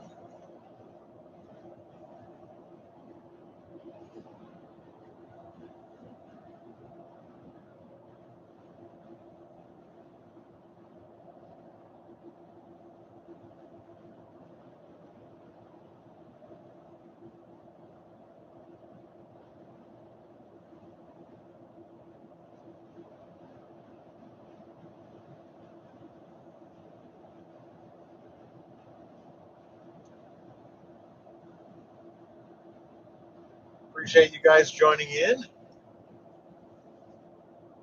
I just thought it'd be cool to document the drive, show others it can be done.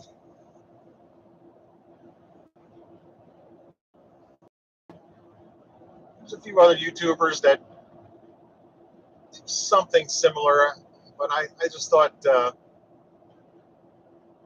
aren't many YouTubers showing the Hummer, so I got the unique opportunity, and I planned this trip really to, show the truck to some of my friends and travel around a bit.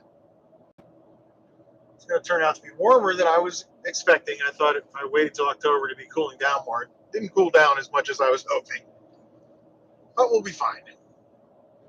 The truth is, if it gets too cold, then you actually do lose some of your range with the cooler temperature. So you end up heating the battery to keep it happier.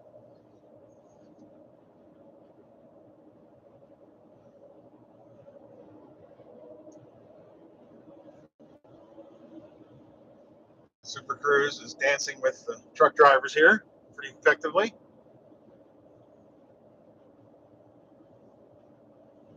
It's interesting. It popped up to estimating at 20% arrival there for a minute. Back down to 19 now. I think when it started, it might have been as low as 16. I can't rewind the video and look, but that's the other thing. I got this great documentation now.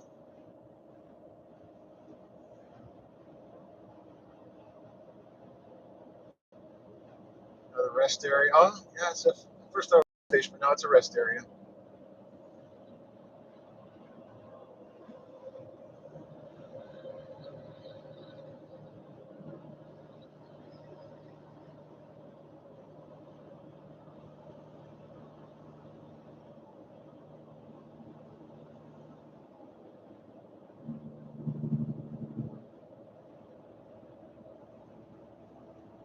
Accelerating back up here. Dancing with these trucks. And a mere 9 miles till we get off.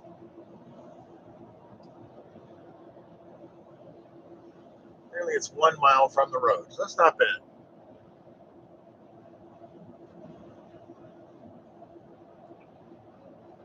According to PlugShare, someone was very happy with charger number 2.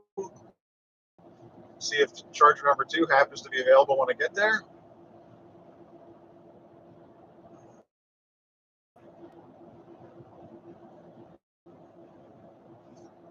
If I can get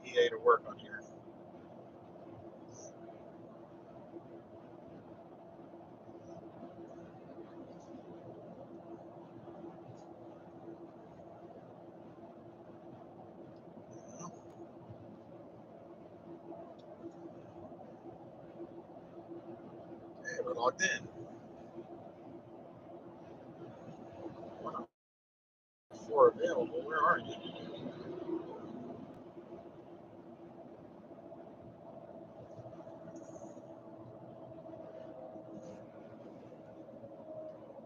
Still looking.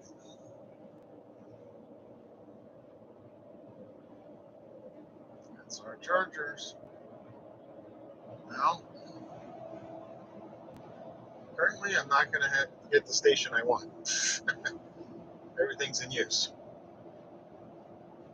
I got 10 minutes till I get there. So I might be staying longer than I was hoping.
Did use another tenth of a kilowatt hour on conditioning. Currently at 250.5.6 miles, 162.9 kilowatts.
Okay, another tick in there. Maybe it's realizing we're almost at the spot here now, so it's providing more cooling to the battery.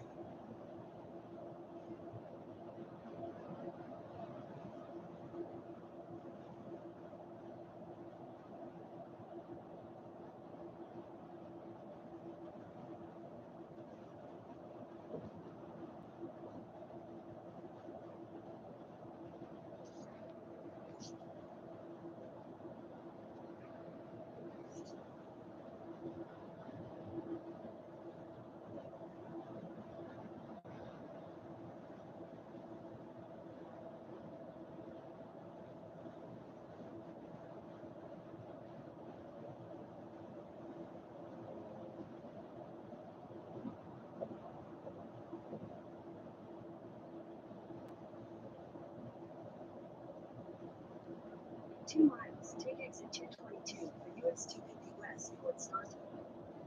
Definitely estimating a 20% arrival now again. A minute earlier again. 5 minutes to go. And I've got a range of 69 miles currently. If things aren't there, we'll consider going to a different charger.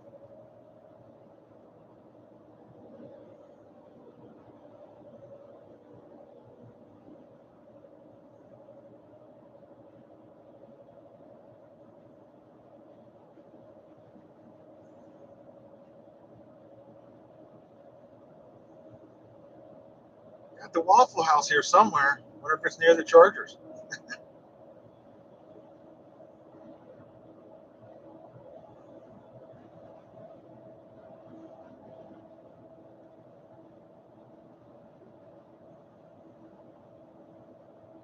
I think we can pass the man. In half a mile, take exit 222 for US 250 West towards Staunton.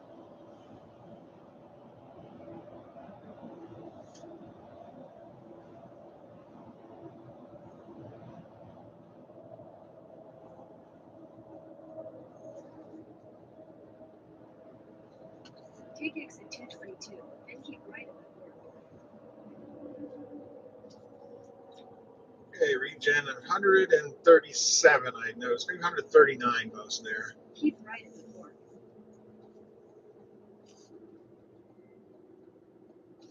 Okay.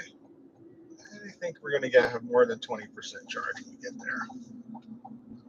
Still reporting a 66 mile.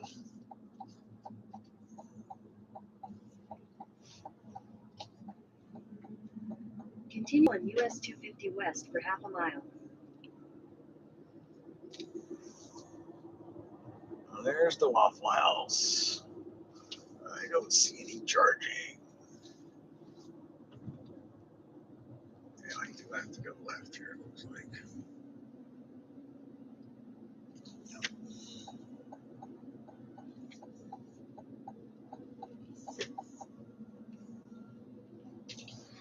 Unfortunately, I feel like I'm following a Tesla for In charging a quarter too. mile, turn left. I mean, oh no, there's a supercharger. He's probably going there. Okay, so Sheets has supercharging.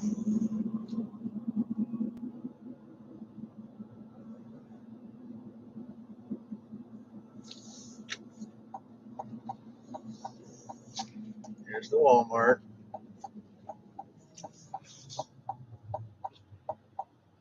Take the next left, then turn right.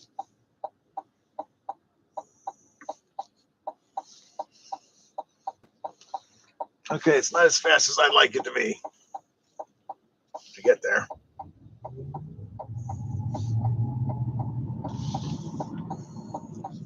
Right.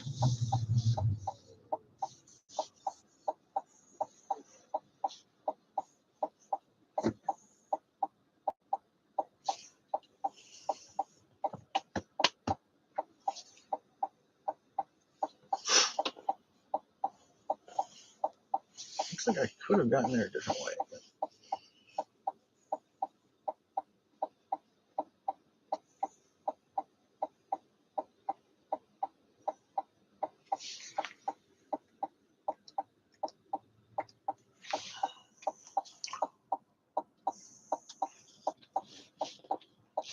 We're going in. Come on, give me the arrow. All right, so like I said, I'm gonna turn this off and start the a live recording of the charging when I get out for that. But I'll keep it running until I'm backed in. Hopefully there'll be a charger. No guarantees. Good grief, this is nuts. Remind me, oh, I can't take a U-turn there. I think I'm finally gonna get to go.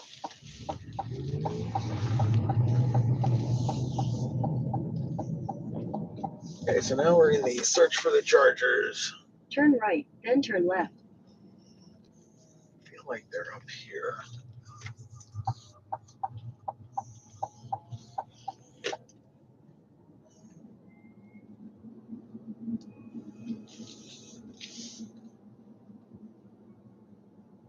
I still don't see them.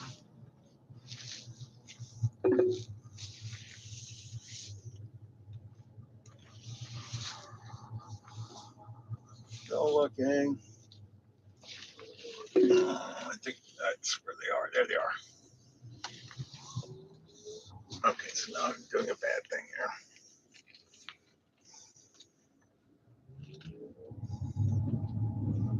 The map was not really helping me. Your destination is on the left.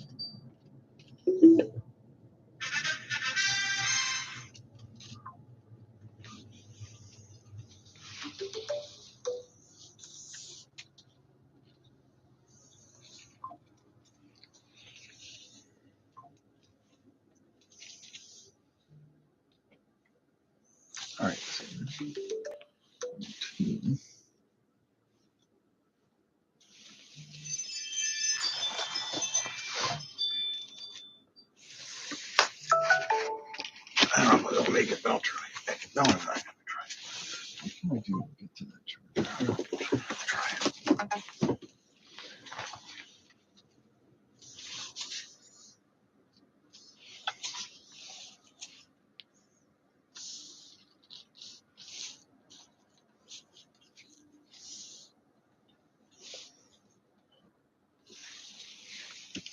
All right, guys.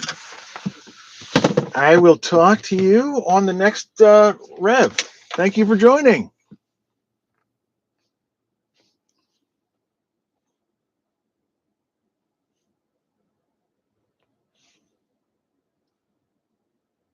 I think I hit the wrong button.